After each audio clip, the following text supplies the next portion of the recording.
Okay. Let's go.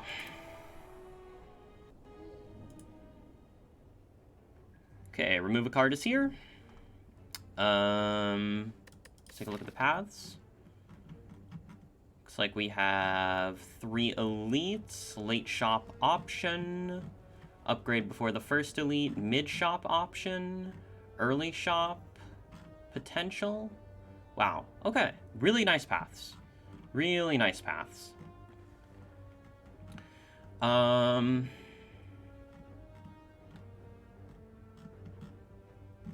Yeah, seems like the spicy elite is pretty well and truly out of the question here.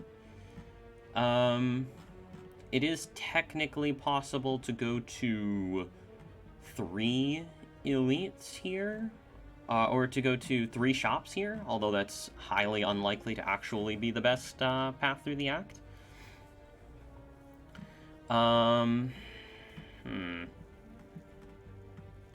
Yeah, so I see going through one of these 2 elites, and then always going through one of these 2 elites, and then always going to this elite.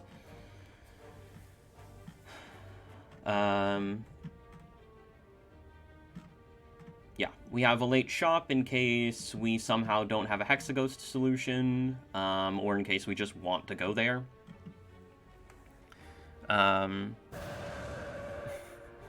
Disc Buddy, thanks for the sub. The 3 months. Enjoy the Rocket League streams as well. Thanks. Do you usually go through more hallways than question marks before the first elite? Yeah. I generally think that going through the first 3 hallways before the first elite is preferable.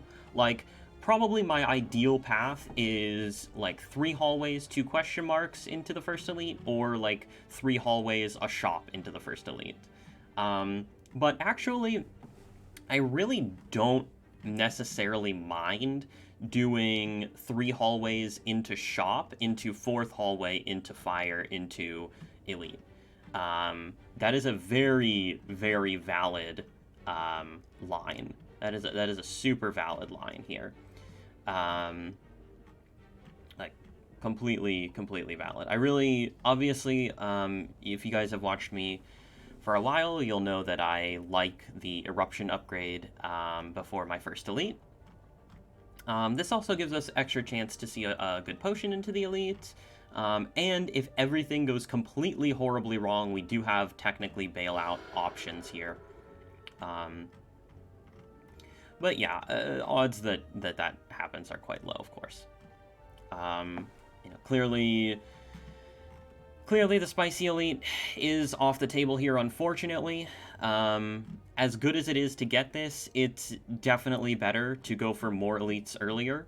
The spicy elite can easily be handled in Act 2 and 3, and hopefully on a more palatable path.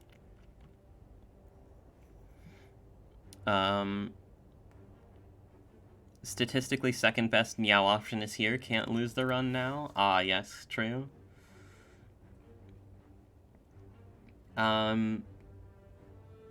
Yeah.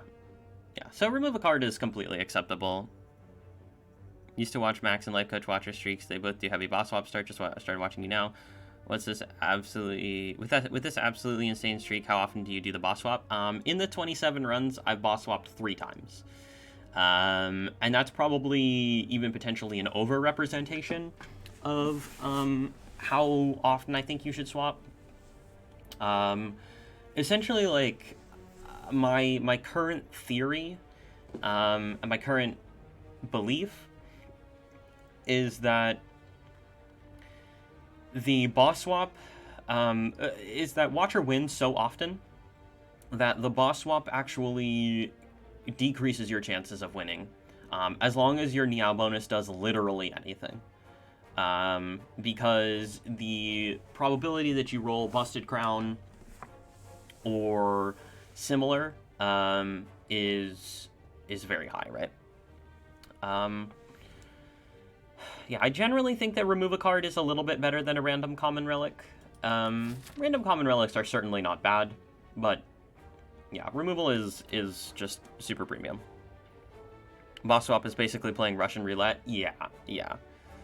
Um, before I went for infinites, what was my go-to strat? I've been through many phases, many phases. Back in the day, I always swapped, but I would actually go for like a lot of divinity runs often. And that was back when I like really wasn't that great at the character. I didn't really know that much. I kind of only knew what I'd picked up from, you know, random people that I talked to and watching a few streams here and there. Then I went through a phase where like I wasn't swapping at all, and I wasn't really doing infinite stuff either. I was kind of more. I was also going like a lot of divinity runs back then, and then I kind of started to switch up my thoughts and go for like more life coach max style, but still without swapping. And then I sort of evolved that into like a hybrid between that style and like forcing infinite. And yeah, I pretty much don't swap at all now.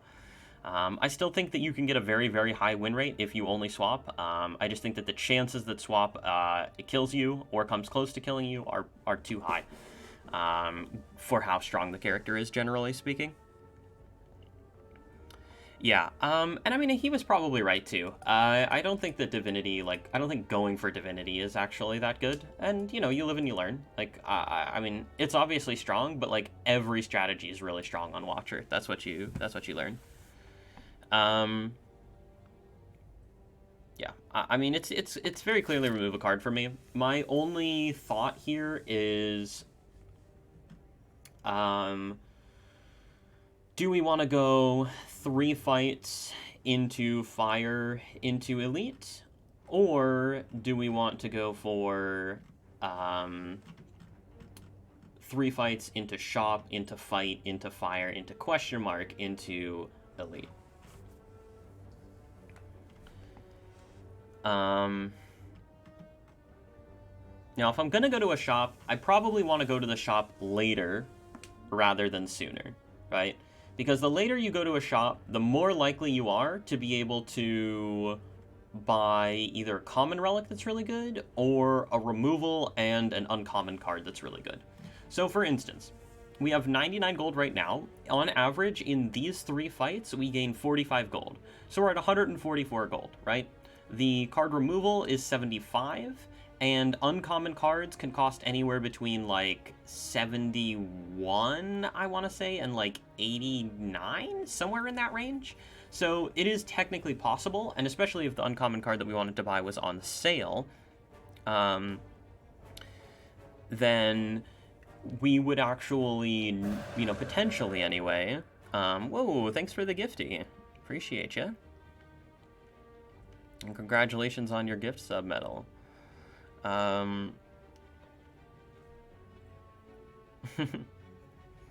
Let's see, what is this? Max's streak ended on a crown swap and died. Yeah, he swapped into crown on a run where you get no good cards early, and you also go to 90% potion chance. So it's like, that seed is incredibly brutal. That seed is incredibly brutal.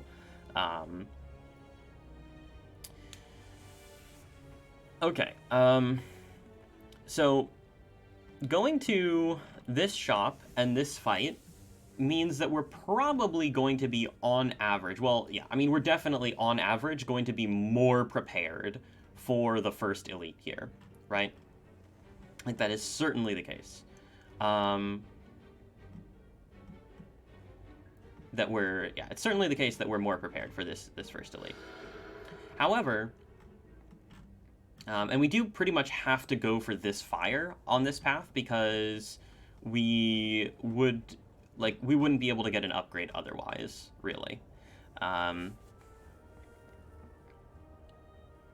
Didn't know you streamed, just saw you in a bunch of amazing people's chats. Oh, well, thank you for stopping by.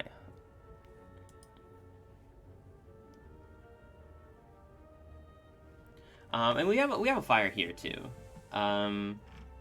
It's just a question of, do we value the extra gold going into this shop, or do we value the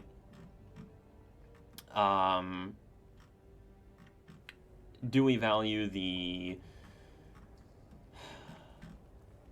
like, fact that we're on average going to be stronger going into this elite on this path? And that's very tough to say. That's very tough to say. We also do go to extra events here. Events can be removals for free, and a removal for free is probably better than the shop. These events also could just be shops, in which case we would just skip this shop.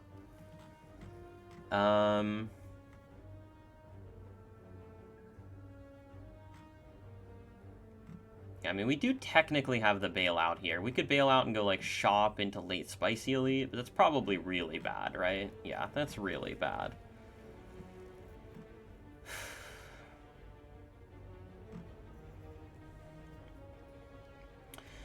The reason that I'm spending so much time on this decision, by the way, and I very often spend so much time on this screen, is because in Act 1, your decisions matter more than almost any other point in the run. Making the correct decision here is going to give us a much higher chance of winning the run overall. So here's the thing. We're not actually going to that many question marks on this path. And I do like going to question marks, generally speaking, because question marks have gold in them. Question marks have life trade, which is very often positive when you're playing Watcher, because you're gonna be, like, ending acts with higher than with a decent amount of HP a lot of the time, especially when we're going into Hexaghost, and, like, we don't need to be that healthy going into this fight. I'm usually very comfortable going into, like, most of the time if I have a decent deck, I'm very comfortable going into Hexaghost with, 12 or less HP.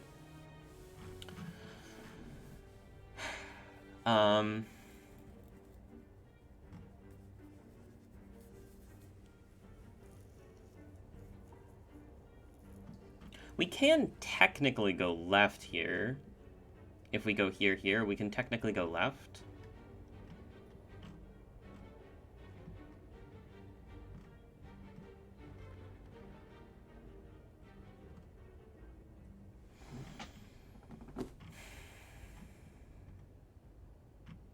This decision would be so much easier if, like, this node was a fire, for example. Like, if this was a question mark and this was a fire, this decision would, like, clearly be this left path. Clearly be the left path.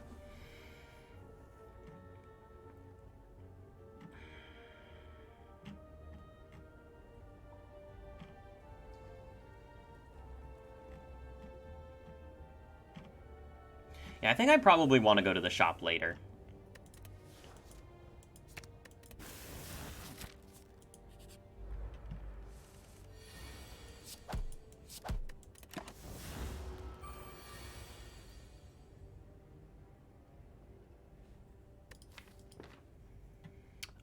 So here's a very typical cultist situation, where we play Vigilance, Miracle, Eruption, Defend, Strike.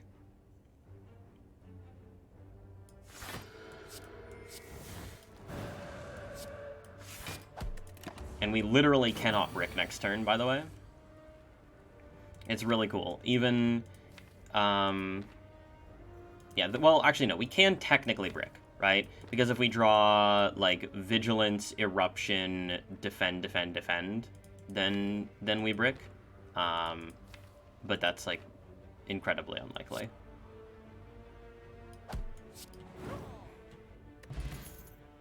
Okay, Cut Through Fate is here. Cut Through Fate is incredibly solid, and a card that I am always super happy to see on floor 1. Oh, look, it's like the Scry... It's the Scry starter pack right here.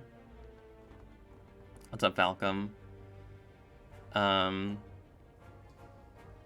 The Meow choice was remove 1 defend. Over common relic and lose all gold for rare relic, and obviously boss swap. So yeah, we take Cut Through Fate. We're very happy to do so.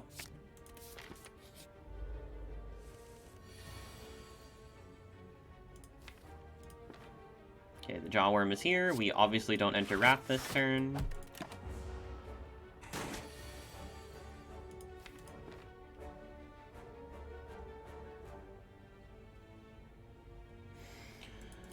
Okay, so,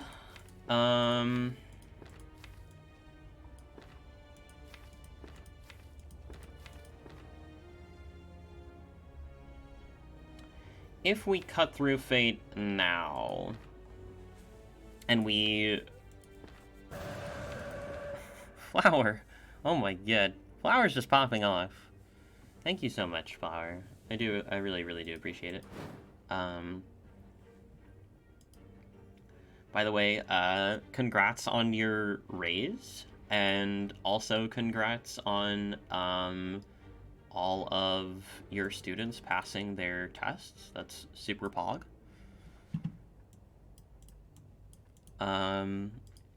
Pet the flower, indeed. Okay, so if we scry the strike, we're always playing the cut through fate. We have two options. We either scry the strike, or we keep the strike. If we scry the strike, I think we have guaranteed lethal next turn, right? Because any card that we draw into, we would... so he's going to gain 9 block, which means we'll be at 49, but he'll be at 42 because we've played the cut through fate. Eruption plus 3 strikes is a kill. So if we draw into strike, we'll have eruption and 2 strikes guaranteed next turn. So that's 33. We would play cut, strike, strike this turn. So we would deal 49 minus 17. So we'd be at 32. 33 would kill. Yeah, so it's literally guaranteed. If we cut and then scry the strike, it's guaranteed lethal next turn.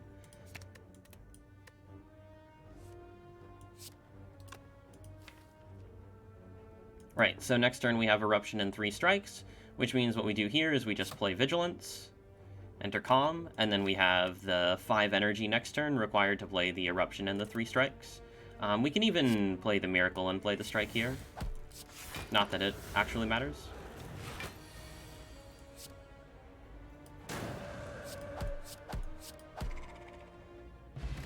Very nice fight. We get an Inner Piece, and I will take that. Inner Piece, incredibly good card. It's an energy generator for use with Cut Through Fate. And yeah, just overall super solid. Oftentimes is actually better than Fear No Evil in many situations. So yeah, super happy to have picked that up. We do unfortunately have no potions, but that is okay. Okay, we do encounter a fight in our first question mark here, which is not actually the end of the world. Gives us a greater chance to see potions. And, yeah, just generally speaking, it's not actually that bad. So, next turn, I definitely want to kill here, but I also don't want to be weakened. Okay, so we're guaranteed to draw into Eruption next turn. I think we play... Yeah, this has to work.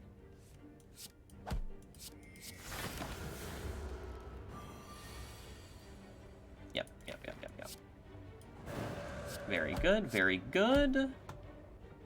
Only 2 damage taken, okay. Okay. Actual interesting consideration here. But first, we must address the Cultist Potion, which is either going to massively assist us in this fight if we need that assistance, or it will solve the Hexaghost for us. One of the two. Does Inner Peace generate as much energy as Blasphemy, though? Indeed.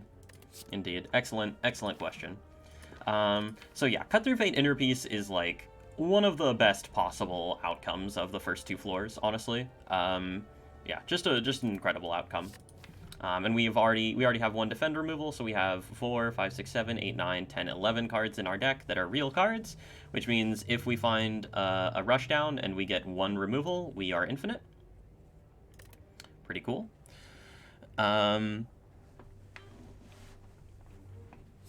And yeah, that's just Watcher in a nutshell right there. So, okay. There is something interesting here, which is Halt. Halt is interesting because we have added 2 draw cards to the deck. And we may begin to consider Halt in a situation similar to this, but never this early in the run. Never on floor 3. Now, if we were considerably further down the line, I could certainly see us picking up a Halt. But Halt is a common card. The odds that we'll see another one are very high. And therefore, I don't find it necessary to pick the Halt here, as it makes our Gremlin Knob matchup worse. It probably makes our Sentries matchup worse as well. Maybe has some marginal utility in Lagavulin, but we have Cultist Push-In for Lagavulin if we think we're going to be struggling in that fight.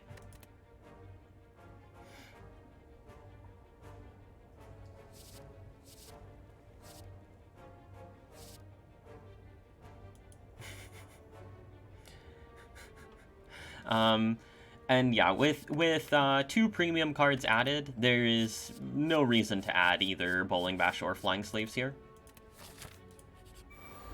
Okay, a relatively tame advanced hallway. But a very awkward opening hand. All of our block and eruption. But yeah, it's probably fine just to do this.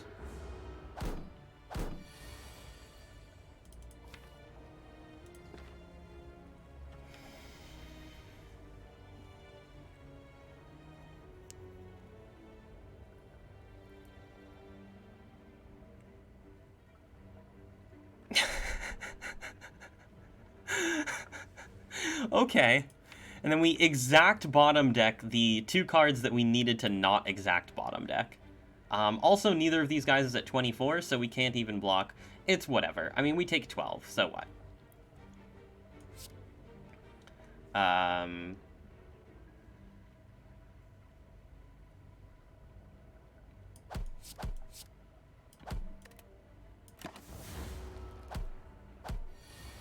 I mean, taking 12 and not using a potion is a slightly below average outcome for an advanced hallway, but it's not even that bad. Okay, these cards are unfortunate, like, the most unfortunate possible cards here, because not only are they 3 terrible cards, but they're also 3 uncommons, which means our rare chance is not being increased here. Unfortunate. We also did not receive a potion, which is problematic. Take 12, get nothing in return, exactly. But,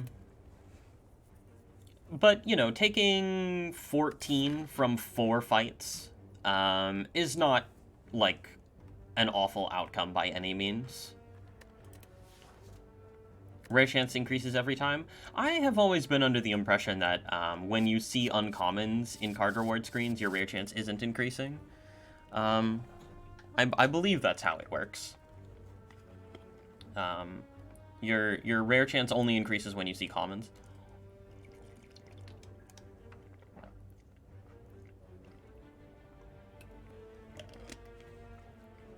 And resets when you see a rare, yeah. The default chance to see a rare from a common, or from a normal combat is, like, negative. So it's actually impossible to see a rare from a normal fight if it's your first one of the act, unless some weird stuff has happened at the Niao screen. You can see a rare on floor 2. But then the default chance to see a rare card from an elite is, like, 3%. So, what's up, Beards and Bacon? So, if it is technically possible, if the first card you roll in an elite is rare, it's possible to see 3 rare cards in the elite. But you would have to roll the 3% twice, basically. It's like 1 in 1,000 elites or something like that, are gonna be triple rares. It's very, very unlikely to happen, but it can happen. And I've had it happen, I think, a couple of times to me, actually. But yeah, we don't take these, obviously. And so we've seen 1 potion in 4 fights, which means that our potion chance is currently at, so is 40, 50, 60, 50. So our potion chance is at 60%. Yeah, our potion chance is at 60% right now. Which means that if we do go to this fight, we have a 60% chance to see a potion. But we could also just go to the question mark. And the question mark is most likely fine. If it's life trade, it gets a little bit weird if this is exactly sentries. And we draw poorly. We don't exactly have a staple big damage card in the deck yet, and we do have an inner piece added, which means that Gremlin Knob could potentially be a bit tricky here, if we're not careful. Our potion should solve, but this elite is not as free as it could be. But yeah, I still think the question mark is most likely correct here. Okay, and we encounter the face trader. We do not trade faces here, certainly. We take the gold, we go to the fire, we upgrade eruption, we fight the elite. Gate is knob, and we draw quite poorly, actually. If we bottom deck exactly eruption and cut through fate, this could get real ugly.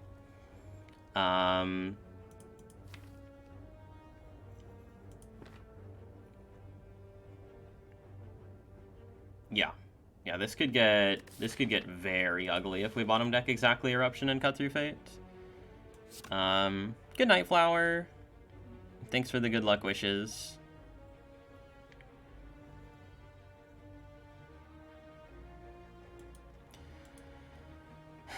Yeah, no, I mean, the first 2 cards that we've taken are certainly not low rolls, but this is a bit scary, and we might need to Cultist Potion here. This turn is at least obvious, right? So essentially, we need to do 82 damage over 2 turns. The ideal draw would be something like...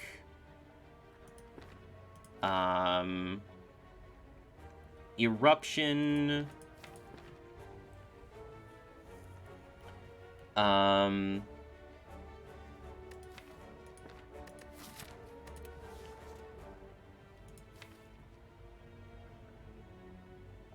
Well, Eruption, Strike, Strike, Strike, and Cut Through Fate, right?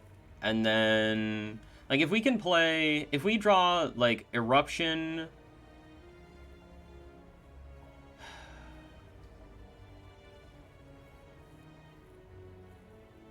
Okay. 82 damage. Next turn, we can do a maximum of... We're taking the 16 next turn, basically, always, right? We basically have to take the 16. Which means there is a non-zero chance that we die in this fight, right? So next turn, we never kill.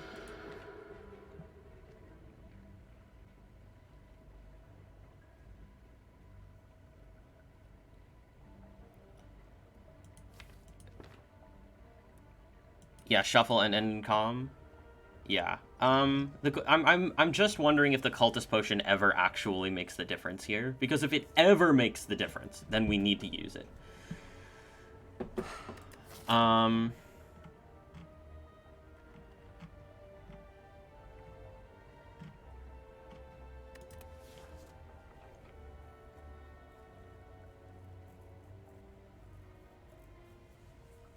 This is about as bad of a draw as we could have possibly gotten here.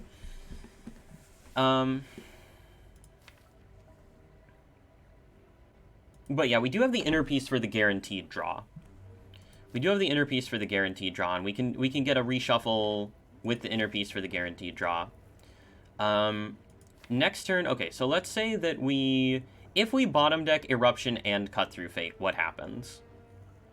We play Triple Strike next turn for 18, and then the knob goes to 82 minus 18 is 72, 60, 60 what? 64. Which means that we would have to do 64 on the following turn, which would mean that we would have to draw Eruption. Well, we draw Eruption and Cut Through Fate, so it would be 9, which would bring him to 55, and then we'd have to do 55 with Cut and the strikes.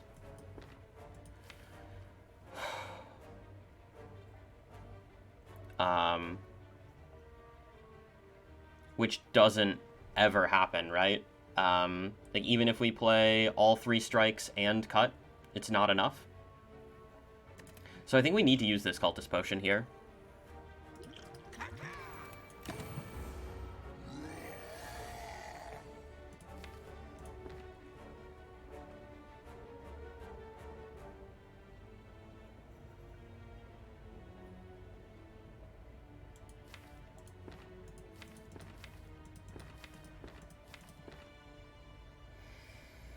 Okay.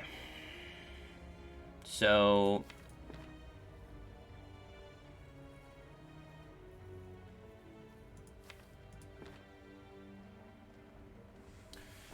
now we deal 10 plus 16 plus 14, which is 40.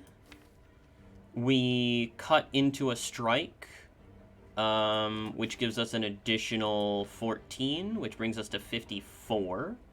82 minus 54 is 28. So any 2 attacks would kill. It is... So we guarantee top deck the strike, so the only way that we die is if we get exactly 4 of our 5 non-attacks, basically. Now, of course, that is possible to happen. It is definitely possible that that happens. So we need to consider if there is a line that wins more often than that. The only thing that I can think of... Vigilance Inner is not actually a bailout. Well, so Vigilance blocks for 8. We take 16 this turn, we take 25, then he does 24. So 1 block brings him to 28. We would be blocking for 33, so yes. We would, if we draw Vigilance, we technically don't die. That is also true. Yeah, it's not actually a 1 in 5, no. Do we live if we have to play Inner Piece and defend? No, because then he goes to 33 and we only block for 30. So we do have to draw... So we basically we would have to draw exactly these 4 cards in order to die. But the question is there something better? And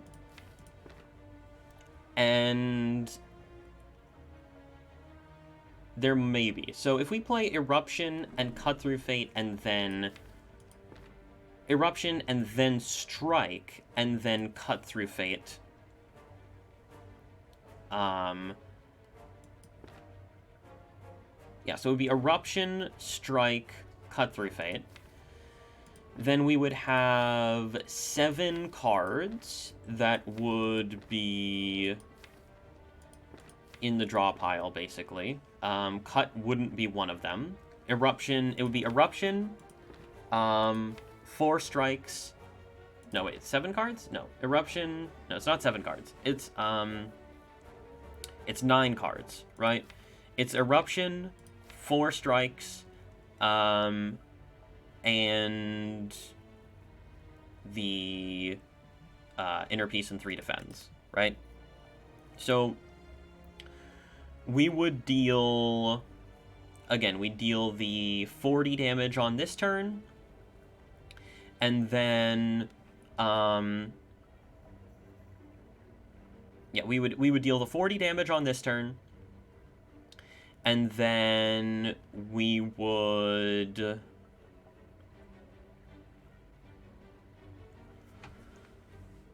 40 damage on this turn, and then if we... Okay, so if we draw into... Let's say we draw into a strike, then we would deal 44 damage on this turn. Wait, is it only 44? Hold on. Am I miscounting here? 10, 16, 44, so it brings him to 38, not 28. Oh, my math was wrong. Somehow I thought he was going to be at 28. Why did I think 28?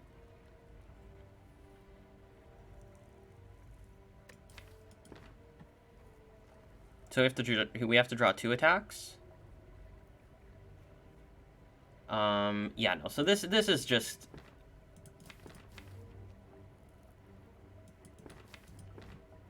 I mean, the play is very clear then, right?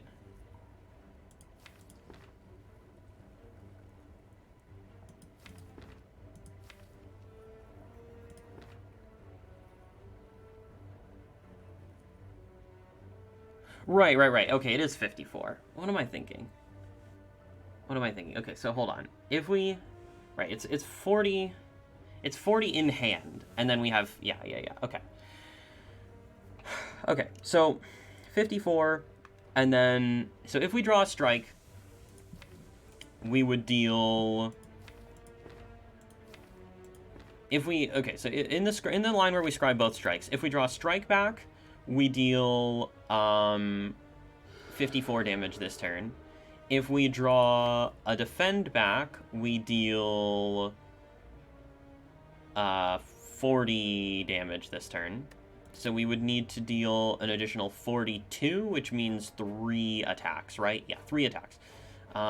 So if we draw a defend or... So if we draw a defend, then we can play...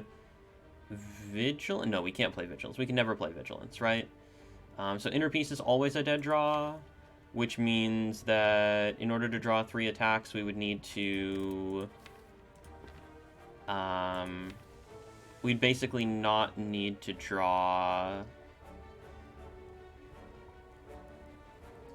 exactly the 3 card. Like, as long as exactly all of our attacks aren't on the bottom. So the question is, what is more likely to happen? And this is where we can do the hypergeometric calculation, right? Because right now, let's do the hypergeometric calculation for the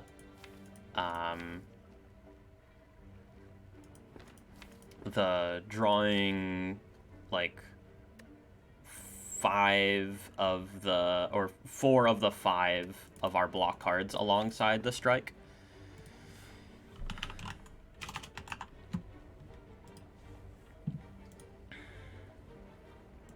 Okay, so population size is gonna be the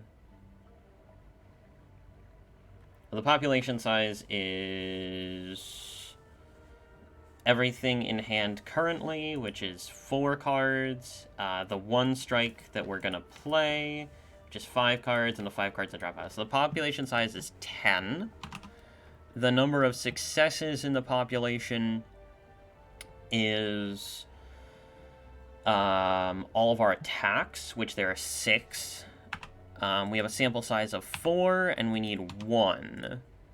So we have a 99.5% chance to, we have a 99.5% chance with this method. We need 2 attacks. No, we don't, right? Because he's at, we do 54, right? We're doing 54 this turn. And we don't need 2 attacks because we're guaranteed to draw the strike, right? This strike is guaranteed to be on top of the draw pile. So I'm taking, yeah, 1 strike is guaranteed. And it's not 5. Oh, right. It is 5 attacks in the population. You're right. It is 5. It is 5. So if we change it to 5, okay, it goes to a 97.6% chance. Never mind. Okay, so we have a 97.6% chance, yeah, because one of the strikes is not there. So there's only, wait, no. There are 6, right? Because no, it is 5. It's 3 strikes and eruption and cut through fate. Yeah, okay. So it's a 97.6% chance that we draw the way that we want to draw here. Now the other line involves something slightly different, right? It involves reshuffling basically the same shuffle. We're basically not shuffling with vigilance, but we're also not shuffling with cut through fate. So in the other line we have these plus these plus these 5, so we have 9 cards possible, and we need to top deck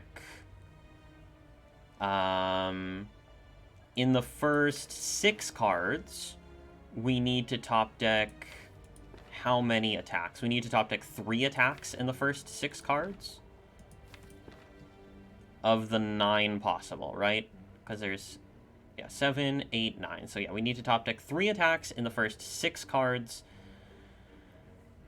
which is, so population size 9, number of successes in population also 5, sample size is 6, number of successes in sample 3.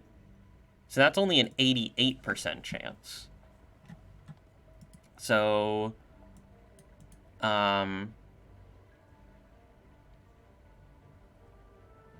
so if my calculation is correct, there's a clear difference between, there's a clear difference between the lines, and one of them gives us a 97% chance to win, and one of them gives us an 88% chance to win.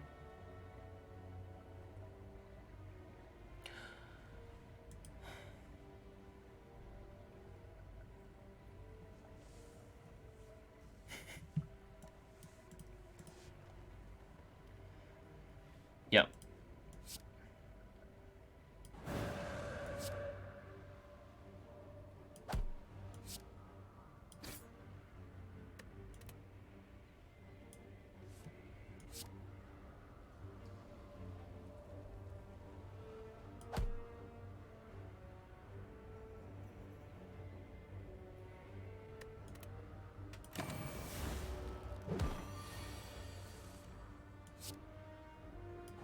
Okay, turns out we didn't need the Cultist Potion, but there was a draw order in which it would have mattered, so I don't mind using it. We get Goldeneye, surprisingly good with the Cut Through Fate that we have added. And we're offered Tranquility, Consecrate, and our first rare, which is Ragnarok. I am not a big fan of Ragnarok, but this Consecrate does interest me.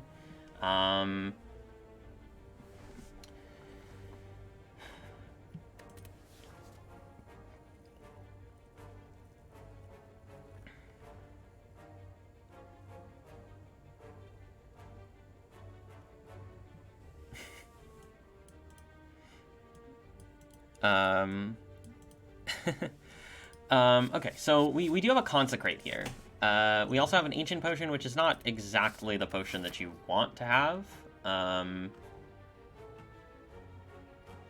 yeah, little bit sad to have the Ancient Potion. We're most likely going to be purchasing a potion at this shop, I think. Okay, so the Consecrate. Consecrate plays if this is Sentries. Consecrate plays if either of these advanced hallways is an AoE fight.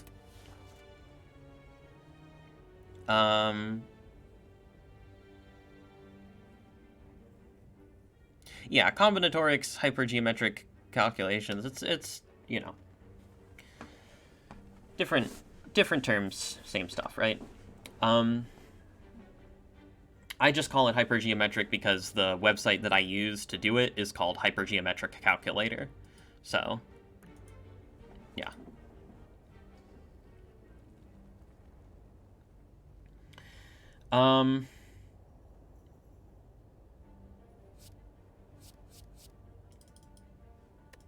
Consecrate, I think the reason that I would want to take it here is that it plays well with Cut Through Fate and it plays well with Inner Peace. Does very, very well with both of these cards. And that's exactly the kind of situation that I believe taking Consecrate is the best in.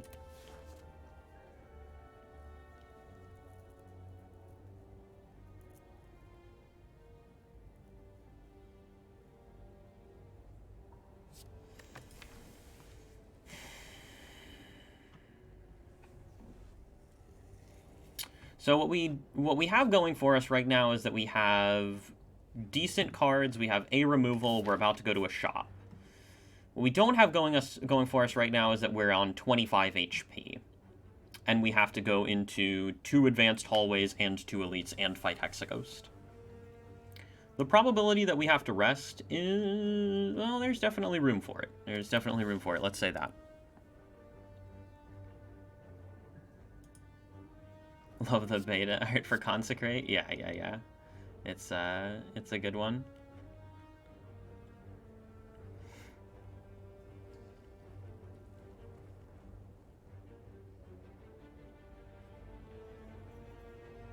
Oh, here. I'll link you the thing. I think there's a...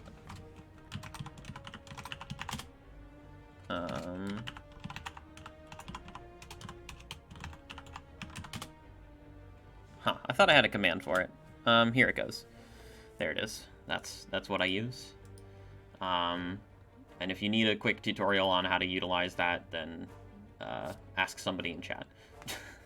Yeah, I mean, this Consecrate's probably good. We should add some amount of damage to the deck, I think. Especially with the... well, we are getting a defend removed here, right?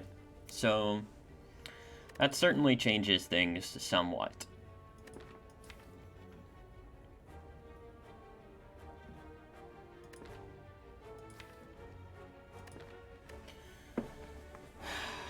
Oh, Ragnarok. Probably not, right? Yeah, probably not. We're gonna need something for Hexaghost.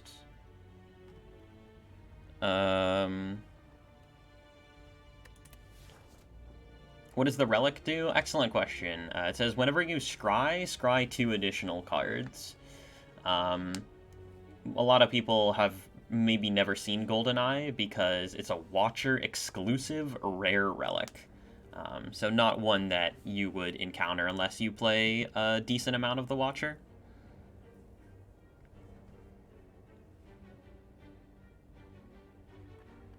Yeah, I don't think it's ever Ragnarok. Ragnarok is a card that requires an upgrade, and I find it a little bit unlikely that we'll be able to give Ragnarok the upgrade that it deserves.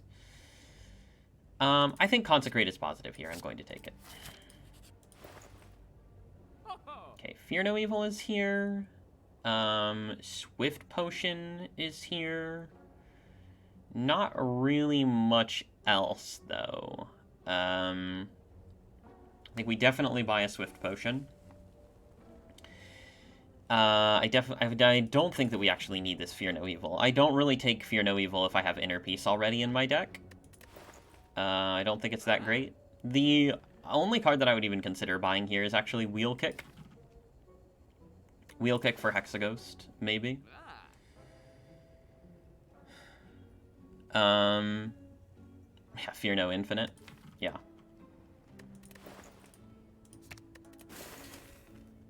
Remove Incredibly Clear. Incredibly Clear.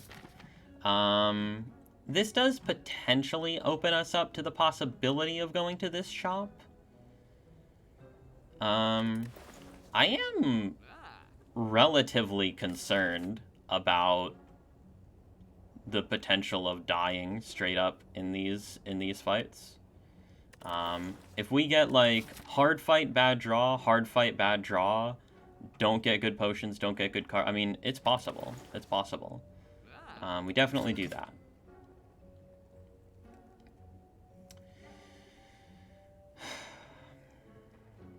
Does Wheel Kick make us better at that stuff on average? There's certainly potential for that to be the case.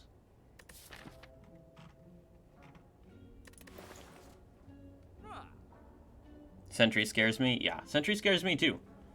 And even Lagavulin is pretty scary here, honestly. Yeah. I'm not super comfortable. The ultra-conservative path would be to go here, rest, and then take the Spicy Elite. That's the ultra-conservative path. Now, I don't feel as though that is correct. Yeah. Foresight's just super slow. And when your deck is only 12 cards, it's not really that good. The only fight in which Foresight... Well, I guess Foresight kind of plays in Lagavulin. But really, Foresight would only be playing in Hexa. Yep, Wheel Kick does synergize with Consecrate. You're not wrong. You are not entirely wrong. It also has some synergy with Inner Peace.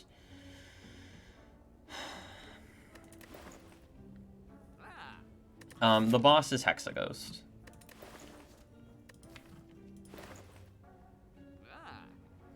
We could alternatively ditch the Ancient Potion and buy another Swift Potion here. But I think with our potion chance being... Our potion chance is 50 and then 60%. I don't think that that's correct. I mean, anything to not die, right? Like, not dying immediately is probably good. But, I don't know, man. I'm so tired. Like, not tired right now. Just, like, tired of the pressure of the streak. And honestly, like, I don't really feel like playing around the super, super, super low rolls anymore. I just don't. Just doesn't interest me. Yeah, on average, maybe one of these is bad, and we solve that one with the Swift Potion. We probably don't take 25 damage to the Elite, and then we can go here and rest if we need to. So yeah, let's just get out of here. Ooh. Okay, this might change things. This definitely might change things. We certainly take this.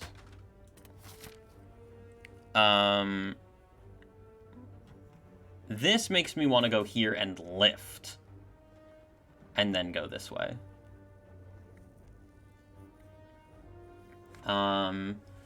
Now, this... Yeah.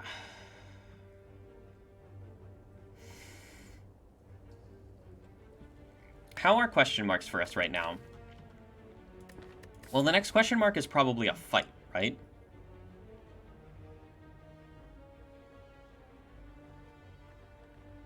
Yeah, we know that the next question mark is probably a fight.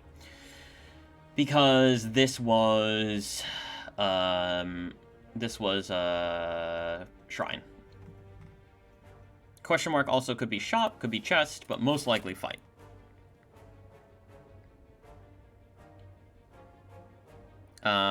We haven't seen any of the damage events yet. We also haven't seen the serpent. And I don't think that I would take damage or serpent. I think I still want to go this way.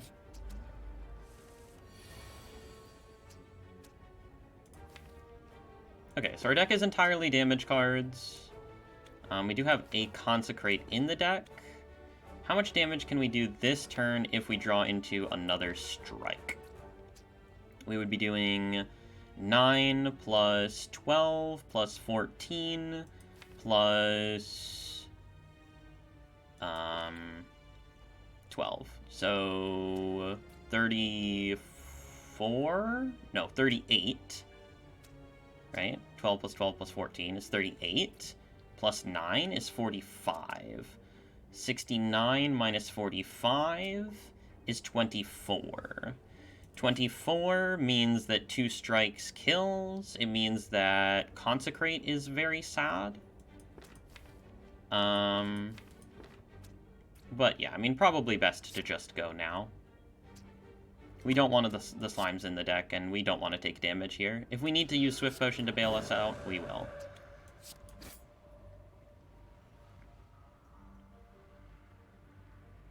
Oh yeah, and we have Golden Eye.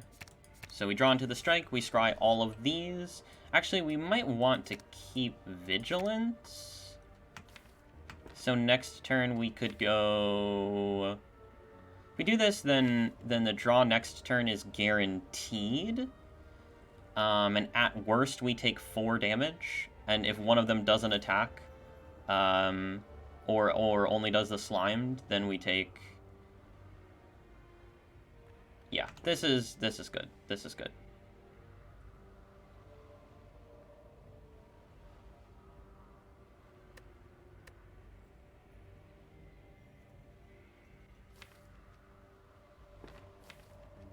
Yeah.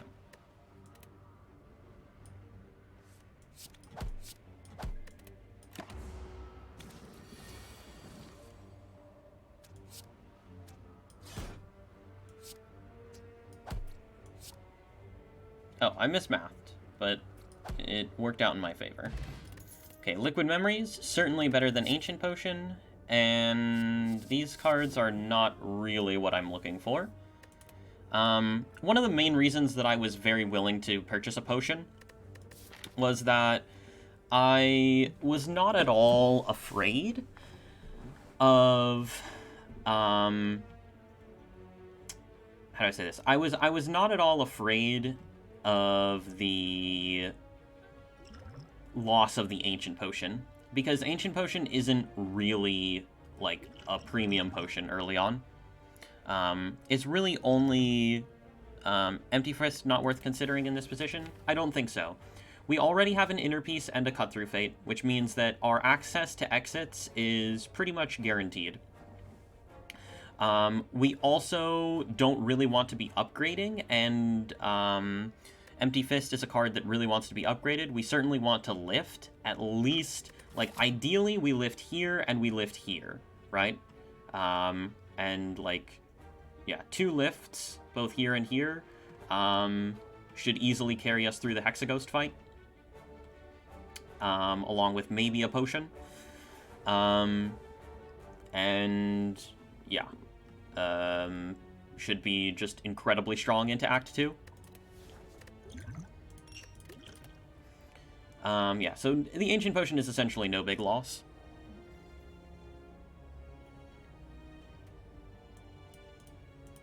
Yeah, Sad Slime is pretty good. Draco's the GOAT for that one.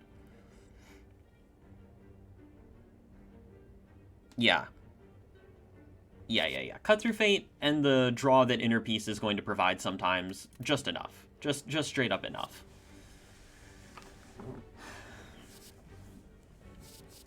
We don't need this stuff. And this is very likely to be a fight anyway. I want to take 2 elites, and I want the fire, so... Okay. Here we have an actual challenge for us.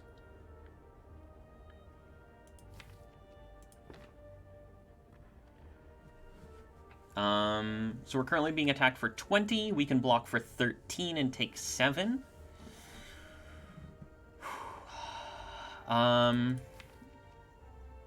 We have basically nothing but attacks in the draw pile. We should probably use a potion here. We do have 40% potion odds, so we should use a potion, most likely. The elites are so late in the act, you get to be as strong as possible for them by that time. Yeah, absolutely. Absolutely. And, you know, we very easily, if it were not for incredibly poor draws here, we very, very easily could be, like, 28 HP higher. We ended up taking 12 in the first advanced hard pool, or the advanced normal combat, the hard pool, because we got, like, one of the worst possible draws that we could have in that fight. And then we also got a pretty bad draw in Gremlin Knob, which caused us to take the 16. I mean, if we had gotten an average draw, we probably would have taken the 16, but if we got a good draw, we could have potentially not taken the 16. So yeah, we could be 28 HP up right now, and we'd be on 53. We also took 6 damage to get 50 gold from an event. So yeah, we could be 6 HP higher as well. So the potion will save us HP this turn. It is also very likely to save us HP next turn.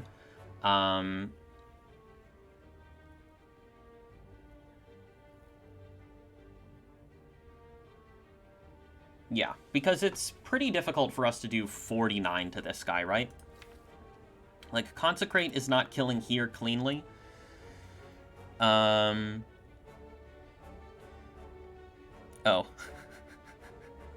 Hold on.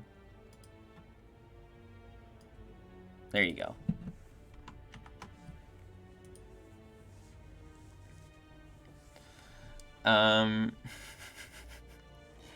Yeah, the Slaver always does 14 on turn 1, by the way.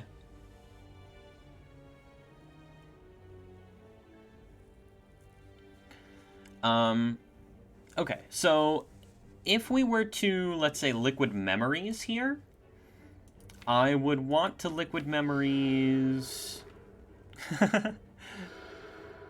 Thanks for the follow.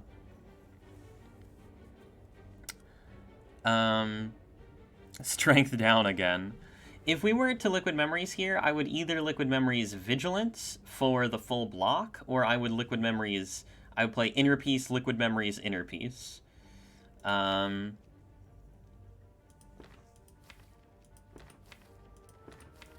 are quite solid options.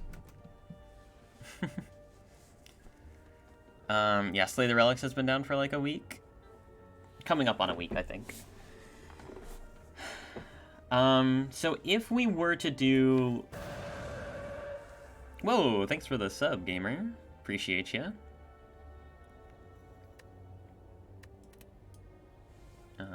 Is it Crifty? Crifty? Thank you.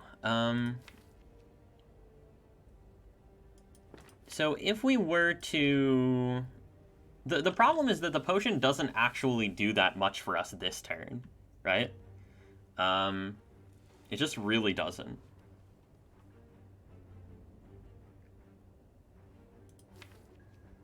Like, the potion is probably a lot better spent next turn. If we need to use it, we'll probably just use it next turn, is my thought.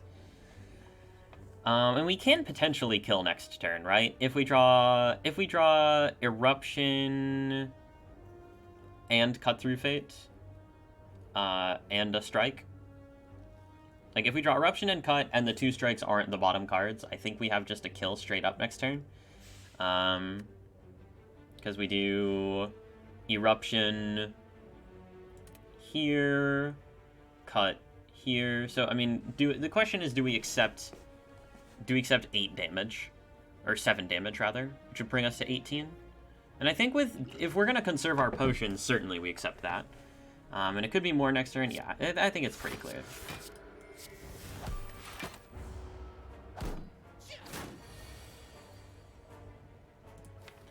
Okay, so now I think we definitely should use... actually, wait, no. We're only... At this point, we would be potioning for 4 HP, right? Because we pretty much have guaranteed lethal next turn, right? We do strike here, we do strike here, we play defend consecrate. We basically have guaranteed lethal next turn. So we're potioning for 4 HP? Yeah, that doesn't really make sense.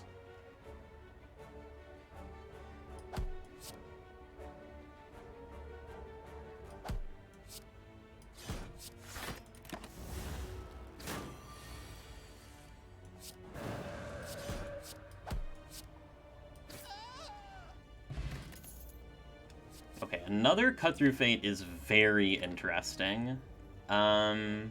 Third Eye actually is even interesting here. What am I mainly worried about right now? I'm mainly worried about a bad draw in sentries. That's what I'm mainly worried about. If we have sentries and a bad draw, we could be in some serious trouble. Cut Through Fate helps us with that. Third Eye probably also helps us with that. Our deck is, we have 1, 2, 3, 4, 5, 6, 7, 8, 9, 10, 11 real cards. If we take Cut Through Fate, that goes to 12. Cut Through Fate makes us probably stronger in Hexa, works well with Consecrate, works well with Inner Peace, works well because we have Goldeneye, potentially works well with Weave, lot of things goes well with if we get 4 energy. A lot of things going for this Cut Through Fate right now, I think. A lot of things going for this Cut Through Fate.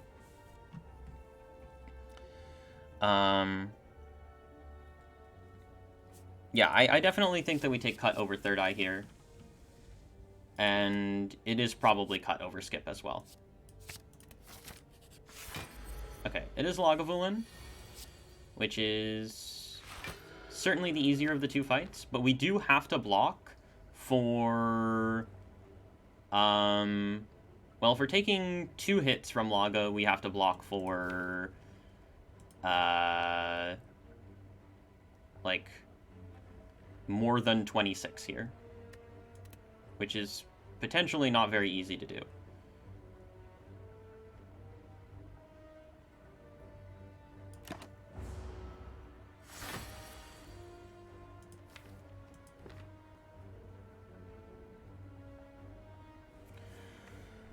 Okay.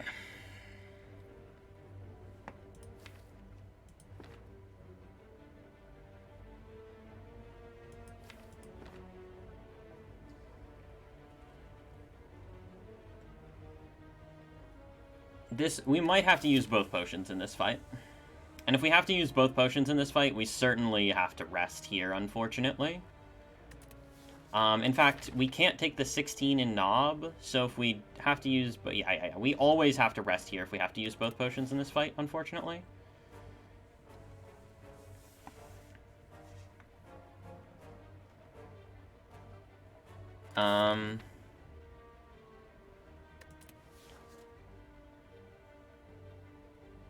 Yeah, unless we get a good potion.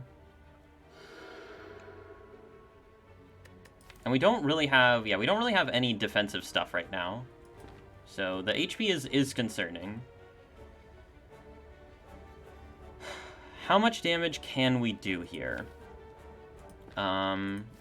We really want to end in Calm. I think that's pretty important. So that we can use Inner Peace to draw, and we can also use the energy of Calm.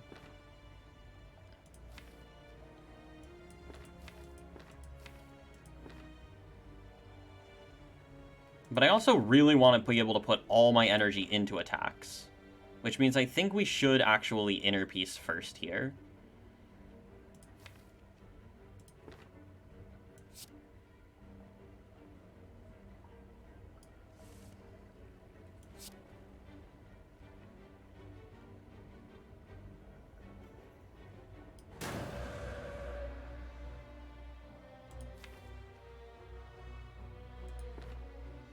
We probably want to reshuffle with this. Unless you say that we are killing...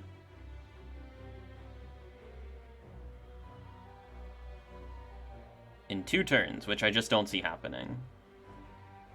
We can deal a maximum of 28, 30, 40 damage this turn, 40... 40, 52 this turn. So it is possible. We do 52 this turn. That leaves him on 61. No, it's not really possible, right? Well, we could cut into Consecrate, potentially, actually. Yeah, let's do this.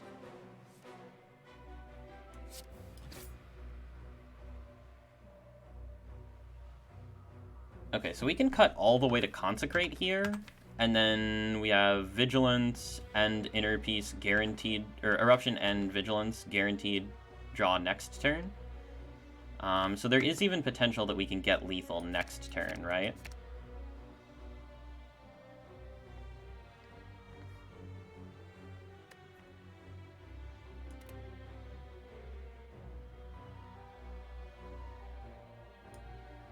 The other line would be just taking Inner Peace now, but I don't think that that makes sense. I think we need to try to get around to the most damage that we possibly can here.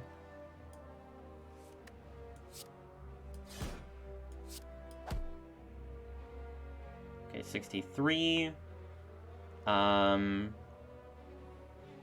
yeah, we can put him on 51, and then there are a lot of things that could potentially kill next turn.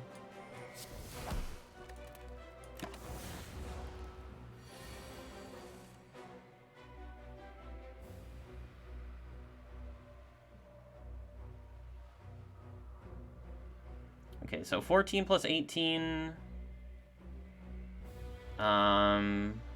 36 plus 14, so we have guaranteed lethal if we use a potion here. Guaranteed lethal with 1 potion. This is why we took the Consecrate, by the way. The ability to play Consecrate on 0 energy with the draw in the deck is what is giving us this lethal, right?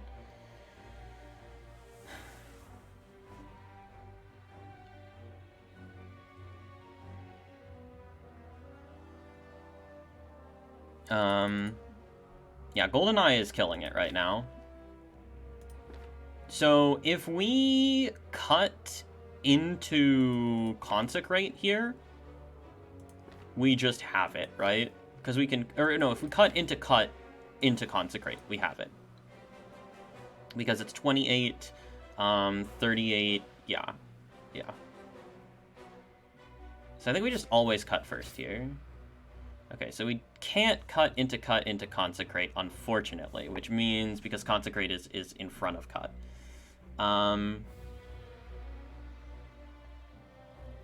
Which means that we have to potion.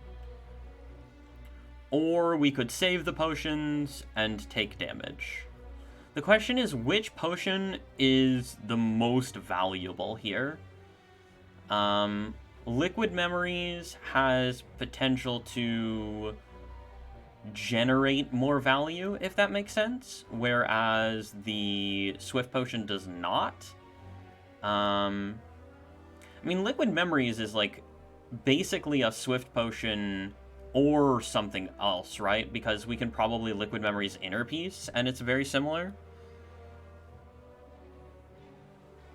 I mean, we always get lethal this turn. We always have lethal this turn. We could even go for... No, that doesn't work, right?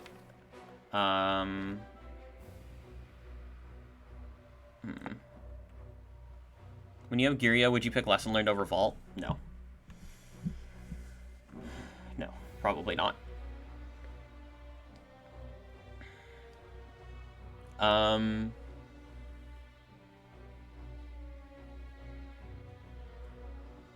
Now, would I value Lesson higher? Yeah, of course. But would I pick it over Vault? I don't think so.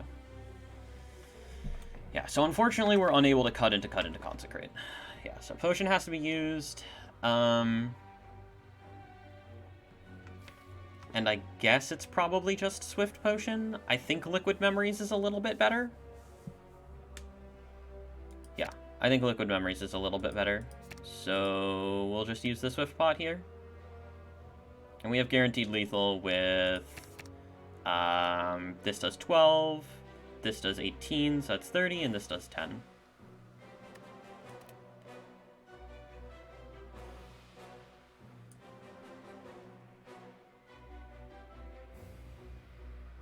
We can technically live and not use a potion here, but we'd go to 2 HP. And with a potion chance that we have, and like with 14 actually being, you know, I don't want to go to 2 because I don't want to rest. I want to lift, right? I always want to lift. What about Knob though?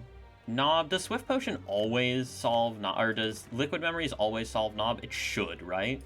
Well, the thing is we can't afford to take the hit versus Knob, right? And we really need to draw Eruption ASAP in Knob specifically. Like, if we lift here, and this is Knob, right? We cannot take the hit. Straight up. We're not allowed to take the hit. So we either have to... Yeah, so maybe in the exact scenario where it's Knob, the Swift Pot's actually better?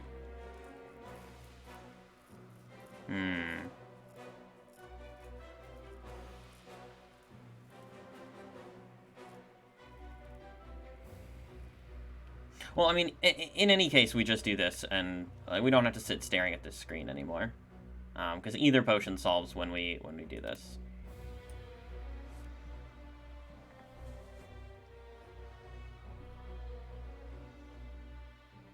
Any memory on cut is better than Swift?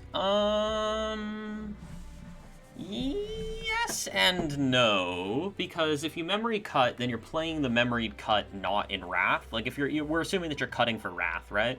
So you would cut for Wrath, and then you wouldn't get it, and then that would be, like, you would cut for Wrath, and you'd play the cut not in Wrath, right? Whereas if you Swift potted into Wrath, then you would play the attacks that are in your hand in Wrath, which is better. Yeah, I mean, in Sentries, we basically have to kill all of them instantly. There's no messing around in Sentries. I mean, Sentries might even be enough of a reason to, like... I don't know. I mean, we'll have to see what we get from this elite. Okay, so Swift Pot versus Liquid Memories.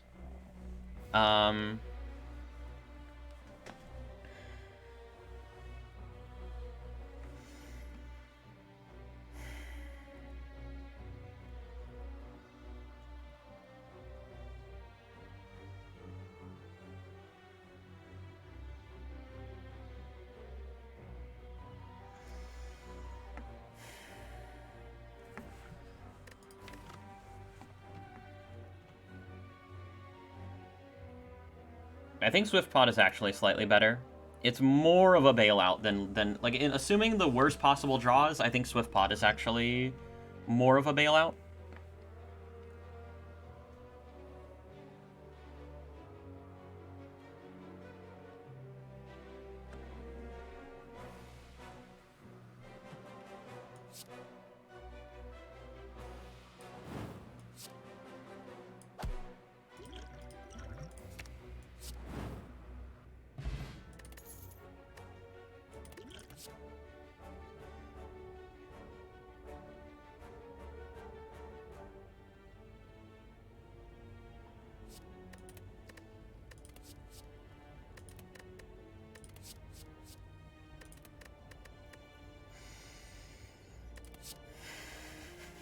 So, we got a potion, but it's not actually a potion.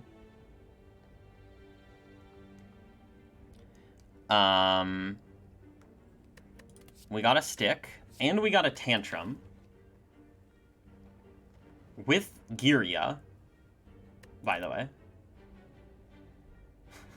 So we basically have two options here. We take Giria Tantrum.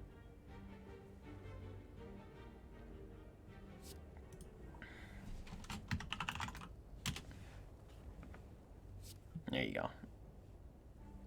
We have two options. We take Giria Tantrum, and we skip Branch. That's option 1. Option 2 is...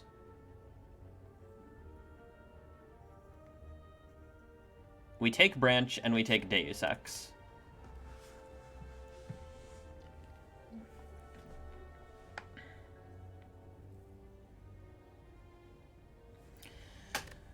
I am of the opinion that because we have Giria, and because we have Goldeneye, whatever makes us not die in this elite is probably what we should do, right?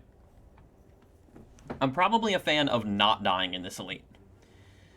And that actually potentially means resting here instead of lifting. Even though I really want to lift. Because the thing is, we're going to take some chip damage in Hexaghost. It's going to happen, right? It's just going to happen.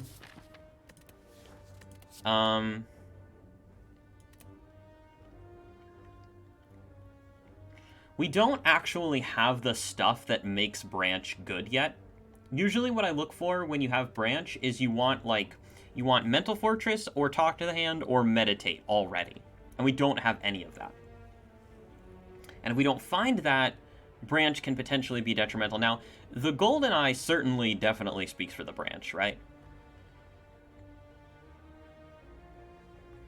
We could remove a defend and go right. That is an option. With double cut through fate, I might consider going strike removal. Especially if we took Tantrum. But, I mean, there is a chance that this is really scary, and we need to...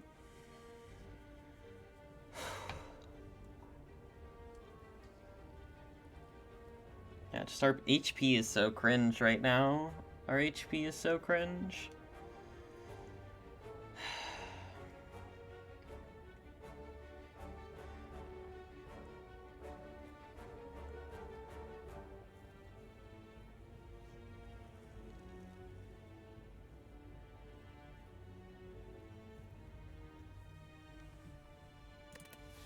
I mean, Deus Ex Branch very often wins, right? Like, very, very often Deus Ex Branch is just completely bonkers, and we win no matter what we do, basically. Because, I mean, this essentially becomes, like, it becomes, like, draw 1 and gain 2 energy. This is, like, it's, like, kind of adrenaline in a card. And then we have Giria behind it. I mean, it's very difficult to lose at that point. Very difficult to lose, really.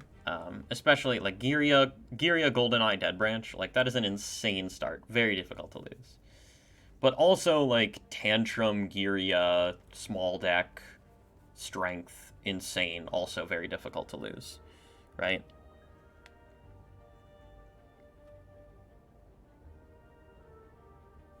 Is Deus Ex on average good for the Knob fight? Yeah, I mean, it can be pretty bad in Knob, but our goal in Knob is to never get hit. And with Dead Branch, like, this is just 2 random cards, which could be damage. But yeah, of course, it could be scary. I think my instinct here is Tantrum, Lift, Elite.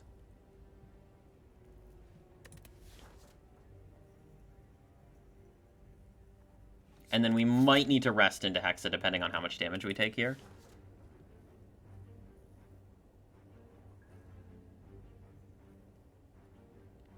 But sentries, like, I'm scared of sentries, man. I'm super terrified of sentries. And the shop here is pretty juicy. I mean, we can't remove and buy, like, a rushdown or something, but we can remove. Which, if we took Tantrum, I would definitely not mind even removing, like, a strike.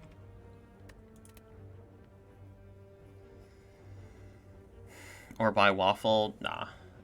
Nah. No way. I mean, okay, if we take sentries, we're basically saying that we have to kill... We can draw our entire deck in the first 2 turns, guaranteed with the Swift Potion, right? We're guaranteed to draw our entire deck in the first 2 turns. We basically need to kill 2 sentries in the first 2 turns. And with Knob, it's, you know, those 2 sentries have around 80 to 90 HP, and with Knob, it's basically the same. We have to do 80 to 90 damage in 2 turns against Knob and sentries.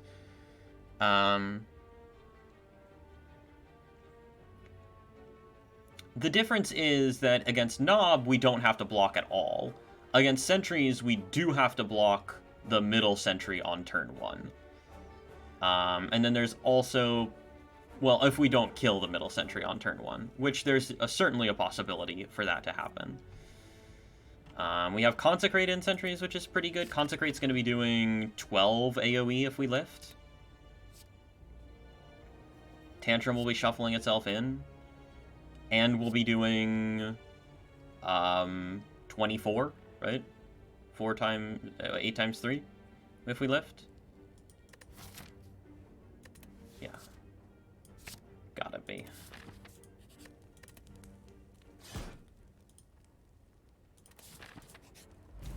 Okay. Is Nob.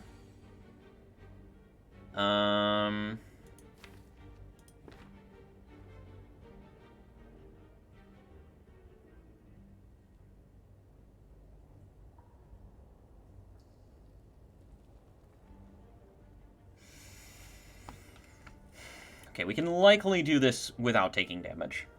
And actually likely do it without using the potion as well.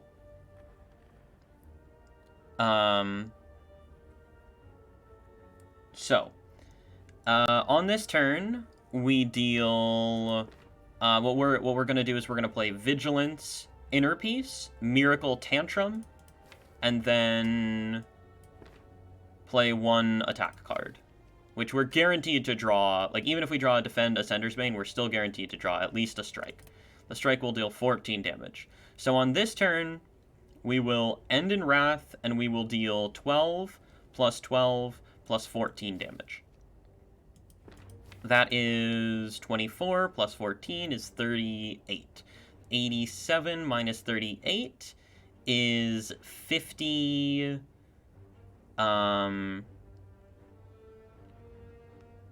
50... How much is it? 87 minus 38 is... Wait, no. Is it 38? It's 24 plus 12. Right, no, it's 36. Okay, 87 minus 36 is 51, which means we have to do 51 damage with 3 energy next turn. We can play Tantrum. We basically need to play Tantrum twice and then 1 other attack, which I think we're guaranteed... Well, we're not guaranteed to be able to do that, right?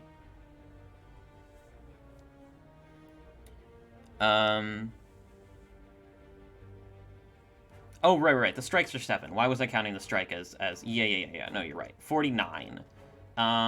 Which means... Yeah, which means we easily get there. Yeah, especially with this draw. We can even Eruption before Tantrum now and deal extra damage.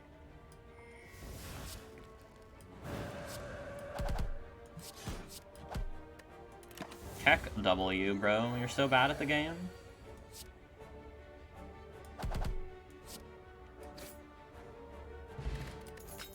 Kunai and Wallop. Okay, Wallop is very interesting for a couple of reasons. Number 1, Giria. Number 2, we don't have any actual good block card in our deck. Number 3, we have Tantrum and only 2 exits.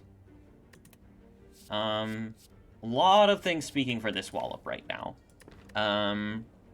Kunai does not speak for Wallop, though. I think that this deck at this point would probably much rather have a Halt than a Wallop, right? The question is, do we potentially need Wallop in order to survive the Hexaghost? And I think that the answer to that question is no.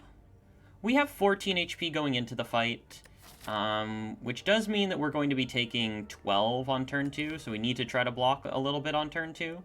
But we have so much damage with 2 strength. We're going to have a ton of damage. We have a Swift Potion to bail us out if we ever need it. The main reason that I would want to take Wallop would be for Act 2. If we end up with an Energy Relic, Wallop is pretty good. But our deck is fairly big right now. We have 14 cards, 13 non-exhausts. So, you know, if we find a rush down, like, we're not really that close to infinite. We've added a lot of cards here, you know? So, you know, the infinite is potentially getting farther and farther away, and Wallop would be yet another card that commits us, again, further away in that direction, right?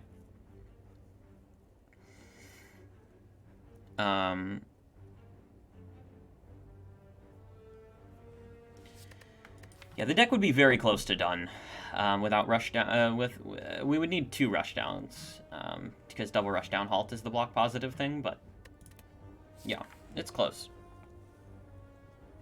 It's very close.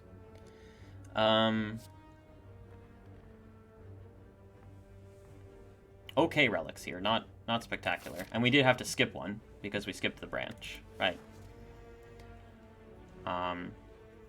Potentially incorrect, by the way.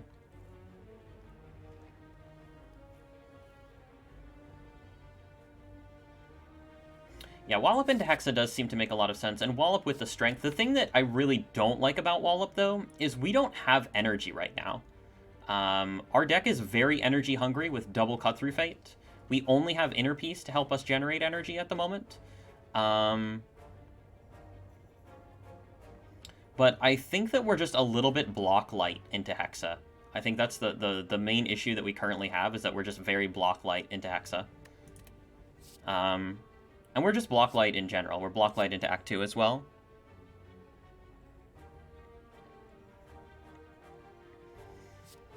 And if we end up having to take an energy relic, we're going to be very happy to have Wallop, surely. I think it's fine to take. And we certainly lift here. No upgrade is better than lift. Oh, this is... Wow, this is like the worst possible draw. We drew Wallop and both exits here on turn 1. This is like actually the worst possible draw.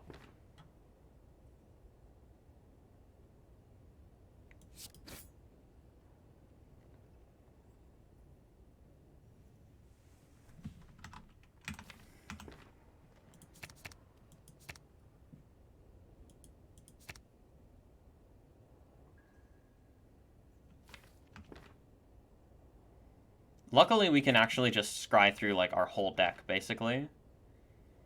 I think we'll do this.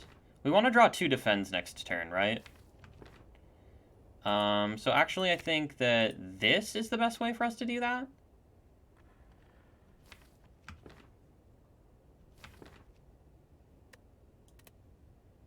Yeah, we're going to be behind on damage here, but there's really nothing that we can do about it. I mean, yeah.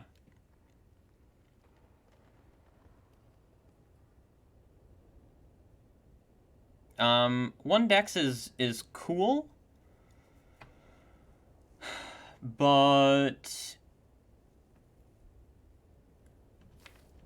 one dex is cool, but being in calm, I think, is going to be better for us, and I want to save the miracle.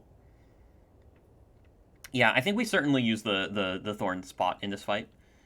Given the fact that we're going to miss out on so much damage in these first 2 turns. Like, we're probably missing out on 70 plus damage in these first 2 turns because of how we drew.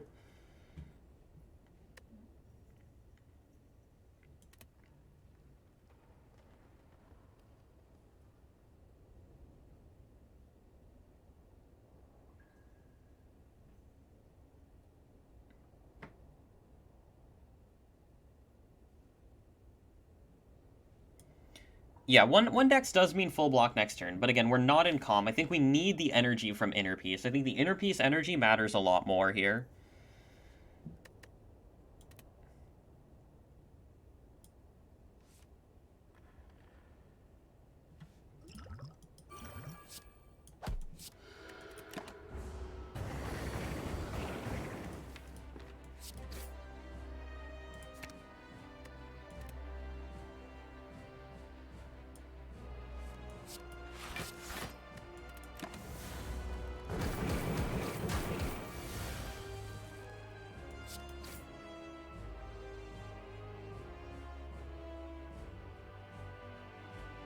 And yeah, Tantrum is clear, and we probably want to keep these as well. We can play Tantrum and full block here.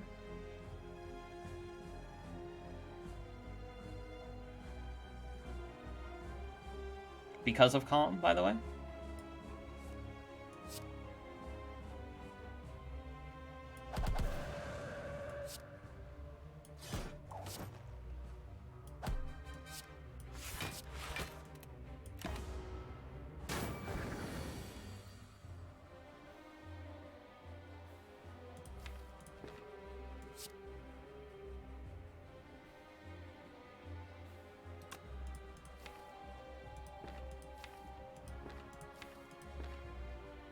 Okay, so next turn we don't have block, but we might have lethal.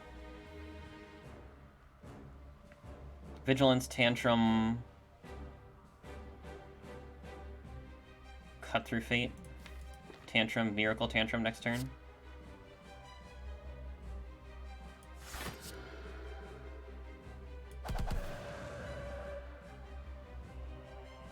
And we have to play Wallop now, actually. And I don't want to cut into exactly Tantrum.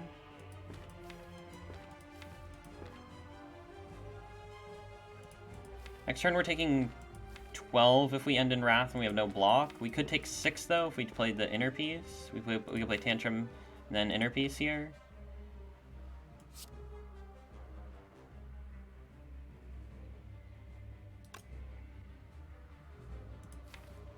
We could cut into Inner Piece this turn. Yeah, I think not cutting this turn is actually pretty silly. We can use the Miracle now.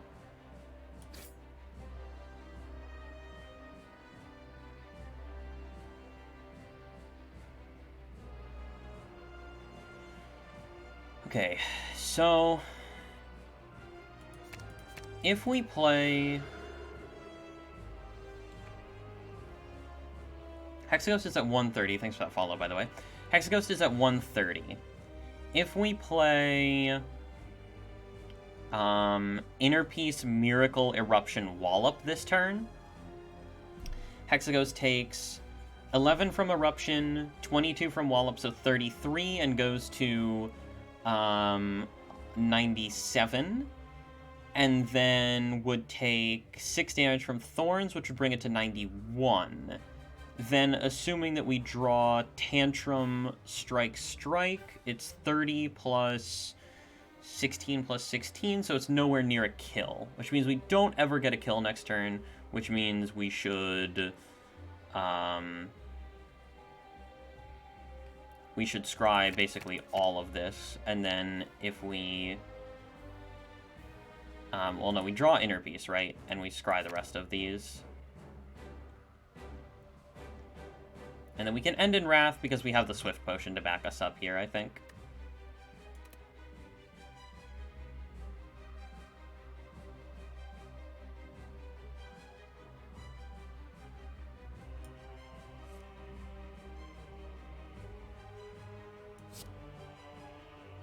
And it's just more damage to play Inner Piece and then Eruption. Inner Piece, Miracle, Eruption, Wallop than it is to play Miracle, Wallop, so we'll just do that.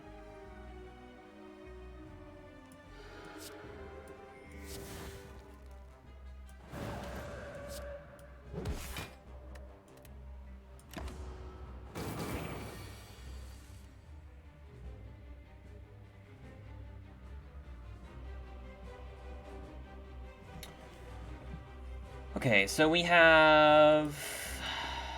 This turn's probably just Tantrum, defend Inner Piece, and then we aim to kill over the next 2 turns, because Hexaghost always buffs next turn.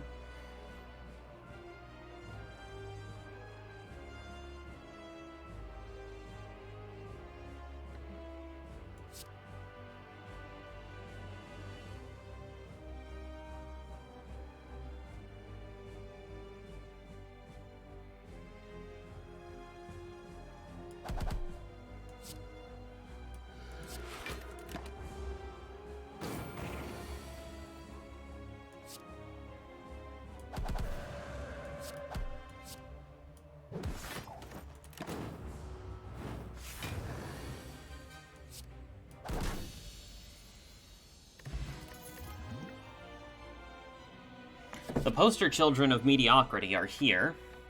Blessing of the Forge is actually pretty good because we don't really have any upgrades in our deck, so the upgrades could definitely play in early Act 2 fights. We certainly don't take any of these cards. They are complete garbage. We've seen 5 rares in this run, and they are Ragnarok, Deus Ex, Alpha, Devotion, Judgment. Yeah, that's if we want to do a quick hypergeometric, I think there's 17 Watcher rares. Number of successes 3, sample size. Well, it doesn't exactly work like this, right? It doesn't exactly work like this. It's just like 2 out of 17, like added together. Yeah, no, it's not a hypergeometric thing. Anyway, all right, we skip these, obviously. Okay, here's some really, really interesting options. Namely, it's just Coffee Dripper versus Empty Cage. Empty Cage, we would probably remove, like, 1 strike, 1 defend. Could even be 2 strikes.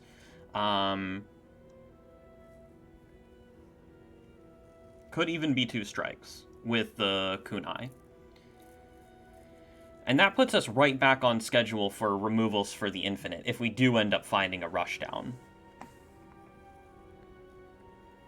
No, it's, the already slim deck argument is not really an argument.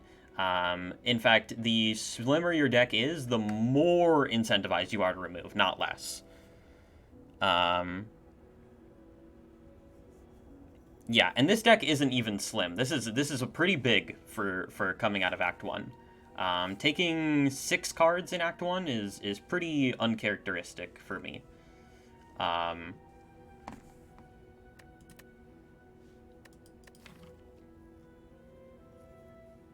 And yeah, I think that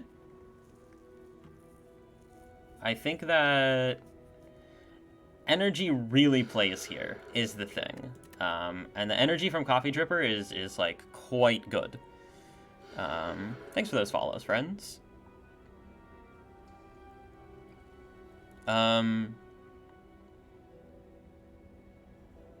Oh, it was you meant for the cage. Yeah. Yeah, I think it's pretty clearly cage.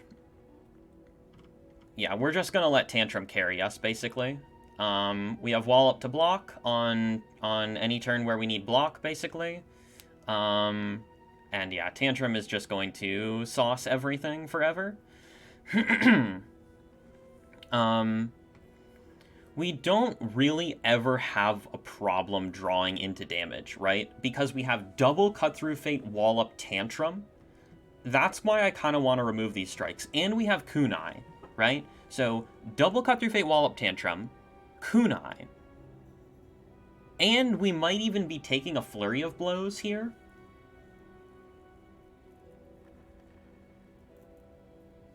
So the strikes are, like, extra awful. But the strikes do 2 extra damage because we have Giria.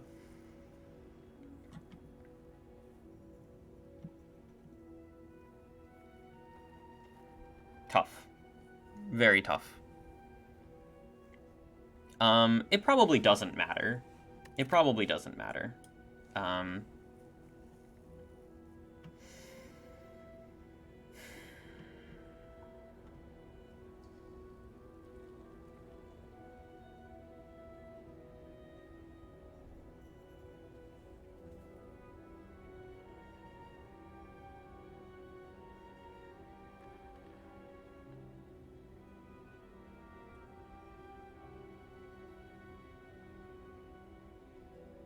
I mean, we have 282 gold. We're always going to a shop early in Act 2 anyway. Well, not always, but if there is a shop that is available early in Act 2, we will most likely path towards it, right? And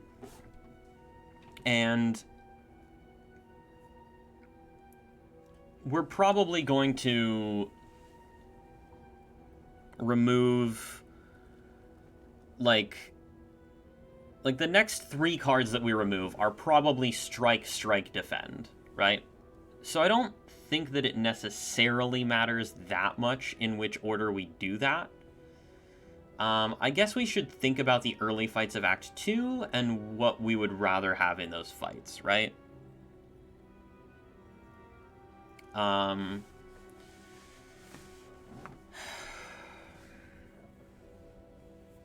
Like, against Avocado and Thieves and Birds... Well, Birds were fine because we have Tantrum, right? Thieves... It's weird, but I probably prefer Strikes. Yeah, alright, let's just do this. Okay, Collector at the end of the act. We might already beat Collector, so... You know, that's a thing. Interesting shop position and spicy elite position here. Also interesting fight question mark position.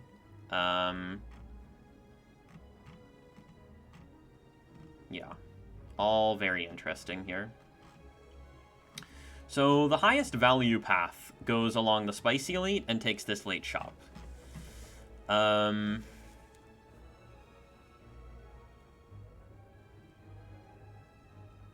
would probably rather go fights before question marks. Although, I mean, it's never here. This is stupid. So we always start on one of these two nodes. We definitely want to go to one of these two shops, I think. And we certainly want to go to campfires because upgrades and... yeah. What are the options if we don't find Mental Fortress Talk to the Hand? Halt is a huge one. Kunai, Halt, huge, huge, huge. We already have Wallop, which can be a big portion of your late game block solving. Find 2 rushdowns, go infinite with the Halt. Yeah, there's a lot of stuff. There's a lot of ways to do it. A lot of ways to do it. I mean, I think we are heavily incentivized to try to take the spicy elite here.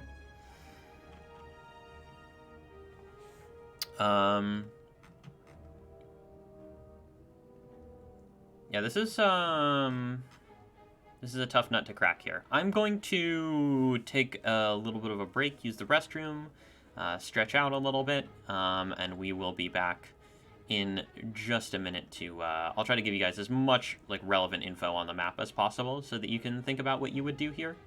I'll quickly show up here as well, just so you can see what's going on up here, but basically everything, you know, revolves around these 2 nodes, so there's as much relevant info on the screen as possible. I'm gonna throw out my BRB, and we will, be back in just a minute here.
Okay, we are back.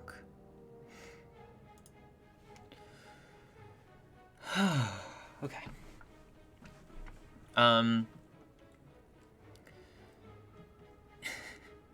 Yeah, 2 hours.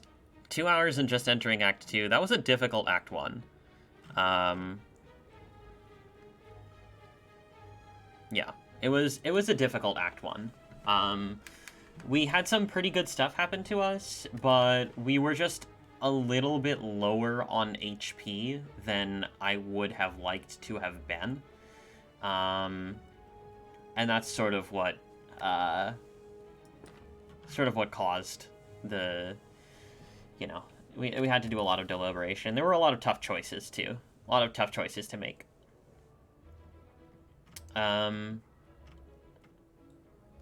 But yeah, the deck is pretty damn good right now. It's pretty freaking solid. We have like really good draw manipulation, really good damage with Giria Tantrum. We have great block option with Wallop.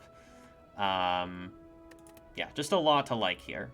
Okay, so let's talk about the main decision point right now, which is like, because we really can't decide anything else other than should we go for fight double question mark or two fights question mark. Generally speaking, I would say that we should probably be thinking about what we want here in terms of question marks. Are we taking apps? I think the answer to are we taking apps is yes, we are definitely taking apps because we have these cut-through fates for draw manipulation. So we pretty much are guaranteed to be able to draw the apps. We're also not super worried about Nemesis because we have Giria Tantrum that can pretty much solve Nemesis. So like apps making us a little bit slower for Nemesis is not really a big deal. So apps, definitely we take. Bites, definitely we don't take. We do have the option to take a pretty conservative path here, so even if these question marks go horribly wrong, we are fine. Also, the book event is probably really good, because even though it adds a curse to our deck, Necro Wallop is completely bonkers. Like, genuinely one of the most broken things in the entire game. So I would honestly not even mind adding Necro to the deck just for the Wallop. What fights are most concerning for this deck in Act 2? Slavers. Book of Stabbing is a bit scary, actually. But we just do so much frickin' damage right now. Like, we actually have so much damage. There's not really any fight that's that scary for us just because of how much damage Giria Tantrum does. Like, once we get Giria, like, we'll go to 2 fires at least this act, and that's probably going to be upgrade Tantrum, upgrade, and lift first, and then upgrade Tantrum. And then upgraded Tantrum with 3 strength does base 6 times 4, and then 12 times 4. Like, we're doing 48 for 1 energy with this card when we're in Wrath. Which is, yeah, disgusting. The deck is pretty big. Yeah, 13 cards is relatively large. But I also wouldn't mind if any of these were a shop. So I think we definitely want to go on the question mark path here. It also gives us a little bit more optionality in terms of we can decide to take more hallways if we want to. Or we can decide even to go, like, all question marks here. Okay, thieves are a little scary.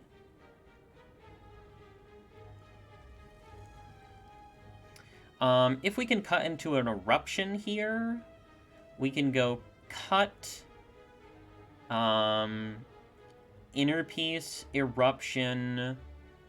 The eruption deals 11, so that's 20. This would deal 22. If we cut into eruption or tantrum, this works. Yeah, we effectively have 5 energy this turn if we can exit calm. So the plan would be to kill 1, block with Wallop. Okay, sick. 22. We draw 3. We have 5 guaranteed. We kill this one guaranteed. Yeah, we killed this one guaranteed next turn. And we full block. This is why we took Wallop, by the way, for exactly turns like this. We are going to overkill this guy by a bunch, but we're also going to overkill this guy by a bunch, so it won't matter.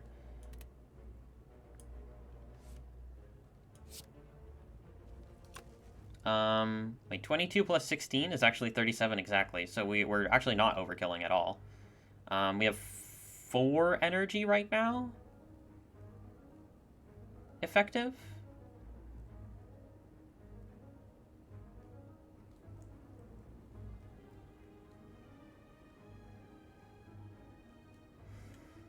No, yeah, we have 4 energy effective after playing Interpace. So 16 plus 22 is 38, right?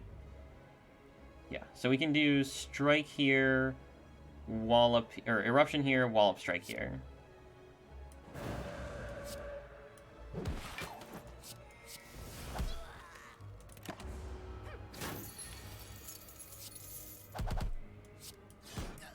No damage, no potion. Okay, there's the halt. It's not upgraded, which is, I think, my main reason why I don't love it here. We do have a lot of draw, but we don't have a lot of positive draw. The only positive draw contained within our deck currently is Interpiece.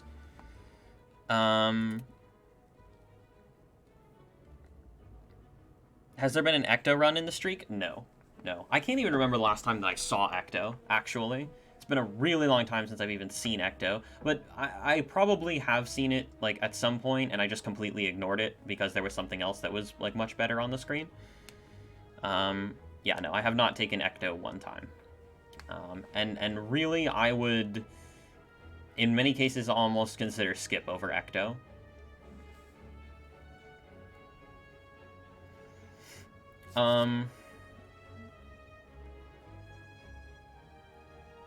Why can't Ecto drop in Act 2? Because it's not... The idea is that you're not giving up enough value, is sort of the thought behind it. You know, you might have quite a bit of gold already, and, like, the thieves can't take it from you anymore, and... yeah. Just, you're not giving up enough value, in my opinion. Okay, so I really don't think that this deck has any trouble blocking whatsoever. I think the deck blocks just fine currently, and will continue to do very well blocking for a while. I don't think we're desperate enough to take Halt. I don't think we have enough draw to consider a prostrate. I think if Halt was upgraded, if Halt came pre-upgraded, I would probably take it here. But given the fact that we're not getting a ton of upgrades this act, especially if we go for the Spicy Elite, like, we're not getting a ton of upgrades this act. We need to lift. I'm just not really super enthused by the idea of taking an unupgraded Halt. Now, upgraded would be a different story, I think, but yeah, unupgraded, I don't really know. I don't see it. I don't see that it's making us that much stronger currently. It does technically help us block for way more than we otherwise could. And we are somewhat energy starved at the moment, it has to be said.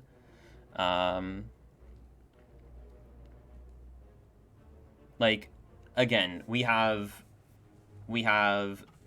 3 energy, and we have double Cut Through Fate and Wallop, right? These cards, in combination with each other, make us very good at spending that 3 energy. Like, very good at spending that 3 energy.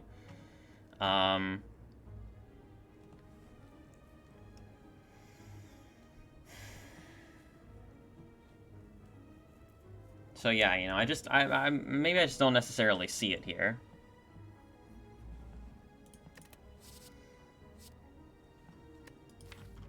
I mean, again, it's 0 cost, but, like, there's just so many other things, and it's a common, like, again, the odds are that we're gonna encounter this again at some point, right? Odds are very high that we encounter this again.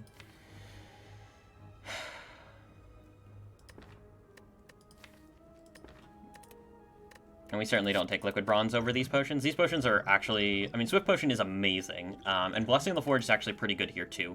Because, like I said, the only upgrade that we currently have in the deck is Eruption. And Blessing of the Forge, just... It's like damage. It's also energy because of the Miracle from Pure Water.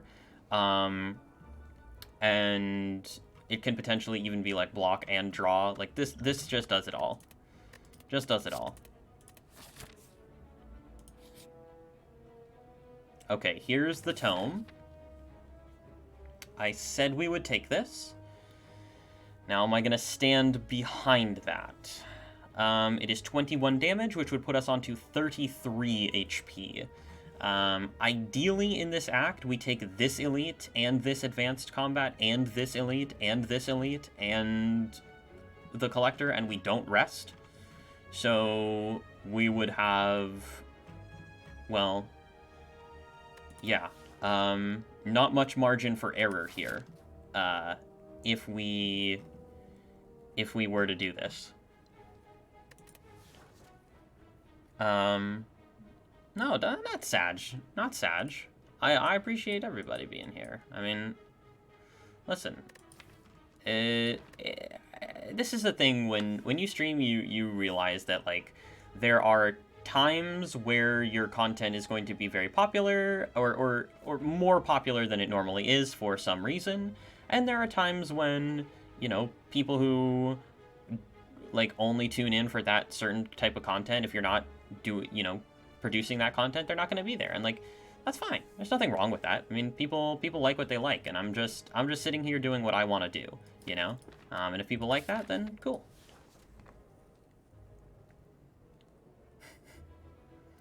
I only tune in for Rocket League. Yeah, there's very little room for error. But I mean, Nilari's Codex, I mean, they can all be good, right? This is probably just, yeah, you probably just do it. Okay, Enchiridion is fine. Free power. Solid. The only time when it's really bad is if it's fasting. If it's fasting, it's pretty cringe. But anything other than fasting is generally speaking quite strong. Okay, what's up, Augmenter? How's it going, my guy? Yeah, we absolutely do this. We can high roll here and get the really good stuff. Our deck is super strong. We can get exhausts. We can get, yeah, all kinds of stuff. It is worth mentioning that mutagenic strength is also completely bonkers. 3 extra strength on turn 1 is like so nuts. Yeah, fasting is a bit of a troll because it like we don't want to play it actually, and it kind of becomes a curse in the deck. Yeah, that's the question that we're about to ask ourselves: is 2 strikes here or 1 of each?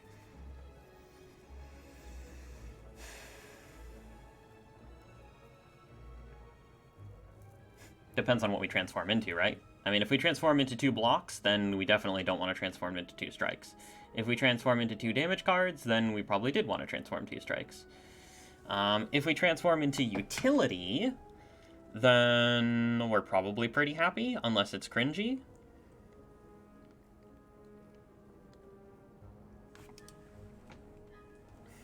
Transform into Rushdown? Yeah, I hope. That would be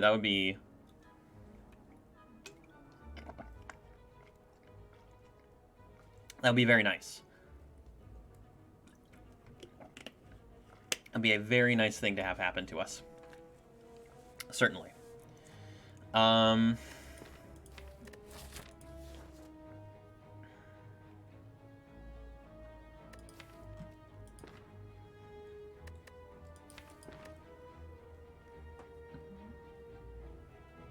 Good morning, Maddie. Is all absolutely Baltic. Yeah, it's been very cold where I am as well.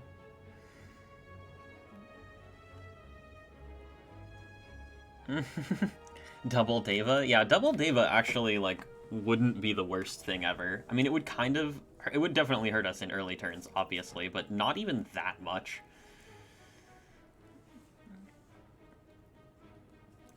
You ever run the numbers on what percentage of transforms are exhausts?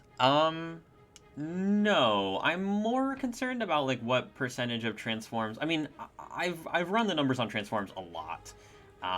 And the general consensus is that transforms are just very good. Because even if they're really bad stuff, you're just going to be removing the cards anyway. So it's essentially just like free high rolls. It's free high rolls as long as you as long as the cards aren't so bad that they're going to instantly tank you, but like genuinely we could transform into 2 curses here and our deck would still probably be completely fine because we have so much ability to play cards that are not these cards, right? Like almost every turn we're probably going to be playing cards from here and just completely ignoring cards from here for the most part. Yeah, I think I'm going to go strike defend. I do think that... yeah, Slay the Relics is down, unfortunately. And yeah, it has been for a while. P-Box on 10 removes 3.5. Interesting. That would definitely vary from character to character, of course. But yeah, let's just do this. Ooh, mama. Yeah, okay. Okay, we get significantly better strike, and we get significantly better defend, too. Prostrate, getting it for free here actually opens up some really cool potential infinites with Prostrate, and also opens up Divinity as a way that we can scale into the late game. What's up, Byron?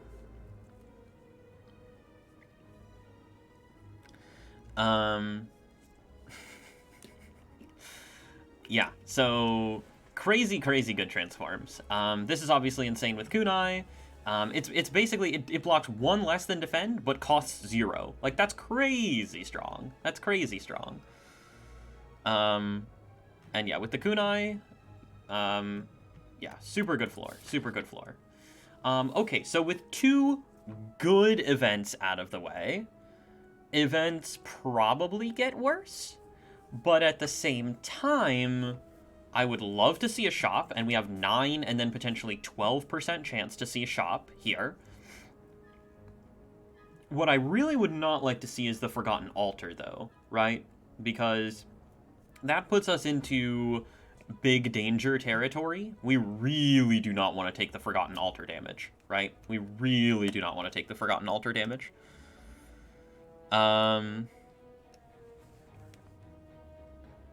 If we do take the Forgotten Altar damage, this act gets ugly, right? This act gets real ugly. I mean, I very, very, very much want to take the Spicy Elite here. And... Absolute Codswallop. Yes.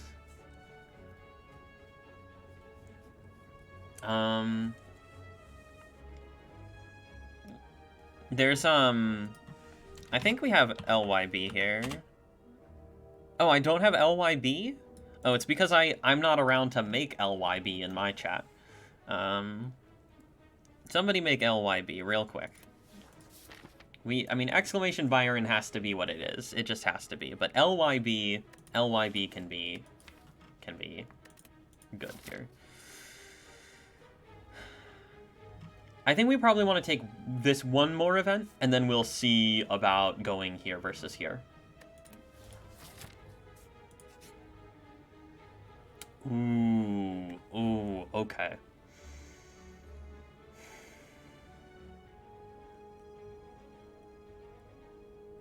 Another really difficult choice. Another genuinely very difficult choice. This is the absolute best floor possible to see the best cards in the game because you see 20 cards, right? 20 cards, and the odds that you do not see one of the best cards in the game here, incredibly slim. Incredibly slim, right? However, the heal here is actually kinda pog, right?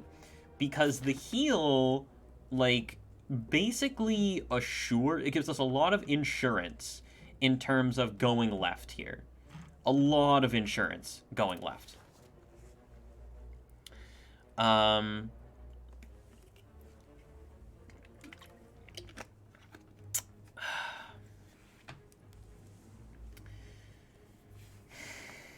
But, I mean, the odds that Reed just wins us the run instantly are so high that we should probably... And, I mean, it's probably not even greater than 50%, but it's like, they're so high that we should probably just click this every time, right?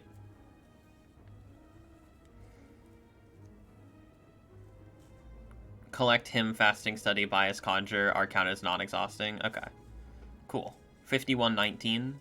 So approximately 5 out of 7. Which is like, what's the percentage on that? It's like 60%. It's 5 over 7. No, it's 70%. Never mind. Okay, it's 70%.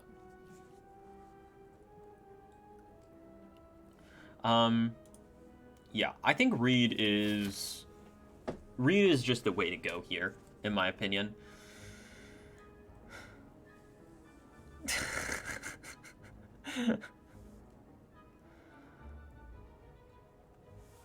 You guys are too much. The problem is that the Reed forces you to add a card to your deck, right? And we do not want to be forced to add something cringy. But even something like Tranquility is actually completely acceptable here. There are many cards actually that are decently acceptable in this situation. So yeah, I am down. I am down to click this button because the rushdown and or mental fortress and or talk to the hand that is hiding behind here can just win us the run right away.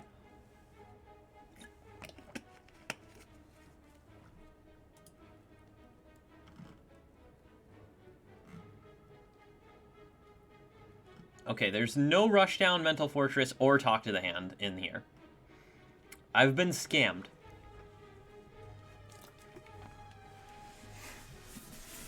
I have been scammaroonied.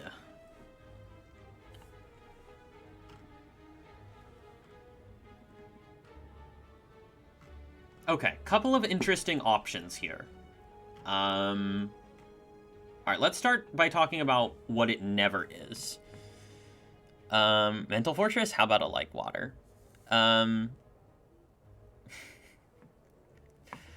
Okay, let's talk about what it isn't. It's not signature move, carve reality, third eye. It's not pressure point, sash whip. It's not consecrate. It's probably not tantrum, like water, crescendo, weave.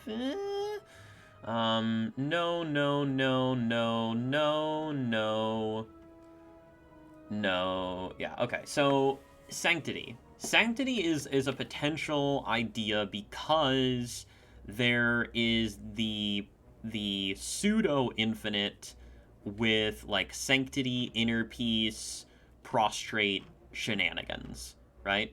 Unfortunately, that requires a lot of upgrades, which we are going to be light on in this run. But it is definitely there, and Sanctity obviously gets much stronger with Kunai.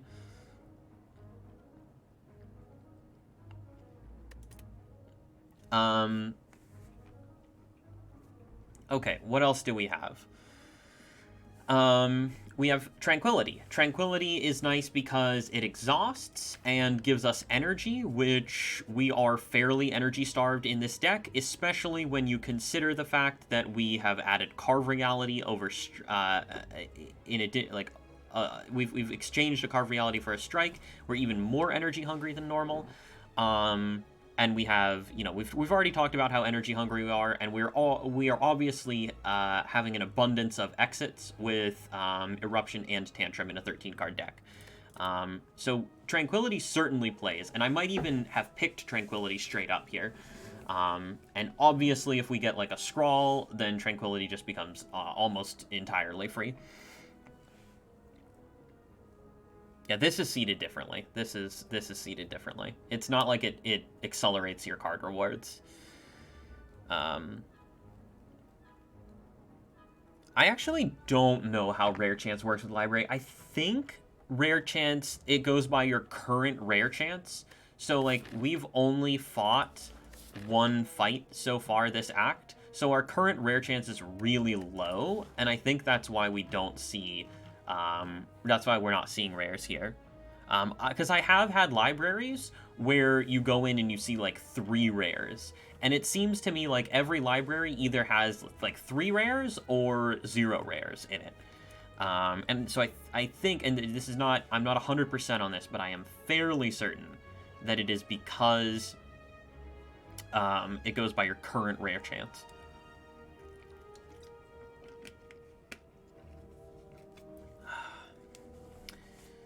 So yeah, library, I mean, the main reason, again, that library is good is because all of the best Watcher cards are uncommons. And this event is guaranteed to show you, I mean, here we see 1, 2, 3, 4, 5, 6, 7, 8, 9. And yeah, so it's guaranteed to show you at least like 6 to 10 uncommons, something like that. So the chances that you see one of the really good ones, very high.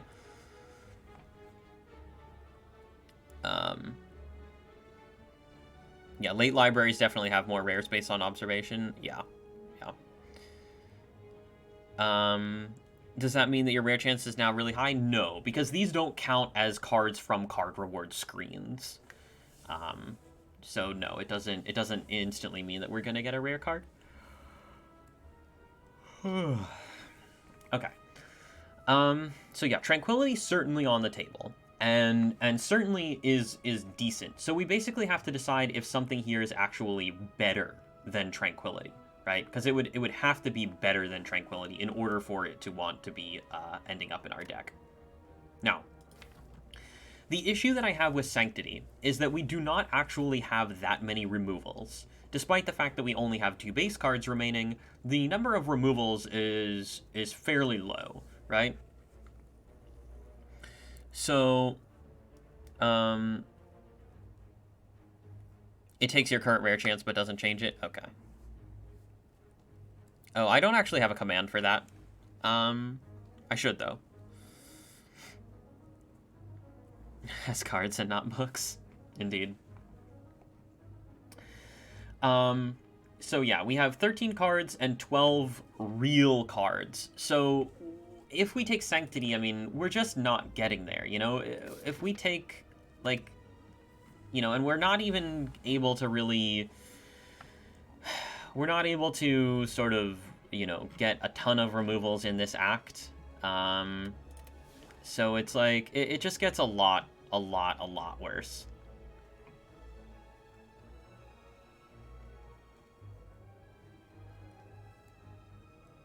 No, the problem with third Cut-Through Fate is that we're really spending our energy, like I've said, we're spending our energy on damage very efficiently, very consistently, right?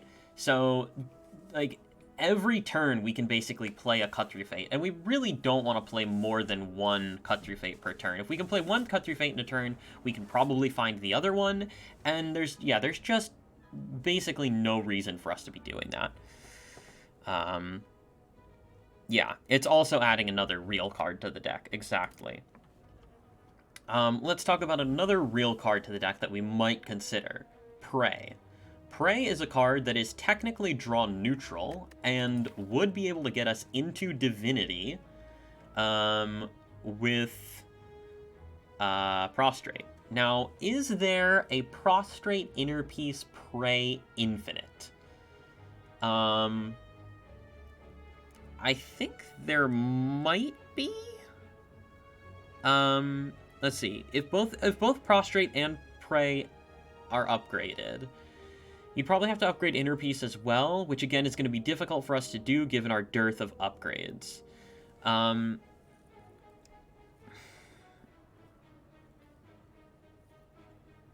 Prostrate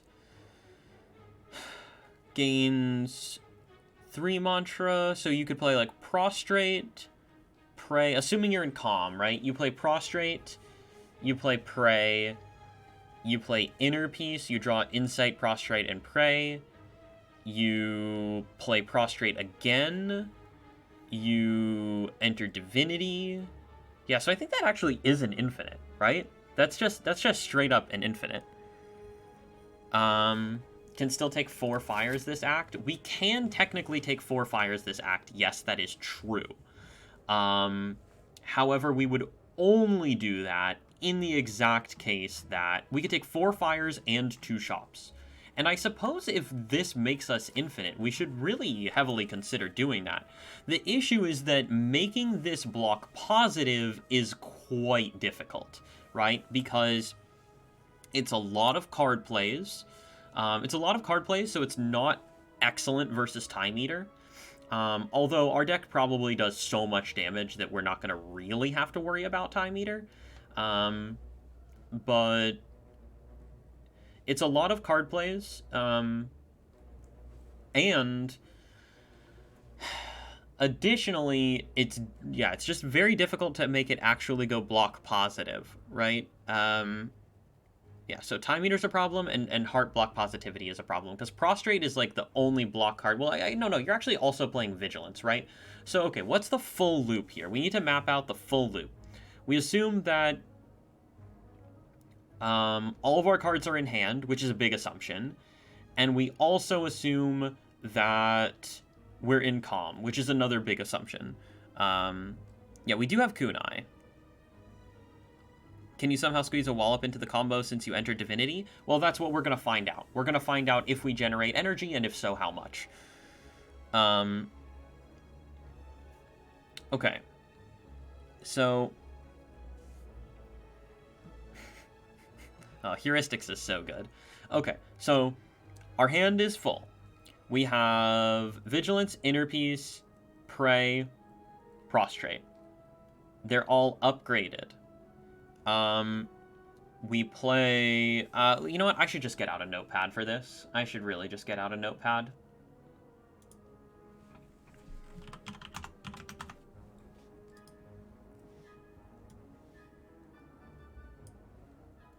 And we can change to this scene.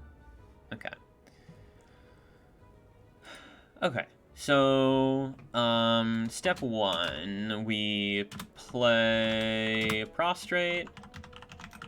We have 2 block. I'm just gonna do this, for Beat of Death, right?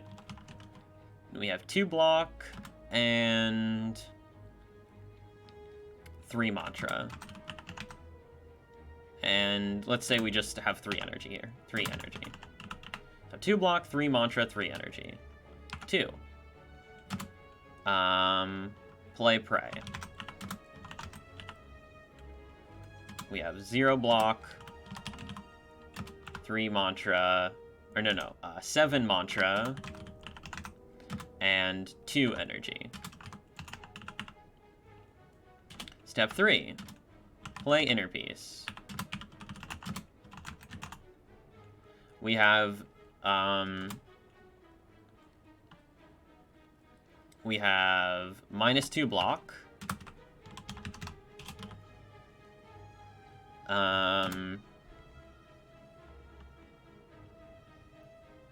-2 block.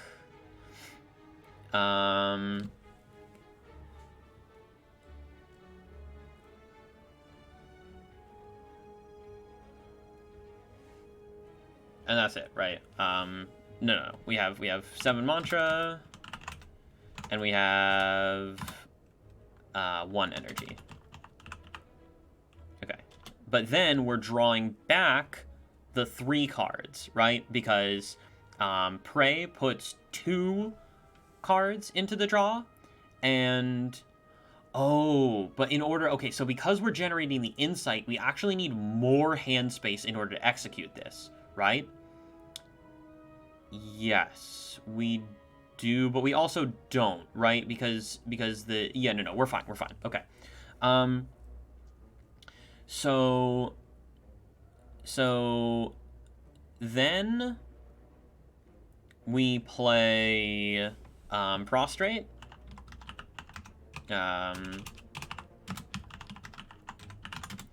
which, yeah. We'll play Vigilance at some point, but we're getting there. We're getting to the Vigilance. Just downloaded some extra RAM the other day. Inspire runs smooth as butter. Epic. Yeah, always if you need more RAM, don't go out and buy RAM. Just go to downloadmoreram.com. Don't actually do that, by the way.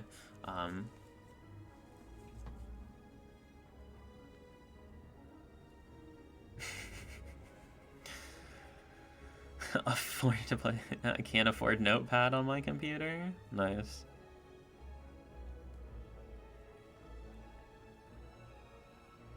Oh yeah, if we get fasting, then yep, that's potentially a problem. Yes.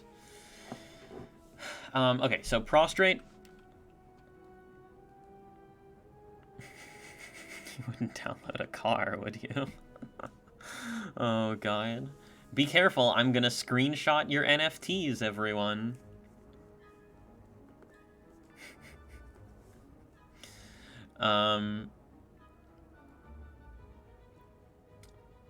I'm getting distracted. God. Okay, so prostrate. Which means we enter divinity, which means we get to 0 block. We get to 0 mantra. And we get to we go from 1 energy to 6 energy, right? 6 energy. Yeah. So 0 block, 0 mantra, 6 energy. The problem is we need 3 removes to even think about doing... Well, no, that's not entirely true. We don't need 3 removes to even think about doing this. We need...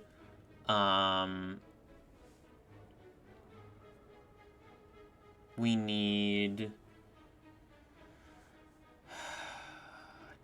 2... No, we need... Wait, we have 13... We'd go to 14 real cards... No, 13 real cards, so we'd need 2 removes. Yeah, not 3 removes. We need 2 removes to do this, because we can do it technically with... I think we can technically do it if our hand is not... No, we can't. No, we can't. So we'd need 3 removes to even think about doing it. We'd need 5 removes in order to actually get there. And the odds that we get 5 removes are... well, not great, right? We'd be counting on some stuff here. We'd have to remove for 100, 125, 150, 175, and 200. That's a lot of gold. That's basically like all of our gold for the entire rest of the run, essentially. And we don't have an empty cage to get us there, and we don't have really the ability to take Astrolabe or Pandora's Box. So the only relic that really helps us with this is Runic Pyramid, and that doesn't really help us that much.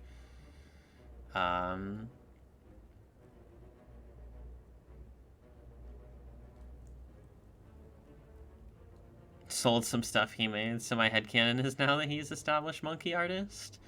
Yeah, I'm pretty sure if you know what Zeknar comes from, you might be able to take a guess. I mean, I don't actually know if it's true or not, but you might be able to take a guess at, maybe what he sold.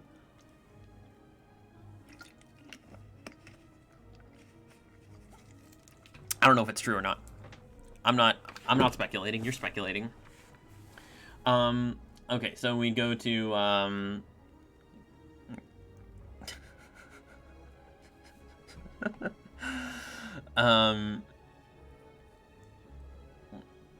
probably don't talk about that in the stream chat, even if we're just joking, though. Does that remove account for the wound and burn from heart? Always, yeah, always.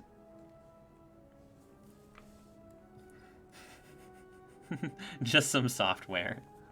Okay, all right. Well, good to know.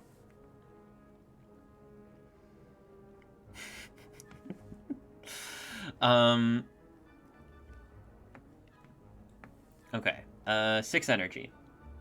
So we technically we play vigilance. We go to right. So then we have to play vigilance. No. Then we have to play insight, right? Because insight will draw back the because what's in our discard pile right now is inner peace and prostrate, right? So then we have to play the insight. So 5 is insight. We go to -2 block, 0 mantra, and 6 energy. And now we have all of the cards that were in our original hand are back.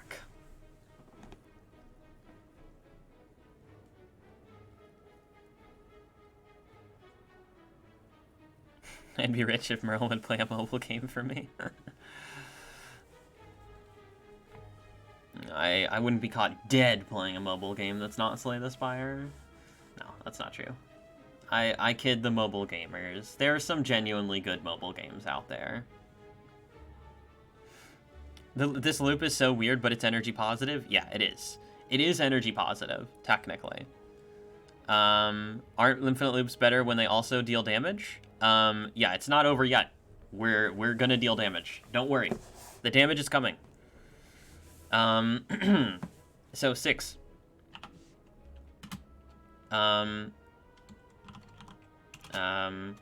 Vigilance. We go to, assuming that vigilance is upgraded, we go to 8 block, 0 mantra, 4 energy. And now, assuming that inner peace is upgraded, we can play. So the time in the loop where we play the damage is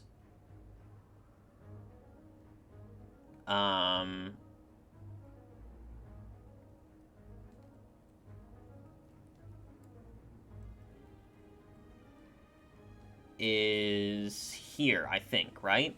Well, we want to play the damage when we enter Divinity. But that, I don't know. That might be weird. I mean, this works. This works. It's definitely an infinite. The question which we have to ask ourselves is, did you play the mobile Rocket League? No, not really interested.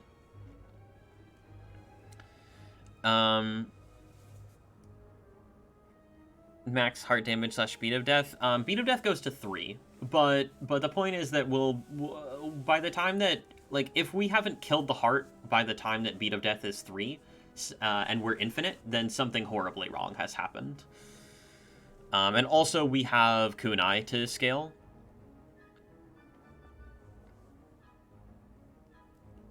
I mean, it's already block positive. It's already block positive, even without kunai. Because we have 6 card plays, and we play Prostrate twice and Vigilance once, so that's 12 plus, it's 20 block and 6 card plays, so minus 12, but then plus 20. So we get 8 block for every 6 cards that we play.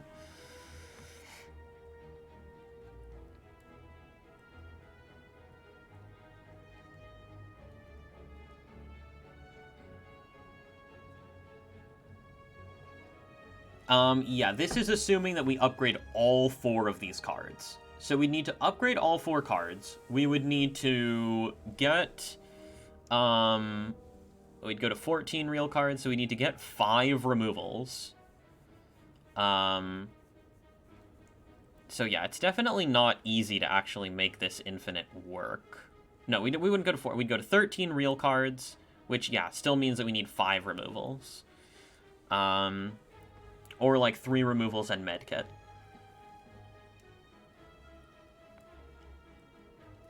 If we get time meter, we just lose.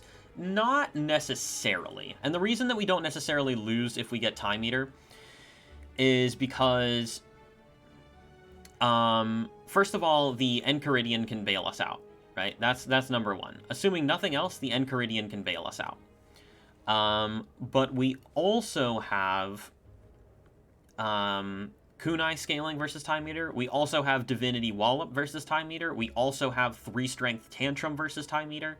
So there's a lot of stuff that we can do against Time Eater. The main thing that I would be worried about in Time Eater is being able to consistently draw into full hands, because if we get like the debuff hit, the big debuff hit, that's going to be difficult for us. So that would be the challenge with Time Eater. If we play the Infinite, then yeah, it doesn't work. But the deck that contains the Infinite can beat Time Eater. The Infinite does not do well against Time Eater. You're correct. But the deck around it can adjust and probably beat Time Eater.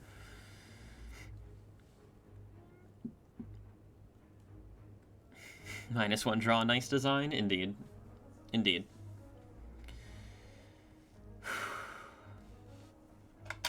So, I don't think that we want to go for this though, because it's just too much. It's too much. Thanks for that follow, by the way. It's too much to ask. It's like it immediately commits us to this path probably, and I don't want to immediately commit to that path. I really do not want to immediately commit to that path. So I would rather not. That still leaves us with what the hell are we taking here? Flurry is pretty good because we have Giria Strength, we have Kunai for defensive scaling, which Flurry really helps with. We also, like we've said, are pretty energy starved at the moment. Flurry would essentially be committing us to not infinite. We would be pretty much hard committed to not going infinite at that point, which I think is a little bit scary given how difficult it is for us to set up our draw pile in longer fights. Especially with you know, if we don't get 4 energy, like it could be pretty hard for us to do that. And I don't really think, like, we can take a Flurry or a Flurry equivalent, because Weave is also very similar to Flurry. We can probably take that a lot later. You know, there are many cards that are going to be sort of like Flurry that would push this deck non-infinite over the edge, right?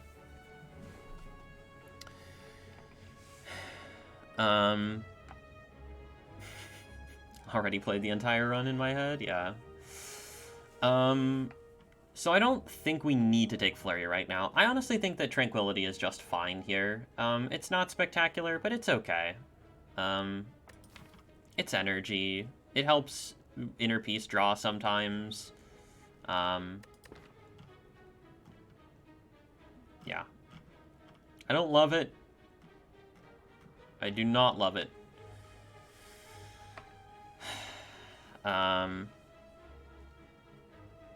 Should have taken the heal. Yeah. It's not spectacular. It's probably fine. Makes an Empty Mind a lot more palatable. And Empty Mind is a card that I would probably want to add to this deck. With the Prostrate. The Inner Peace, Prostrate, Empty Mind, potential shenanigans that can happen there. Like, Empty Mind is just better Sanctity, probably.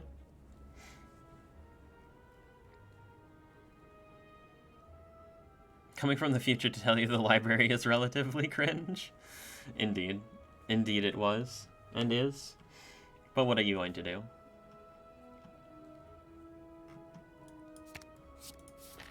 Okay. Tranquility is here. Kicking and screaming, we have chosen it. Now, I would like to go to a shop as soon as possible. I would also really like to take this Spicy Elite. If we are to go here, we have a 50% potion chance. We do have 2 decent potions, so there's a a non-trivial chance that we would just be wasting a potion because we probably won't have to use one here, and then we're wasting a potion. If this is a shop, I'm also very happy. 12% chance at a shop right here. If it's apparitions, I'm also very happy. And there's still like removal events that we can get here as well. The altar does have a relatively high chance right now. It's true. It's true. But it's still relatively low in the context of everything else, and this also just has a 40% chance to be a fight anyway, right? So it's literally like 40% chance to be a fight. I think we just take the event here, and then if we always take this elite, and then we can go 2 elites, 2 shops, and 2 fires, or we can go 3 elites, 1 shop, and 1 fire, and we'll decide after, basically. Okay, well, he can't give us Dead Branch, and he's giving us a pretty decent deal. 85 gold for a relic is, generally speaking, quite solid, especially if we're going to be ending up in a non-infinite situation. If we add Rushdown only, then we are... Yeah, I mean, we probably just take this. Tungsten Rod. Not spectacular, but fine. Acceptable.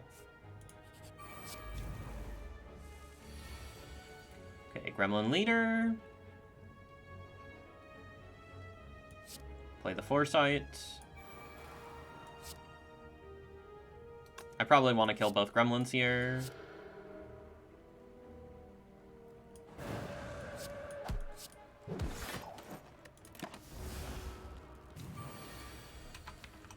Is she attacking me? She is attacking me. That's very cringe of you, Gremlin Leader.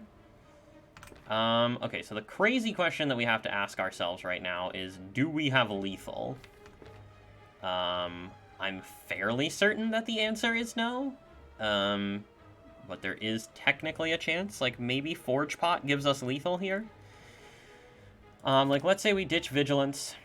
We can go like Tantrum, cut into Tantrum, Tantrum, cut into Tantrum, Tantrum. So we can play Tantrum 3 times, cut twice.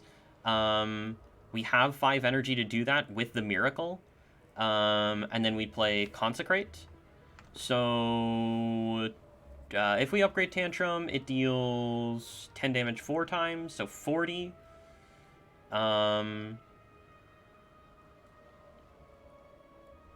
Yeah, I mean, it's super lethal, right? It's super, super lethal if we use Forge Pot here.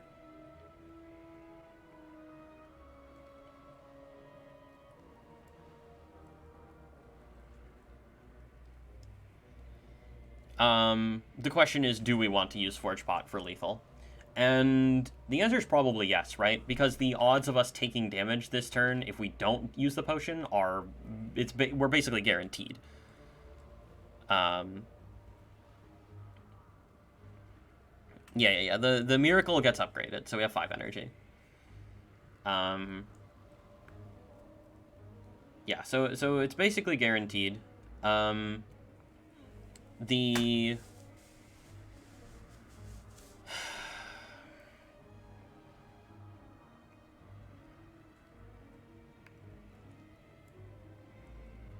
Maybe we should have only killed one of the gremlins? I mean, no, right? Because if you only kill one gremlin, like, this is just, very unlucky, right? So we're, like, very unlucky, so we have to use a potion here, is basically where we're at.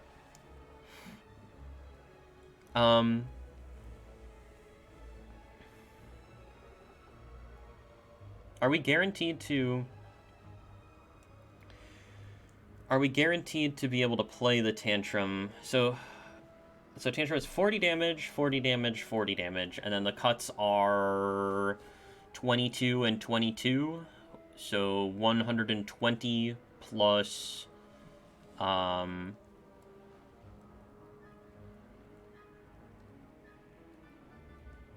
I mean, we're guaranteed, right? We only have 9 cards in the drop pile, so yeah, we're guaranteed. We'll just do this. We'll just do this. I just want to make sure that it's not somehow magically lethal without the potion. I really don't believe that it is.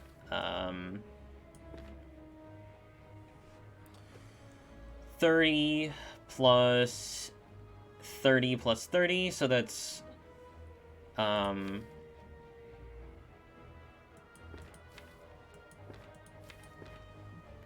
90, but then we don't have the energy to actually play that. Yeah, no, we need to use the potion. The potion is actually for the energy.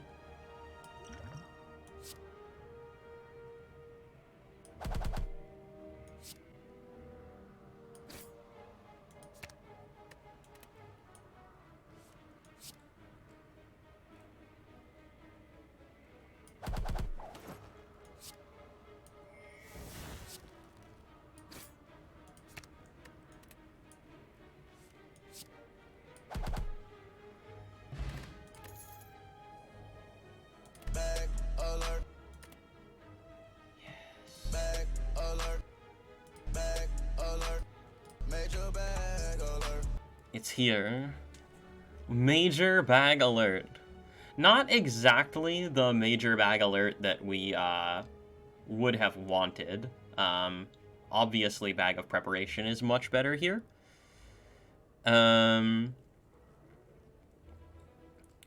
But it's still good.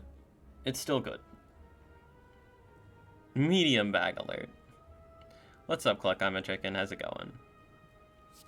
But it is very good for this deck, because vulnerable on turn 1 is, like, bonkers.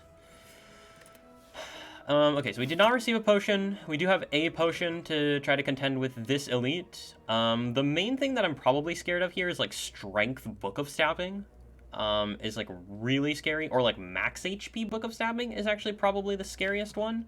But we do have a buttload of damage, right? We have a massive amount of damage, and we do have a potion that can help bail us out, right? But it's not Gremlin Leader, right? So this is a spicy elite that is not Gremlin Leader, which means that it's either Slavers or Book, and spicy Slavers or spicy Book, very scary. Both of those fights incredibly terrifying. Whereas we could just go to a shop now, get a lift, get an upgrade, go to a shop later, like, you know, there's a lot of potential value to be had on this other path as well. Yeah,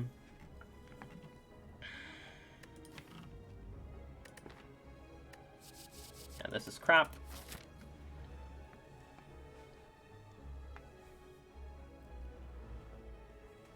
We do technically have enough to remove at both shops, although I don't know if we would. Like, there's potentially a world where we go to this shop, we don't remove, and then do you even lift? Yeah, exactly. We go to this shop, we remove and, like, buy something else, and then, like, we can't remove and buy a common relic here, but we can remove and buy, like, an uncommon card. The thing is that I really would like to not have our pathing be forced in Act 3. I would like to be able to do whatever I want to in Act 3. And that's the main reason that I want to go here, right? Like, Act 3 is the cheese, if you will. It's like, yeah, and I mean also just like relic, and also, you know, card reward, and yeah, let's just go for it. We have the Swift Potion. And we can also rest here technically if everything goes wrong. Like, I think we're fine. Okay, study against Chosen, not exactly the best, but whatever, we play it.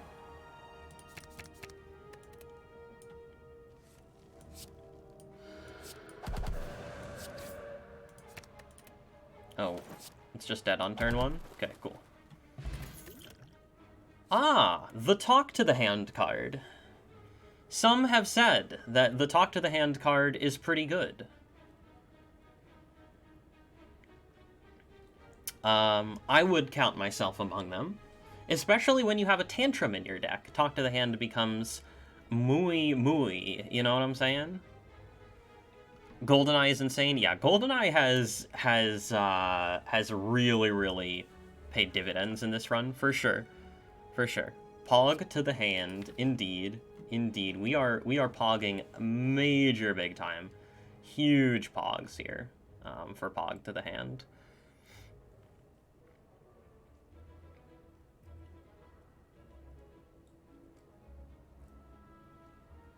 Don't know what you're saying? Wait, what part do you not know what I'm saying? Mui Mui? Oh, it's a Jar Jar Binks quote. Please don't roast me for quoting Jar Jar Binks. Second relic is Girya. You can now gain strength at rest sites up to 3 times. Meh, doesn't even scale with Kunai. True. We're going into a spicy elite that could be slavers. Anybody want to take conclude? But yeah, I mean, we take talk to the hand. It's pretty obvious. This isn't automaton. Like, yeah, we take talk to the hand. Dark Lord Jar Jar? Exactly. Of course. Of course. Jar Jar, not actually cringe. Well, I actually cringe, but cringe for a reason, because he's secretly behind the scenes controlling everything. Of course. Alright, let's see what we get. Okay, max HP slavers, master reality. Okay. Alright. Alright. Definitely sensing a potion here on turn 1. Master reality technically plays with carve reality.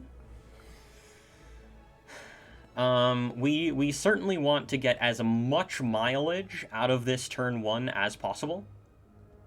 And because of the bag alert, right?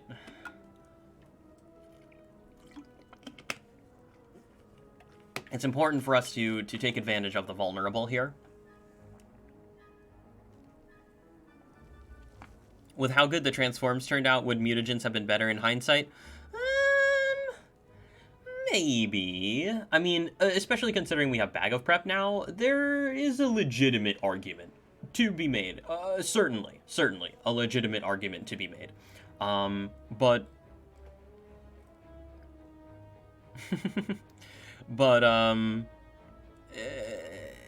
it's not, like, I don't know. It's not that big of a deal.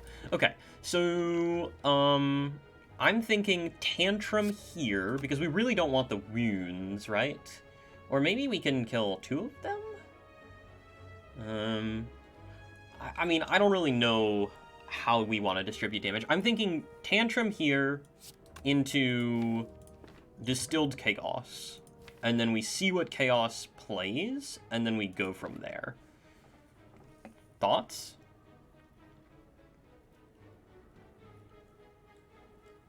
I don't want to calculate this. I really don't. I think that we're just super winning this fight. Like, beyond winning the fight.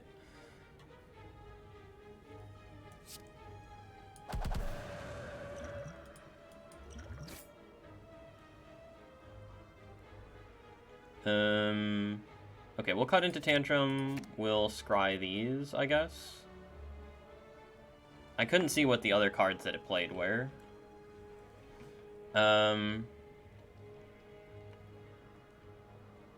We don't really want these. We want better stuff. Okay. That is an excellent outcome. We kill everything. I'm almost sure.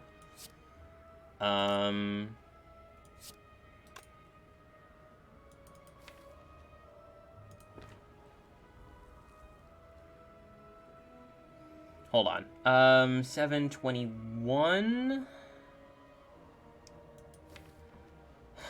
Consecrate is weird.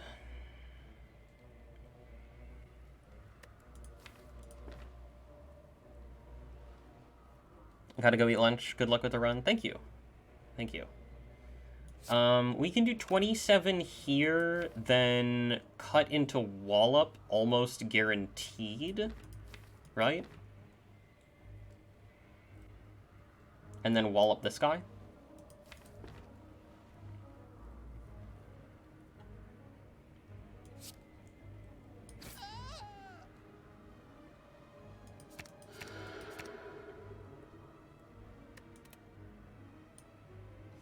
Thanks for the follow, friend.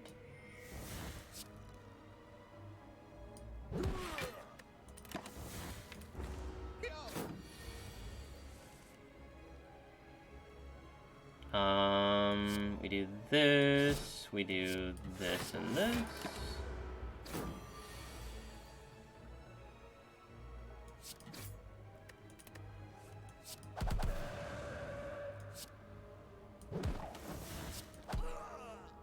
Excellent. Flex Potion is amazing. Wave of the Hand is interesting here. Very, very, very interesting.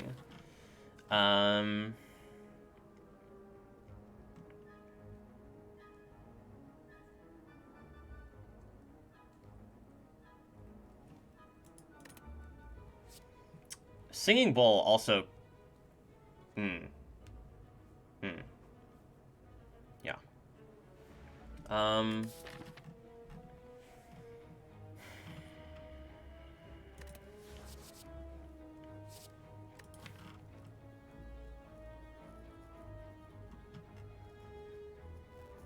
Yeah, this does not really feel like a deck that is going to have a massive, massive ability to go infinite here. We just basically need to make sure that we can play big turns on the turns where we need to play big turns, and we should be able to set that up with Inner Peace, with what we have. I think you know, by the time we get to the point where we need to actually be somewhat careful, we should be okay, especially after a boss relic. Yeah, I mean, and you know, after some removals, like we're gonna be, I think we're gonna be in a fine spot here, a fine spot. I don't think we want to take any of these. I think we'll just grab the max here. Frozen Egg. Okay, Frozen Egg's pretty interesting. Curse Key would definitely be something that I would be down to consider after this act. I think energy plays very, very well in this deck. And we've already seen Cage, and I probably wouldn't want to take Astrolabe or Pandora's Box. So I think, like, you know, best relics would be like Pyramid, Violet Lotus, but those are only two. And, you know, if we don't see those two, then there's definitely a potential that we're going to want to think about doing something else here. And that something else very, very, very well could be a Cursed Key, right? There's not much, like, it's pretty free energy if we don't need to take the curse. Other than Mental Fortress and Rushdown, would Foresight be good for the Spiral Elites? Probably not. Like, you know, ideally we take this Flex Potion to the Spiral Elites and we just, like, kill one of them on turn 1. With the Flex Potion and, like, Tantrum. If not, maybe we need to use a Swift Potion. But, like, you know, hopefully we have a potion solution for that fight. Does the book synergize with the egg? No. Frozen Egg says whenever you add a power to your deck, a power card into your deck, upgrade it. And this says at the start of each combat, add a random power card into your hand. So you're not adding it permanently into your deck. Yeah, Master Reality, if you could somehow... Whoa. Simipu, thank you for the Prime sub. And the 2 months. If you could somehow play Master Reality before Enchiridion triggered, it would work, but you can't actually do that. I'm gonna take another brief break here. We will not be long. I'll be right back.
I'm back. Yeah, I think I'm gonna key this frozen egg.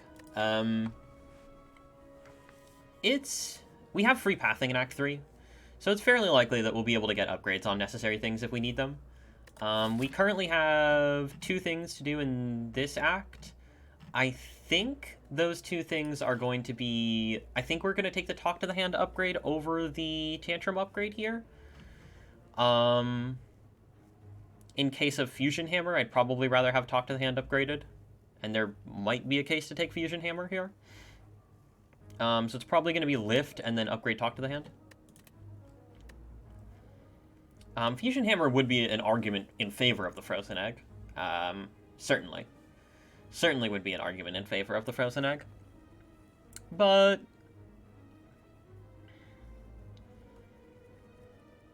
I think that the, like, Fusion Hammer is a less of a nightmare scenario than having to take the key with Cursed Key.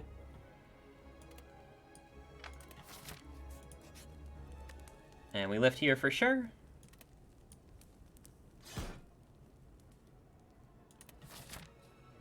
Now we're fully torqued. I would definitely like to go to this shop with 300 gold, so let's do that. Okay, book is here, complete with bad pattern. And our turn 1 is fairly cringe, but we block we block 12, so we take 12. That's well, no, we actually only take 10, right? Yeah, that's acceptable.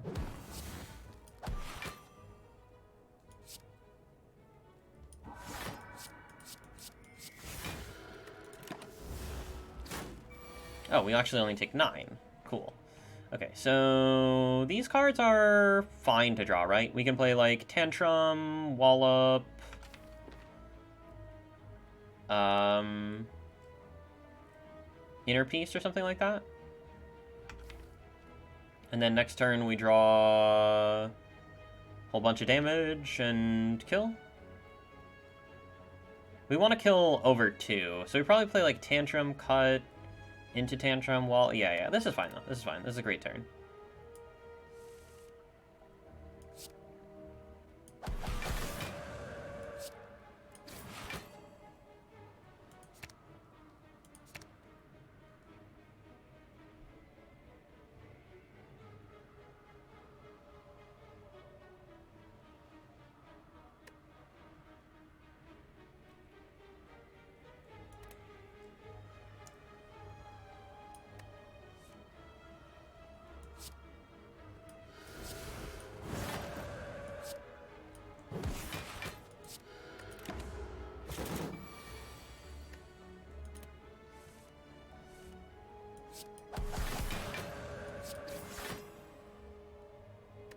Doesn't matter, we have lethal in hand.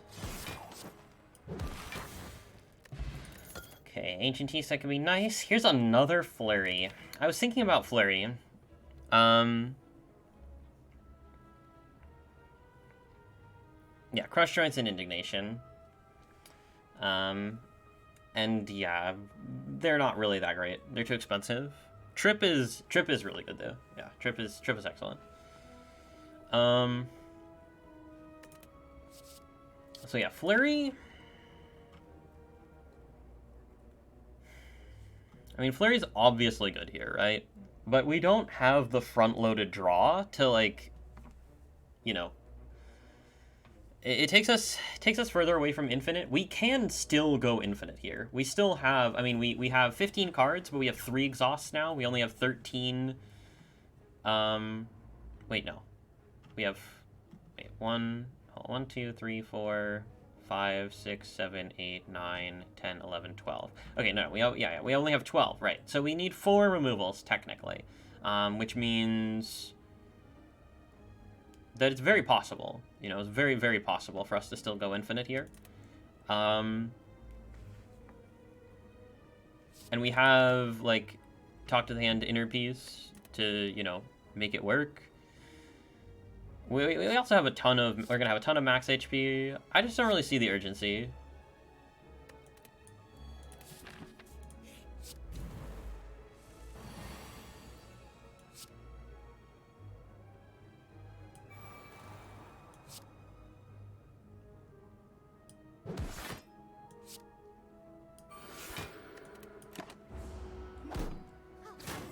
Thanks, Tungsten Rod. Yeah, see, like, it's already kind of, you know, our draws are a little awkward sometimes, right? This is 36, 12 plus 16 plus 36, 16 plus 36. Is this not a kill?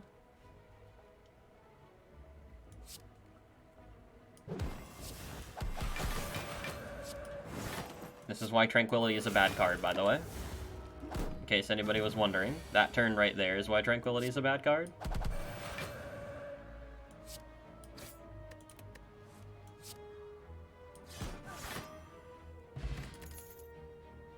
Another tantrum. Sanctity... Yeah. Another tantrum's interesting. If we had Rushdown, probably. I mean, it's kind of insanely strong, but eh. We don't really... I mean, we really are pretty much completely good to go on every fight, except for maybe Nemesis can give us some problems, but we have Flex Potion. Like, you know, maybe we take some chip in some fights in Act 3, but, like, you know, generally speaking, we're pretty much fine. We're pretty much good to go to, like, Act 3 bosses, I think.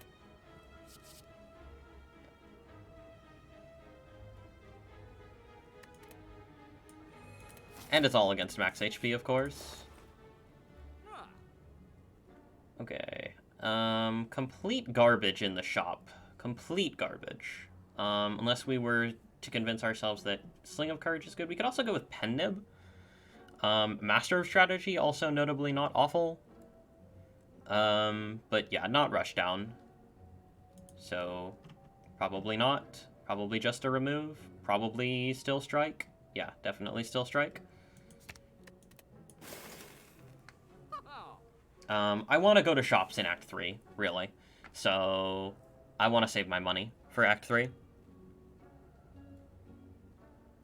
Never looked at the fasting beta art. Yeah, it's really cute.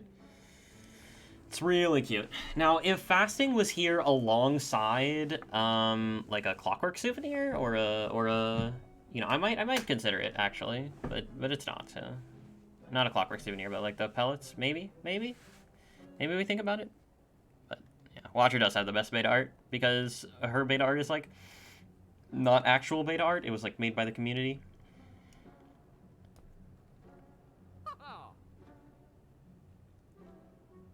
Yeah, it's a bit too expensive, I think. And we already have like plenty of damage scaling, right? Assuming we upgrade the Tantrum at some point, our damage is just out of control. It's good. It's definitely good. We just don't need it. And now that this shop has been cringe, I'm probably like down to just say, okay, we don't need to go infinite in this run. I want like one of the draw manipulators. Like I want one of either Meditate, Rushdown, Empty Mind, and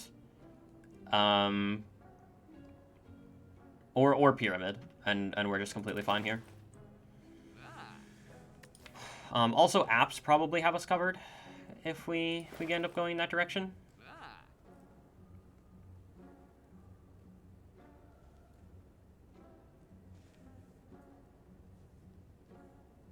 You're saying this, but we'll still go infinite? I mean, maybe. We certainly need to see the Rushdown, you know? It's like...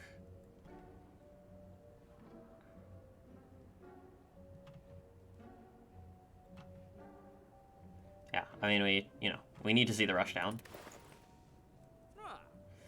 Our potions are very good. Like, Flex Pot, Swift Pot, probably two of the best potions that you could possibly have.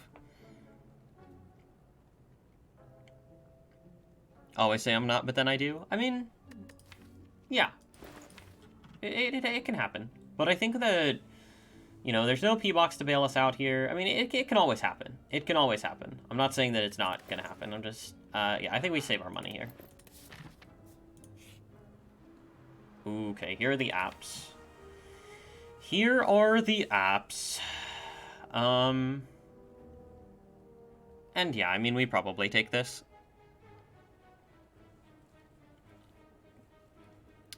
Even if we end up going infinite, apps help a lot. The only fight where they're not good is Nemesis, and like even then, they're probably pretty solid. We also have Singing Bowl to recover some of our max HP.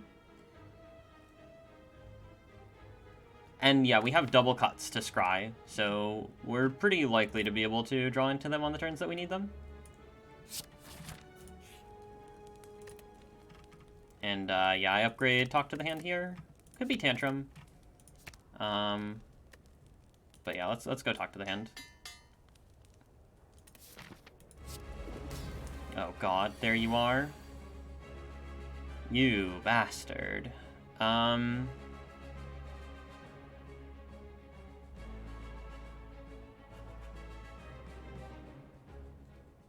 Cringe.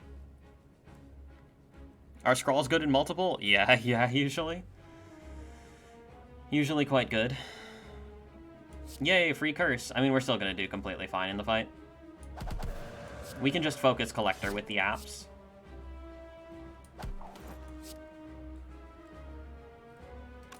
Do we want to enter Calm here? Honestly, kind of not well, yeah, no, we can probably... this is 45 damage. We can Miracle the Vigilance if we want, I guess. That's probably worth doing. It's like 1 energy to gain 2 energy, right? And I don't want to play the Fasting, right? Because we're super good at spending our energy.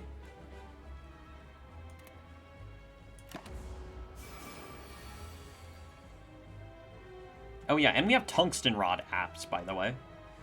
Tungsten Rod apps.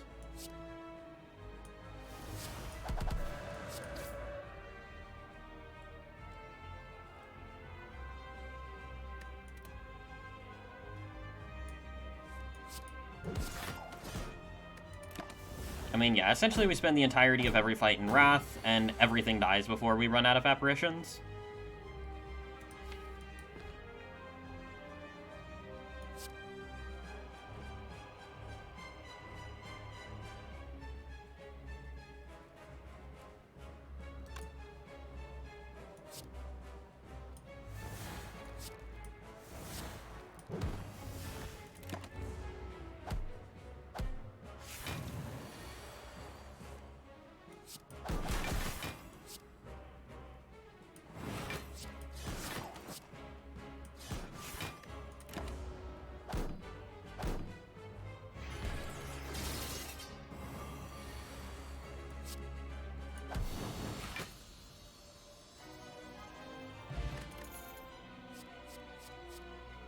Ooh, Blasphemy? Blasphemy is actually almost a thing here, because of apparitions. Completely unpickablers? Basically nevers? But yeah, the Scrawl card is here, and Scrawl is way too good to not take, because it says Scrawl on it. Notably, Scrawl do be saying Scrawl on it. We click that. Oof. The Fusion Hammer. Okay. Okay. The Snecko Eye is probably not. Our deck is not spectacular for Snecko. We have 0 cost, only 1 2 cost. Well, technically Vigilance is also 2 cost, but yeah, not a spectacular Snecko deck. Blackstar is probably also fine, but I think that the energy just plays so well in this deck. Unfortunately, upgrades are also very strong here. Like, very, very strong. I really like upgrades. I would definitely have preferred, like, obviously now I would rather have the key, right? Or I'd rather have the thingy.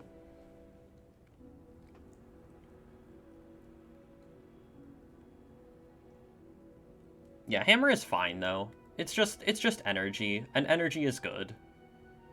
That's ultimately what it boils down to. Hammer is energy, energy is good. As long, like, if we find Rushdown, we just go infinite and win, straight up. And if we don't find Rushdown, then we probably just, like, take Meditate and win. Although Meditate won't be upgraded. It's kind of awkward. We probably still win. Yeah, just take hammer and win.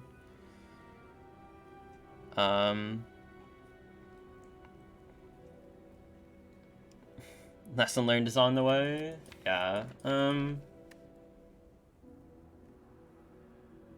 We can even play fasting. Lol. Yeah, maybe.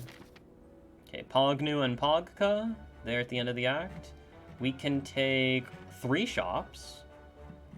We can also... I mean, we're definitely going to this shop. There's no question we're going to this shop, and then we'll decide what we want to do after that, I think. How's Falling? Falling's probably okay. There are quite a few things that I wouldn't necessarily mind losing here.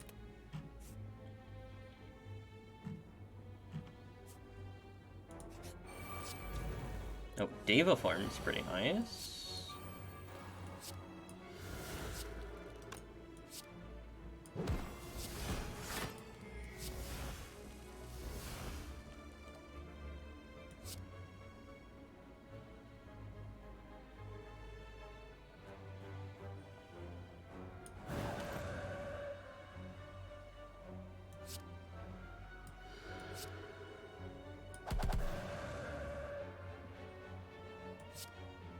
Is Scrawl a good card, by the way? Can anybody figure out whether or not Scrawl is good?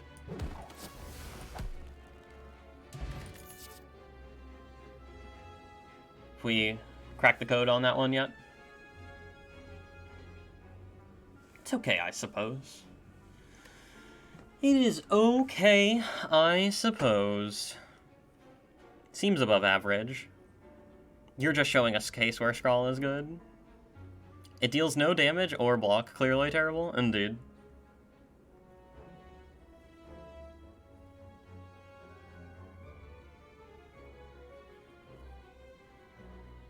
I'll watch your rares are bad.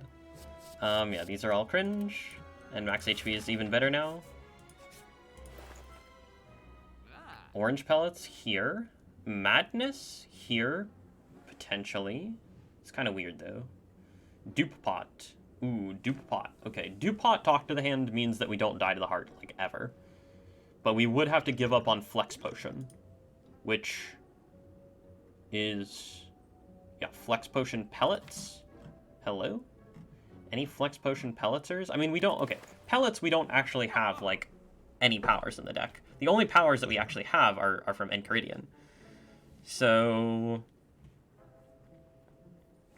yeah, this isn't even Codex. This is Enchiridion, so it's like worse. It's so much worse.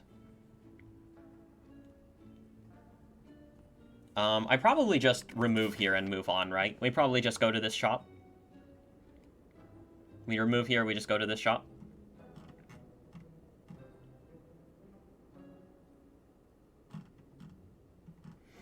We could even potentially consider a line where we only go through, like, 1 campfire in the act. There's only 1/3 elite path, and it has 2 campfires, and no more shops, so that's probably not the path that we want to go on.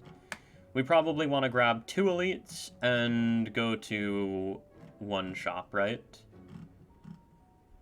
Do we want to go to this question mark? Well, Madness doesn't exactly win us the run.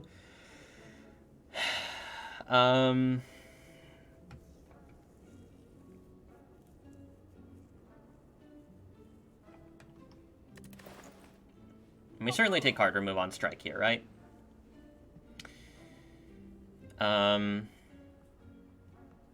mean, obviously Mind Bloom and Double Orb Walker are very good, right?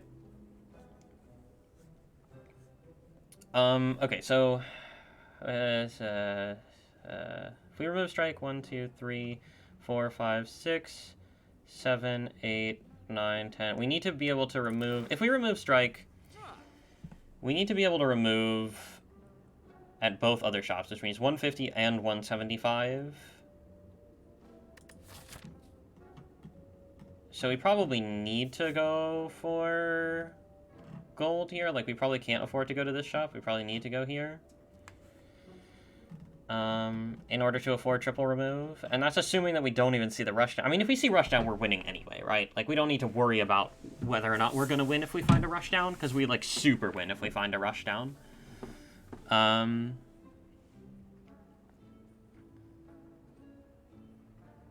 Yeah, permanent flex pot's not really a relevant consideration, I don't think.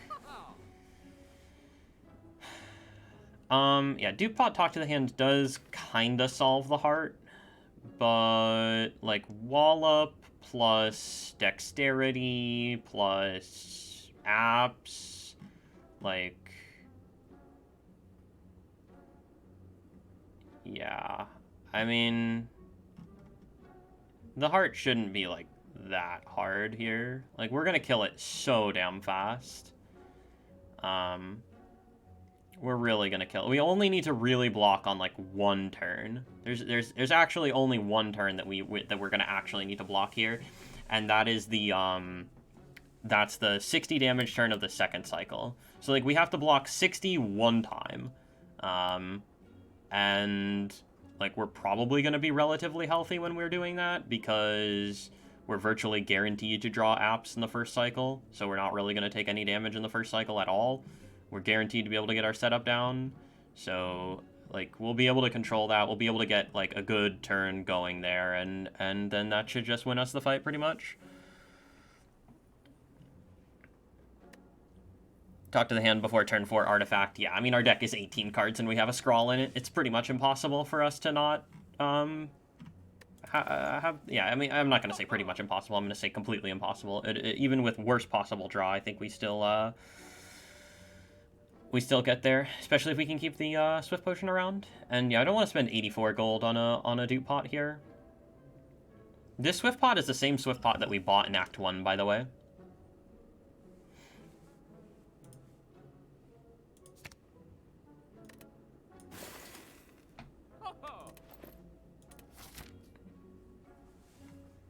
Alright, so yeah, now there's the question of fight versus question mark. When did we start the streak? The streak was started almost a month ago on, October 31st. No, not October 31st. No, almost 2 months ago on October 31st, yeah. Almost 2 months ago on October 31st was the start of the streak. Didn't buy the Swift Pot, it was from a hallway? No, we definitely bought the Swift Pot in Act 1. I remember very specifically because there were 2 Swift Potions in the store. One was 56 gold, one was 54 gold.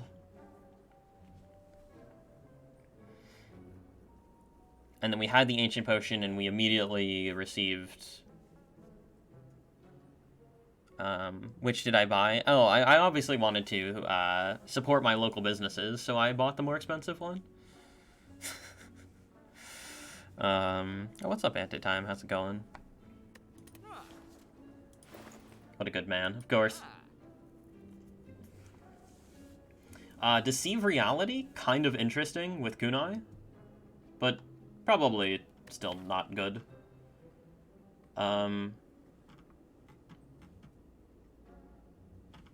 Yeah, I mean, the point is that there's only one turn where we actually have to block, right? We have to block 60 damage on one turn, and, like, Wallop is already blocking for 24 of that damage.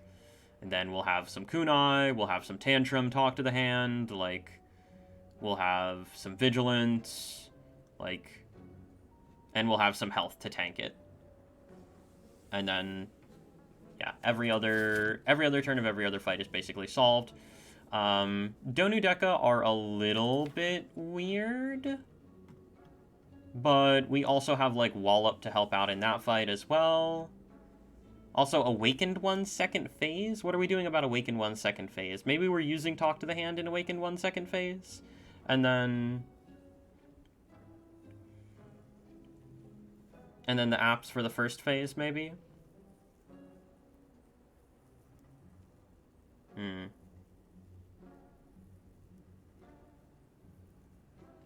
Yeah.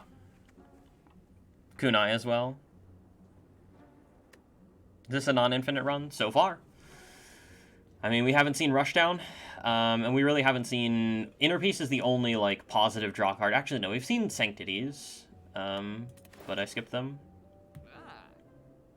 We also have, by the way, taken maximum elites in Act 1 and 2. Yeah,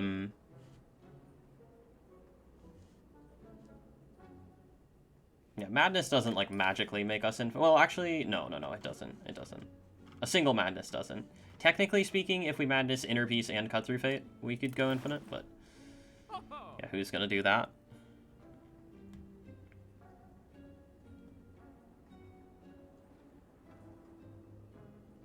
Like an Amazon shopper on Cyber Monday. Oh, boy. Oh, boy. That is... Alright, you got me. You got me. I did do that.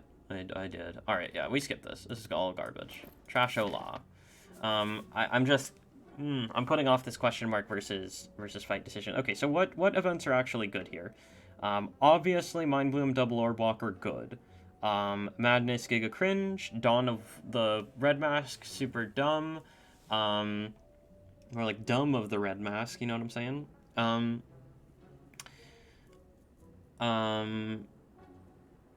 We can't see a shop. There are some other ones which suck. Yeah. The problem with the double madness is that we would actually need to hit it on stuff, and that's kind of difficult to do. And also can break our draw early.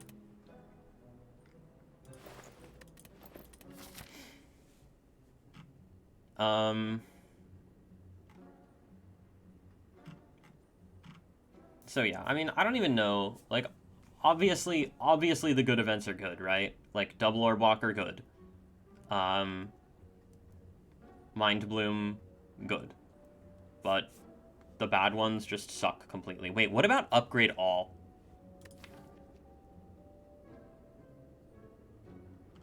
Like, how insanely strong is Upgrade All here? Like, Upgrade All is ridiculous, right? It makes Tranquility cost 0. It makes all the apps, like... maybe we farm question marks for Upgrade All. Well, don't farm them, but, like, I guess we go to, like, these 2 late ones, probably. We'll go, like, question mark here, up here, go to 2 late ones. Three question marks for Upgrade All. Because Upgrade All is, like, completely nuts. Upgrade All certainly instantly wins the run, right? There's no way that Upgrade All doesn't instantly win the run.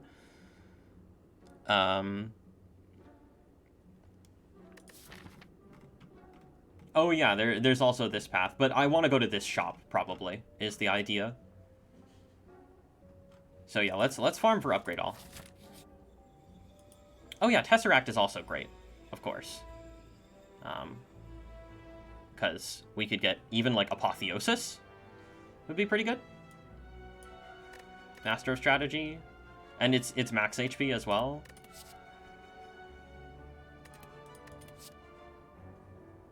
Okay, so Trip is the only card here.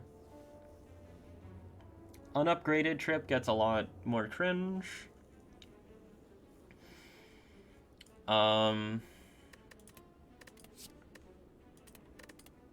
Flash of Steel is, like, kind of a thing, I guess. We'd certainly be... well, actually, no. Flash of Steel doesn't really interrupt the infinite, right? Because you can always, like, play Flash of Steel in the infinite, and we have Talk to the Hand. Not sure we have enough attacks. I mean, our entire deck is attacks, right? We have 1, 2, 3, 4, 5, 6, 7, 8 attacks. So, like, almost half of our deck is attacks.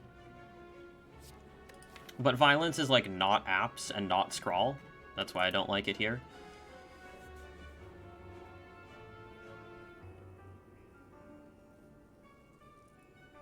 Does this deck go infinite? No. No. Not currently. We had an opportunity to take a card that would have made us infinite. But we would have needed a lot of upgrades, and it would have necessitated us going on a really cringe path. So we didn't want to do it. Yeah, I think Flash is good. Just helps us do a little bit more damage too, which I like. But this is cringe, and this is certainly... I don't think Violence is that good.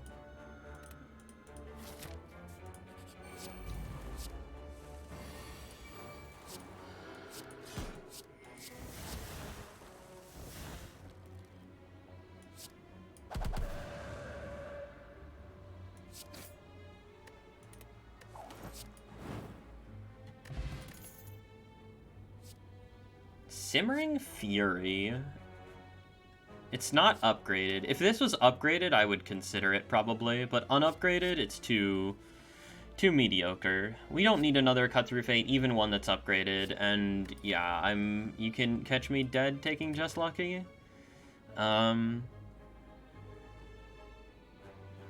Trip wasn't good? Nah, not really. We just don't need it. We don't need it to deal damage, and yeah, I don't really see it as being that great.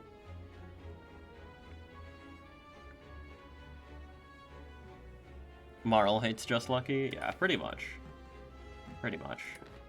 I mean, we're still, like, if we get 2 more removes here, right, which, we need 150, 175, so we need 325, so we need 100 more, which we're getting 30, 90, like, we're guaranteed 100 more gold, so if we see a rushdown in any of these card rewards, we're just infinite, right, like, still. Yeah, Discovery is interesting, for sure. Actually, the problem right now is that we can't actually fill hand, to go infinite, right? I don't think we can actually fill up our hand in order to go infinite here, without Scrawl, because, Inner Peace isn't upgraded.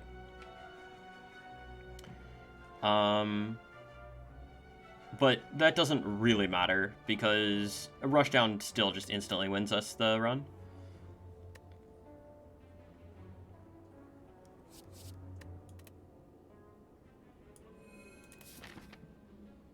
I don't want to go to this shop, because I want to go to this shop. And I want to take these elites. Am I crazy for wanting to take the elites when they can be Nemesis?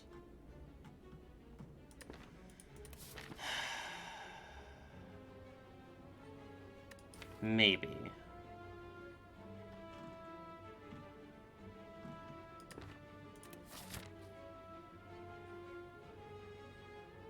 But we have Flex Potion, right? Is Carve irrelevant for filling your hand? Yeah, it is.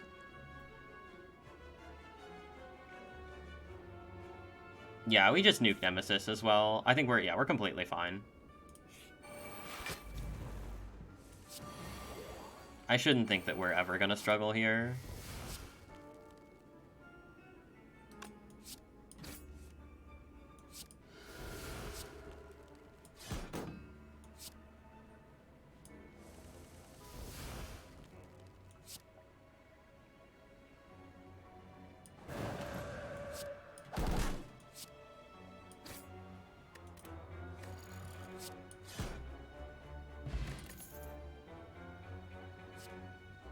Worship, if it was upgraded, I might consider it, because we could, you know, potentially go Divine. I mean, we might even, like, we'll honestly probably go Divine at some point in most fights anyway. Like, any fight that lasts long, we can just go Divine, even with just 1 Prostrate. Like, we can play Prostrate 5 times.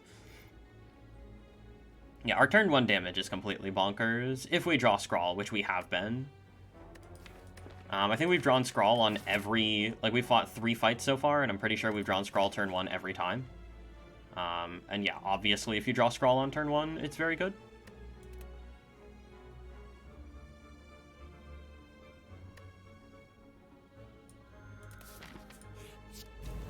Okay, it is Nemesis, and we are getting burned on turn 1, but we did also draw Scrawl on turn 1, and we also drew Triple App. So, yeah. We need to play at least 2 apps here. Maybe 3, and maybe this is the Flex Pot turn, although...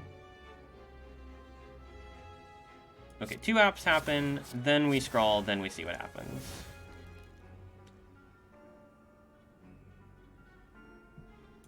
I think we're probably just doing so much damage that we're okay here.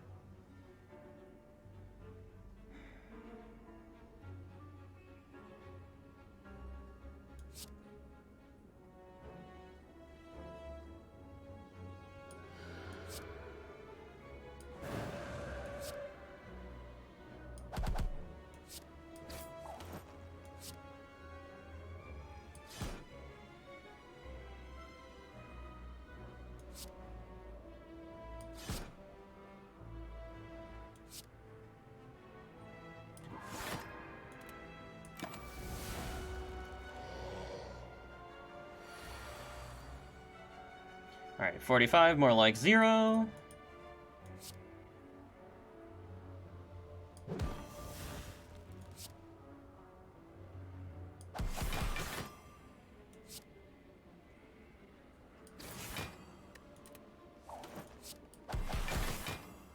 We have guaranteed damage from Tantrum next turn. We also have guaranteed damage from the Smite. So we have guaranteed lethal.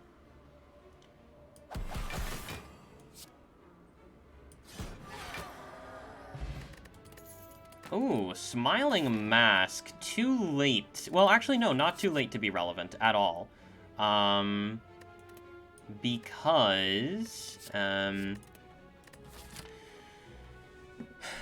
Because we're gonna get a lot of gold out of it, right? It means that we can afford to purchase Rushdown at either of the last shops. I don't... Blessing of the Forge... Hold on. Blessing of the Forge could be really good here. Because it could allow us to save an apparition for later on in a fight, potentially.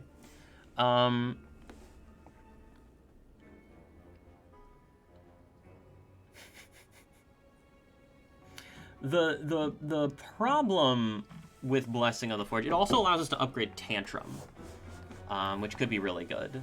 The problem is that Flex Potion is so completely bonkers that it is very, very difficult to convince me that I want to part with it. But perhaps Blessing of the Forge is the potion that would do that.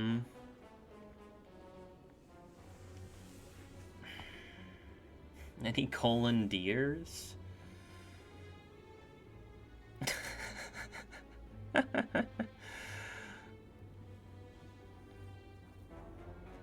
I love it. Hold on. All right.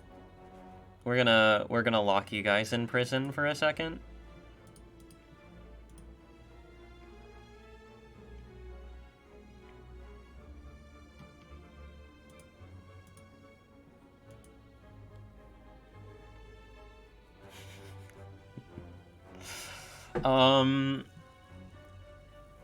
You guys are being naughty, so let the emote spam commence.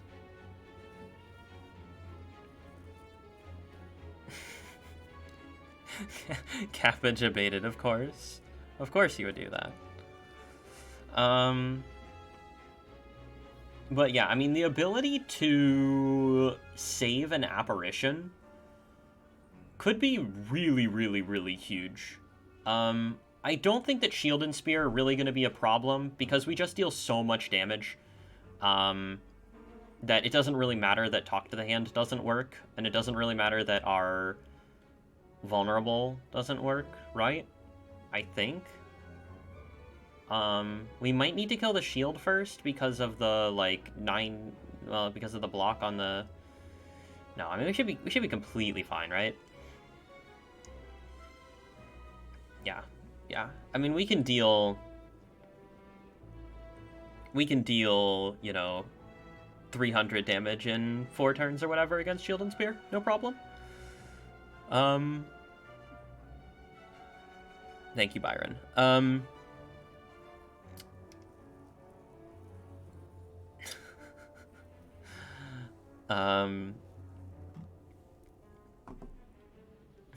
No, LYB.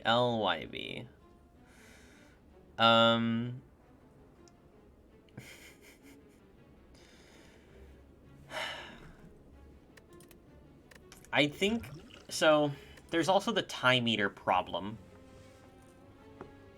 How do you solve a problem like time eater? And, you know, without Talk to the Hand, blocking in time eater could be a little bit cringe. And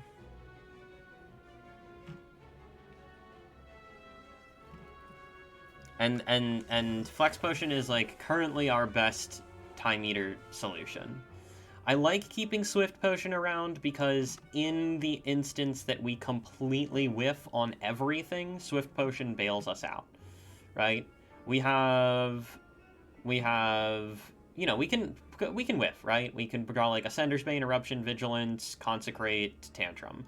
And then we don't draw something, and then we take 1,000,000 damage, and that's probably unacceptable. Genuine Italian leather comes with bonus slots for all your glugs. Yeah. This is, Potion Belt is something where, like, you see it in Act 1 and you're like, oh, cringe, this does, like, practically nothing here. But then you see it in, you get to the point where you're trying to plan for Act 4 and you're going, oh my god, I wish I had another potion slot.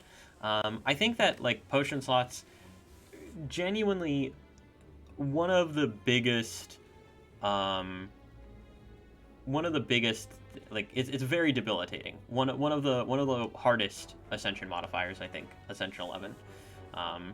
It really, really hurts you in ways that you don't even realize until you are stuck on 2 slots.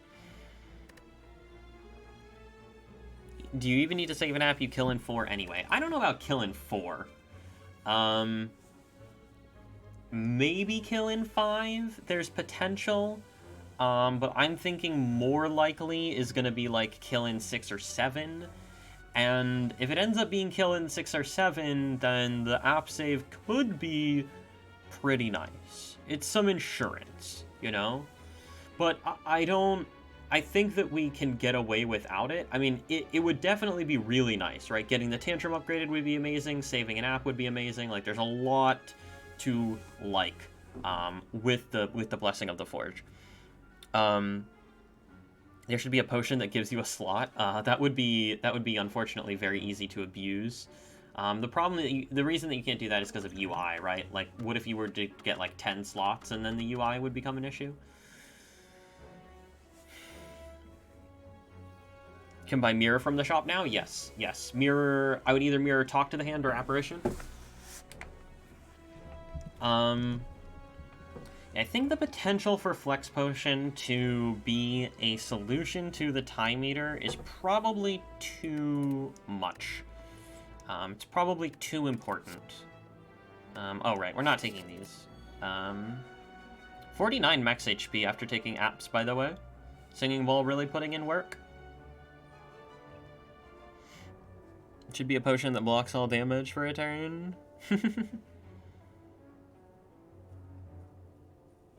Potion Belt is a boss relic. I mean, it's honestly, like, in terms of how good it is for you in Act 4 specifically, I wouldn't even really mind calling it a boss relic, truthfully.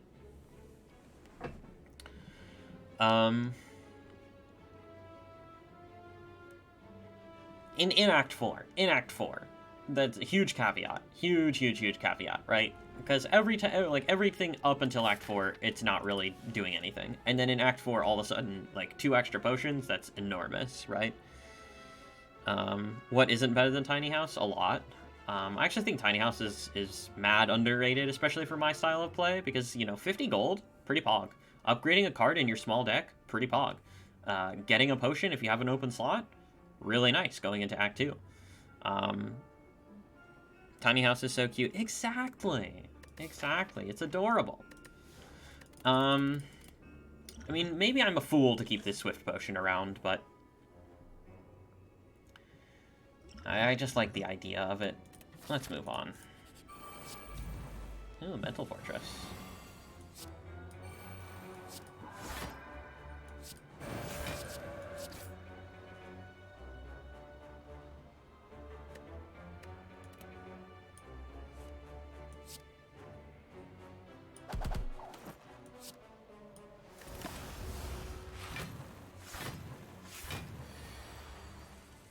Uh-oh. They're pissed.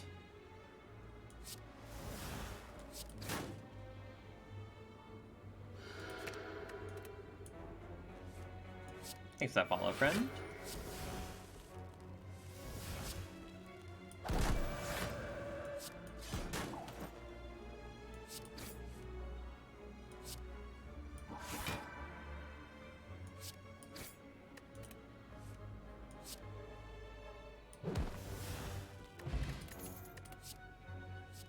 Another scrawl?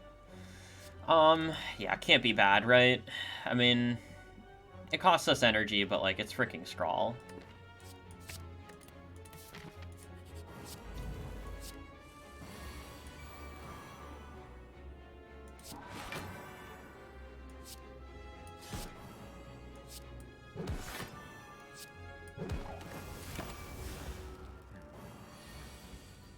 Oh, with the establishment, I should have kept the smite. Whatever, who cares?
Oh god.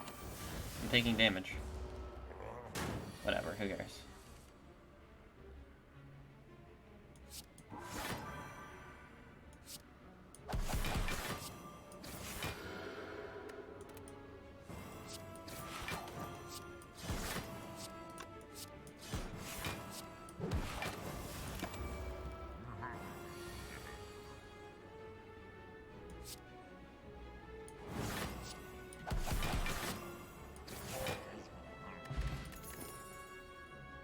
Okay, there's Mental Fortress.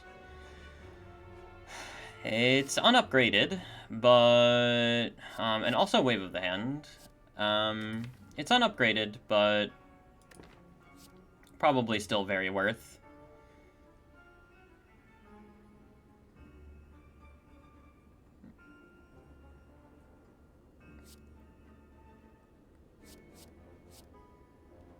Yeah, I mean, obviously we would like to have Frozen Egg now, but potentially whatever's in this will change our minds. Yeah, I mean, with triple apps and double scrawls, yeah, just has to be good. Okay, alright, it's official. It's official. We're very cringe.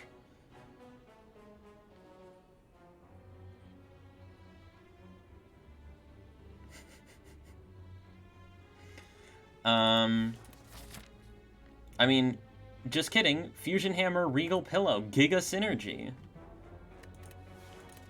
You guys, easily baited.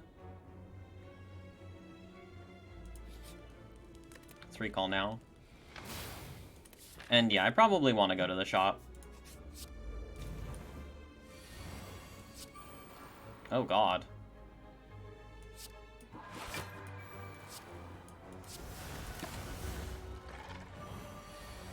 Uh-oh.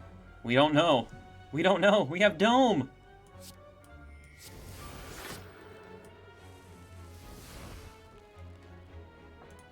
Oh, we really bottom decked both of our cards, huh?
Nice.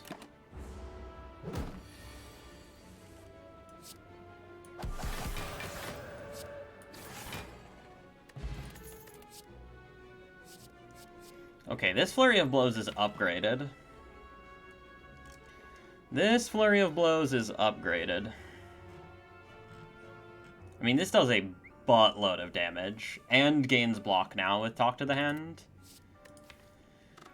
2, 3, 4, 5, 6, 7, 8, 9, 10. Yeah, we still technically, I mean, if we find a rushdown, if we find a rushdown, we win anyway, right? Like, what's the point? What's the point? We don't need to commit to the infinite now. Well, we win anyway, right? Like, we just easily win anyway. But does it actually help against the bosses? I mean, it definitely provides us with a lot of free damage, right? It's a lot of free damage, because we have Giria. And it's free damage, it's free block scaling. So yeah, I would say it probably does help us quite a bit versus the bosses. Yeah, Scrawl exhausts. You're not wrong. You're definitely not wrong. Scrawl exhausts, and it's not free forever. But we do have, like, Ending in Calm and Inner Peace to give us draw. And we can, like, control... We're really good at controlling our shuffle as well. So... You know, there are many reasons that we would want to hold on to this. Yeah. Yeah, I mean, we have it's gotta be good. Like, there's no way there's no way it's bad.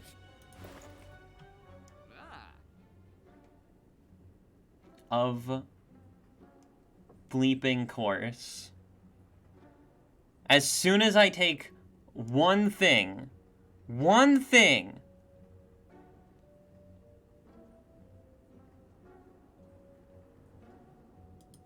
click on the stupid card. We can't have any nice things, game. No nice things, apparently, are allowed here. At all. I mean, yeah, of course this super wins, but... Remove it. God, I don't wanna. You can't make me. The Abacus would not be awful, but it's not spectacular by any means. These potions suck. Apotheosis is here. We could potentially take Apotheosis. Apotheosis, it actually gives us a ton of energy upgrades. It upgrades Tranquility, it upgrades both Scrawls, it upgrades our Miracle and our Rushdown. So, Apotheosis, more like Apogtheosis. If we do happen to see Mind Bloom here, we are probably taking Upgrade All. So that would make Apotheosis significantly more cringe.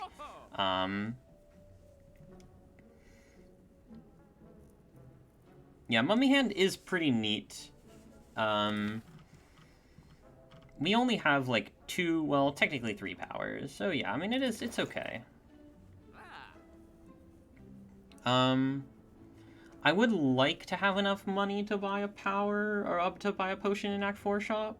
And if we buy Apotheosis card remove, we're not quite there unless we go here.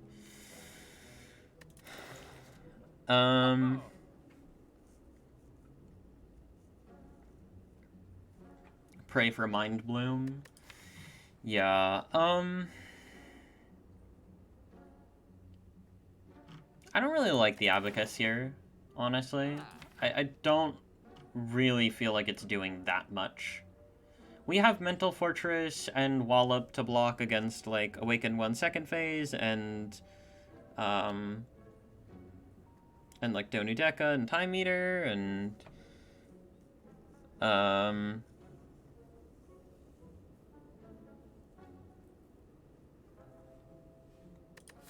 there's some argument to be made to just not going to these at all, because we could get cursed, and getting cursed would be Pog, 6 max HP. But yeah, getting cursed would be really bad. At least Pain isn't that bad. Like, Pain is just a curse because we have Tungsten Rod. Pain doesn't instantly kill us. Normality instantly kills us, but Pain doesn't instantly kill us. I mean, I definitely want to remove. That we can all agree that is good. Could be Carve Reality here, actually, right? Carve Reality's got to be the most cringe. It doesn't draw. We can always put our energy into damage, and more efficient damage than Carve Reality, right? So,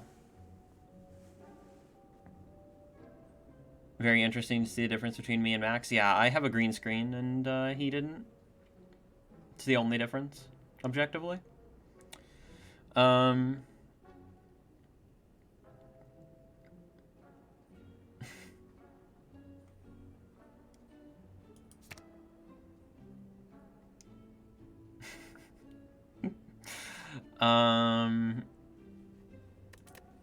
Yeah, Carve Reality is gotta be the most cringe thing here.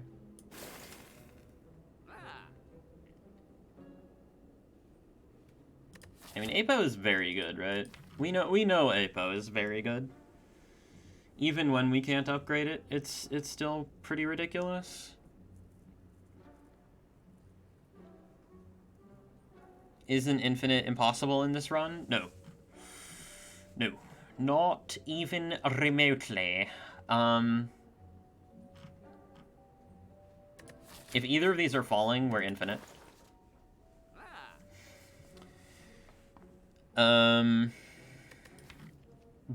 But there is a slight issue, which is that we can't actually fill our hand. But we can fill our hand if we, like, inner piece and then cut into inner piece or something like that. It's totally possible. Laxa Fear No Evil? No, we have inner piece. Inner piece works just the same as Fear No Evil. It's not that we don't have the cards to do it. It's that we have too many cards in our deck.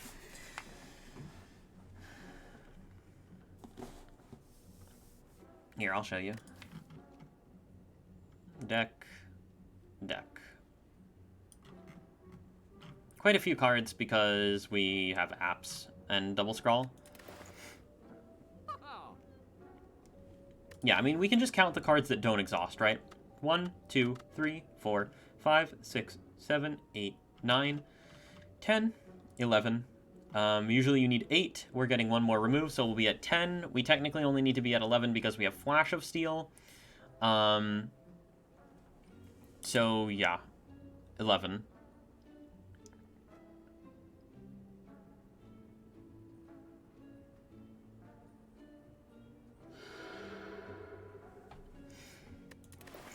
Apo would prevent us from removing an Act 4 shot. I mean, the upgrades are so good. It's actually obscene how good the upgrades are here. Because we only have 2 upgraded cards in our entire deck. And a lot of our upgrades are energy upgrades.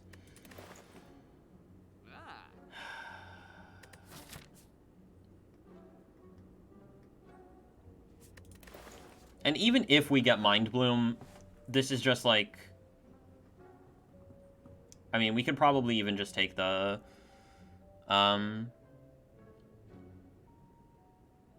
Yeah, I like Wallop for the emergency block, exactly.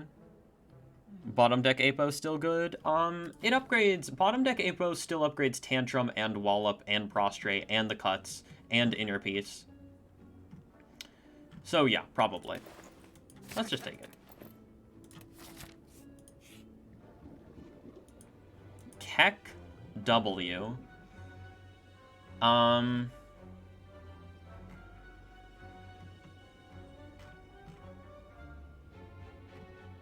just kidding, of course. So now we actually can go infinite.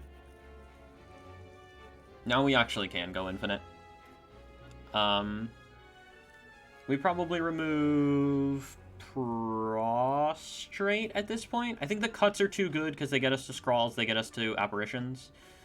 Oh, wait, Flurry. We can remove Flurry now, right? Flurry is Giga Cringe. Since we are actually infinite. I took Flurry and now I'm removing it. Lord forgive me.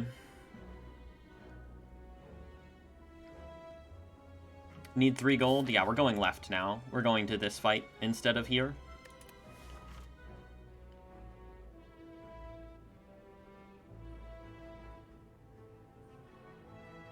I like Wallop. I like Wallop because if everything goes wrong, Wallop isn't a complete brick, whereas Flurry is. Isn't Flurry just better than Consecrate? Yeah, you're right. Yeah, Flurry is better than Consecrate. Alright, fine.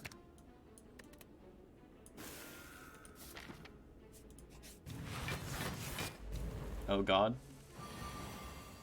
Alright, we're fine.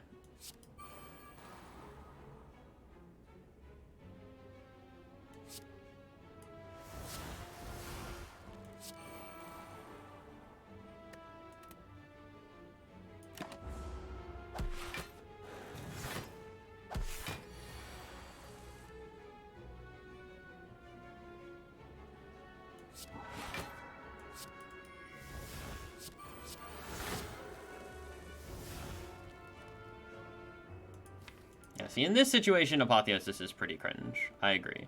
But in any situation where we draw it in the top, like, half of our deck, it's probably good.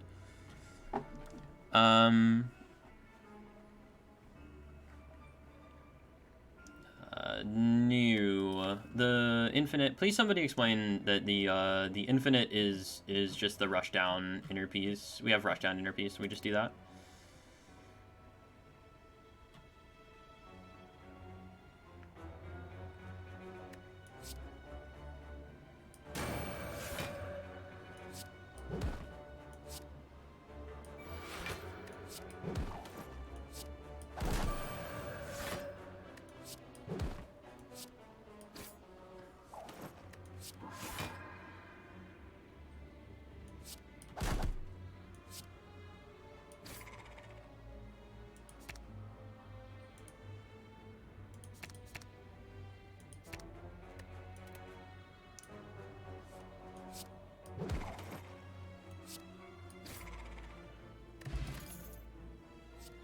There's another inner piece if we want that. I don't think that we do. We'll just take max HP here.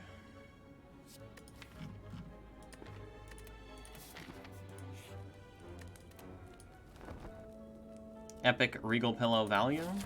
We're at 51 HP with apps, by the way. Pretty good. Ooh, Battle Hymn, Giga Cringe. Okay, thankfully we drew an app on this turn, or else we'd be eating a bunch of damage.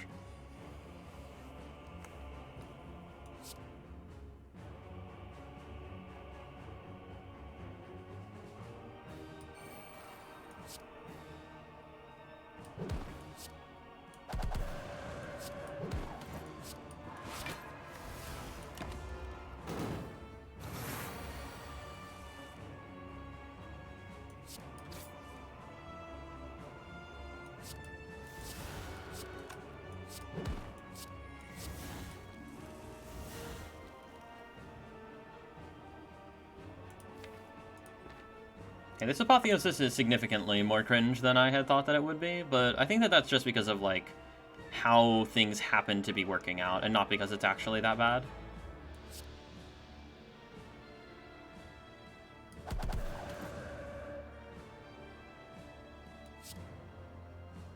And even here, it's paying for itself, right?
Thanks for that follow, friend.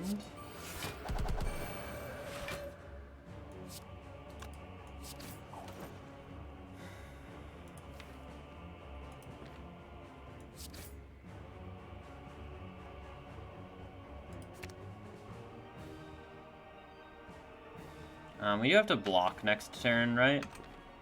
Or kill? Just go with kill.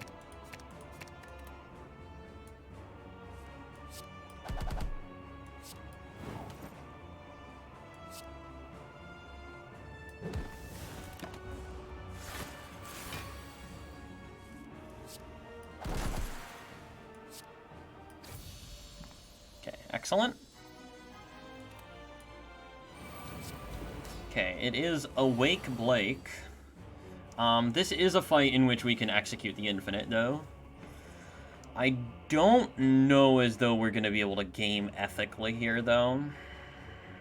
That might be a bit of a tall task.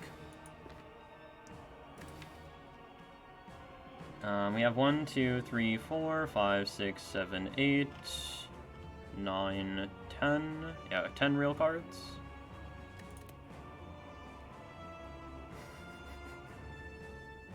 Ethics. Don't play powers. Don't do it. No. Will Max go back to streaming? I don't know. I do not know. I feel like Max had a very specific purpose when he was streaming, and that purpose was to get the world record. And I feel like once he didn't get the world record anymore and he achieved that, he... I think he lost his motivation a little bit. I mean, I don't know. I could be wrong. Maybe there's some life circumstances which are getting in the way of him streaming. I don't want to speculate too much. But...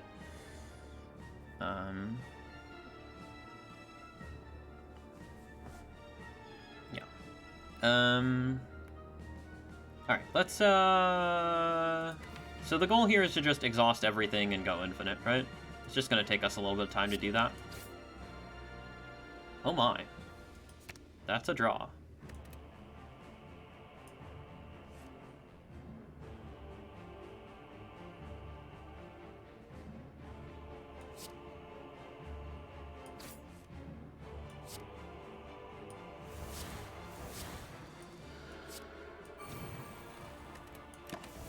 Let Tungsten Rod get in there.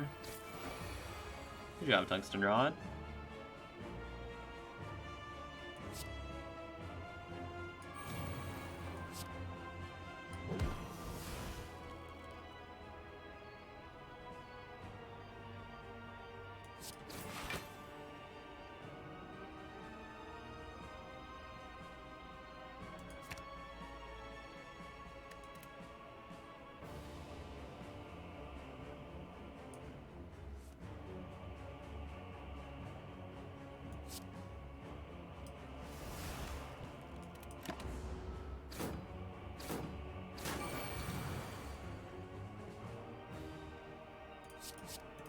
Really? Really? You really gotta do that to me? You're really, really gonna go there, buddy.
Alright, kicking and screaming, we dragged the deck into an infinite.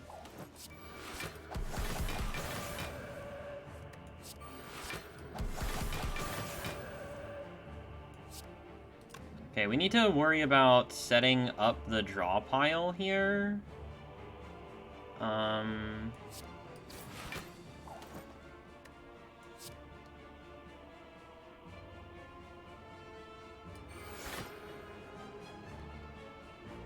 which we can do.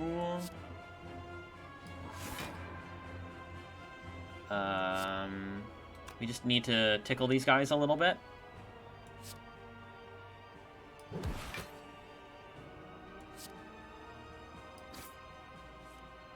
Okay, draw pile successfully set up. We have inner piece there.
So certainly as of now, I would much prefer to have,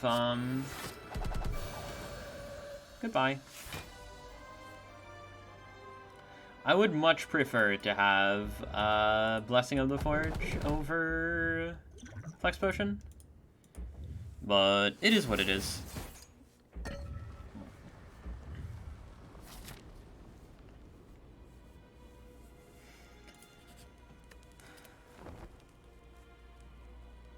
Epic Regal Pillow value, by the way. Okay, so we do need to remove in order to make the thing do the thing. No lift. First A20 win and heart kill the other day. Infinite Watcher deck you learned from watching me. That is awesome. That is awesome. Discuss, I'm super proud. That's super cool. Like, yeah, wow. That's really, yeah, awesome feeling to hear somebody say that, for sure. Discuss the weather of your city. It's crap. It's cold. It's not great. Winters here are not really very fun. It's, yeah, snow on the ground all the time, cold. I don't like winter. Yeah, not a huge fan. So.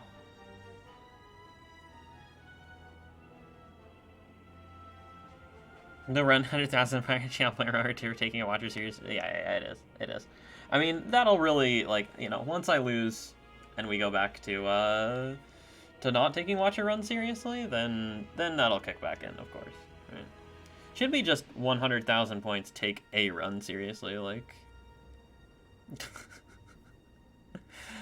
Oh, Byron. Oh, Byron. You should refund to yourself. Definitely refund to yourself. Please refund to yourself. Yeah, potion Giga Cringe. So, how is Essence of Steel an uncommon potion, by the way? What a garbage, man. Thing sucks. Okay. We remove, what do we remove? Flurry, right? Flurry sucks. Why did I take it? Smiling Mask, 225 gold, not bad. Genuinely pretty good.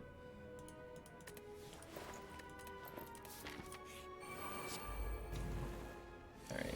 Spear and Shield are here and gaming.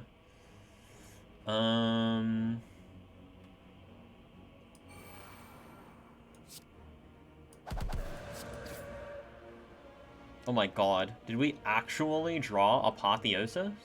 Insane. I don't believe it. Not for a second.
No, not my strength.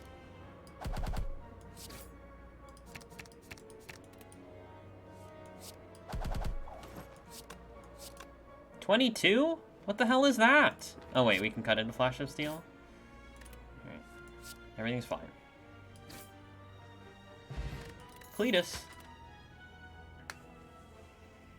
Cletus is here.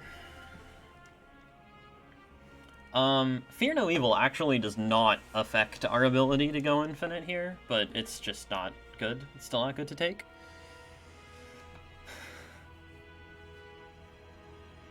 I see streamers take Apotheosis all the time, but whenever I take it, I just get punished. Is it ever flying sleeves for a hand fill?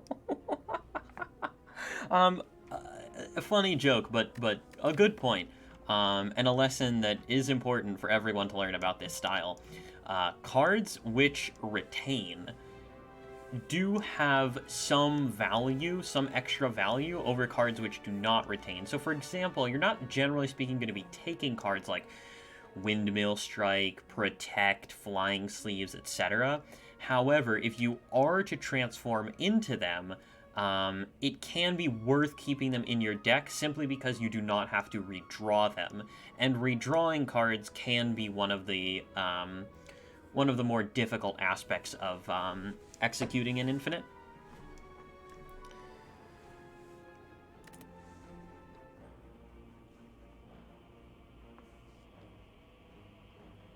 Yeah, the statuses don't. Yeah, we have 1, 2, 3. I think we have 9, right? 1, 2, 3, 4, 5, 6, 7, 8, 9.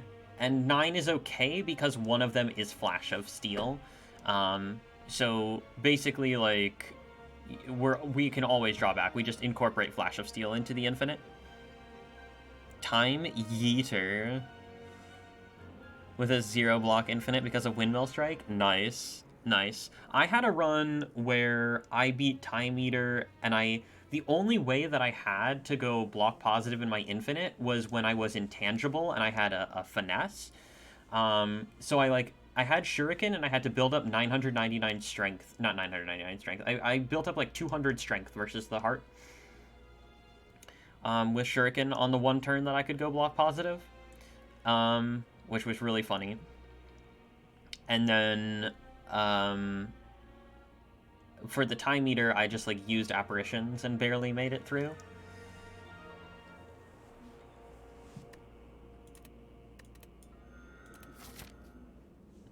$22 max HP from the Singing Bowl, not too shabby. Oof.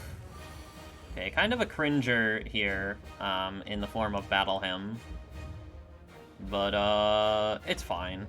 It's not a big deal.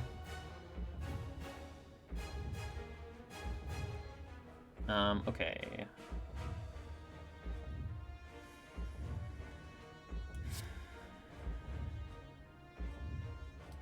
Do we play app now? And we're just gonna play the apps, right? We're just gonna play them.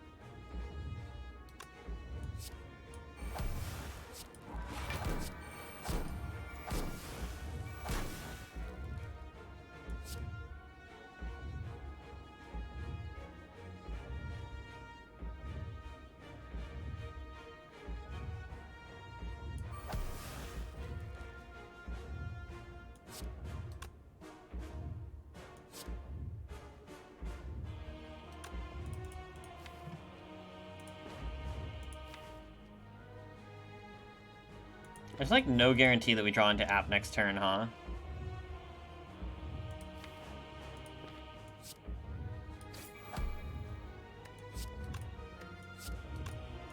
Yeah, let's just do this.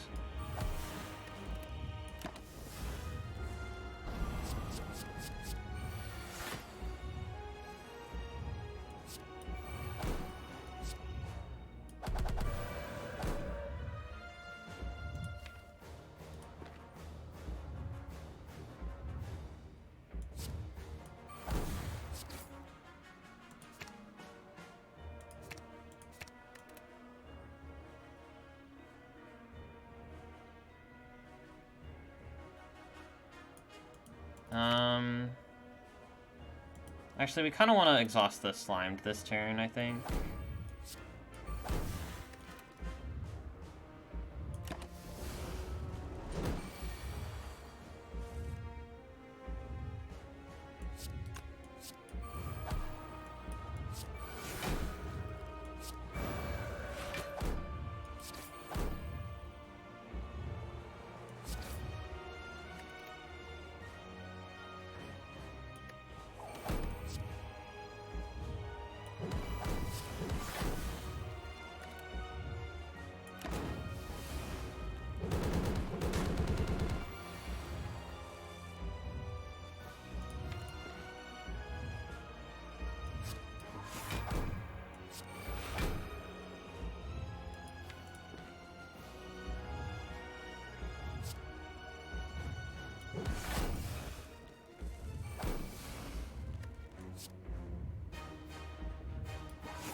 We can use the divinity energy here.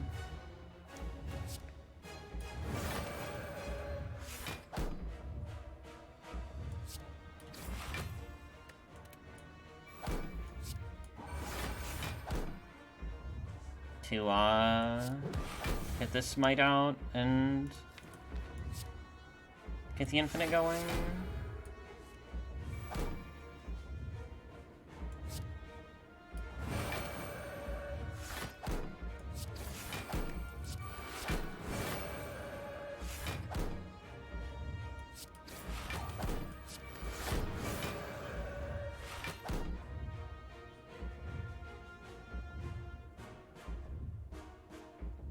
Oh, do we have enough energy to set it up, though?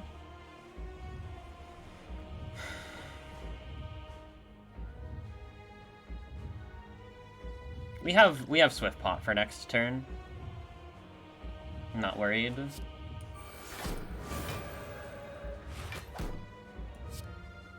Oh no, we can play Vigilance now. We can play Vigilance now. Yeah, so we're fine. We have Inner Peace here, we can play Vigilance now. We're cool.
GG.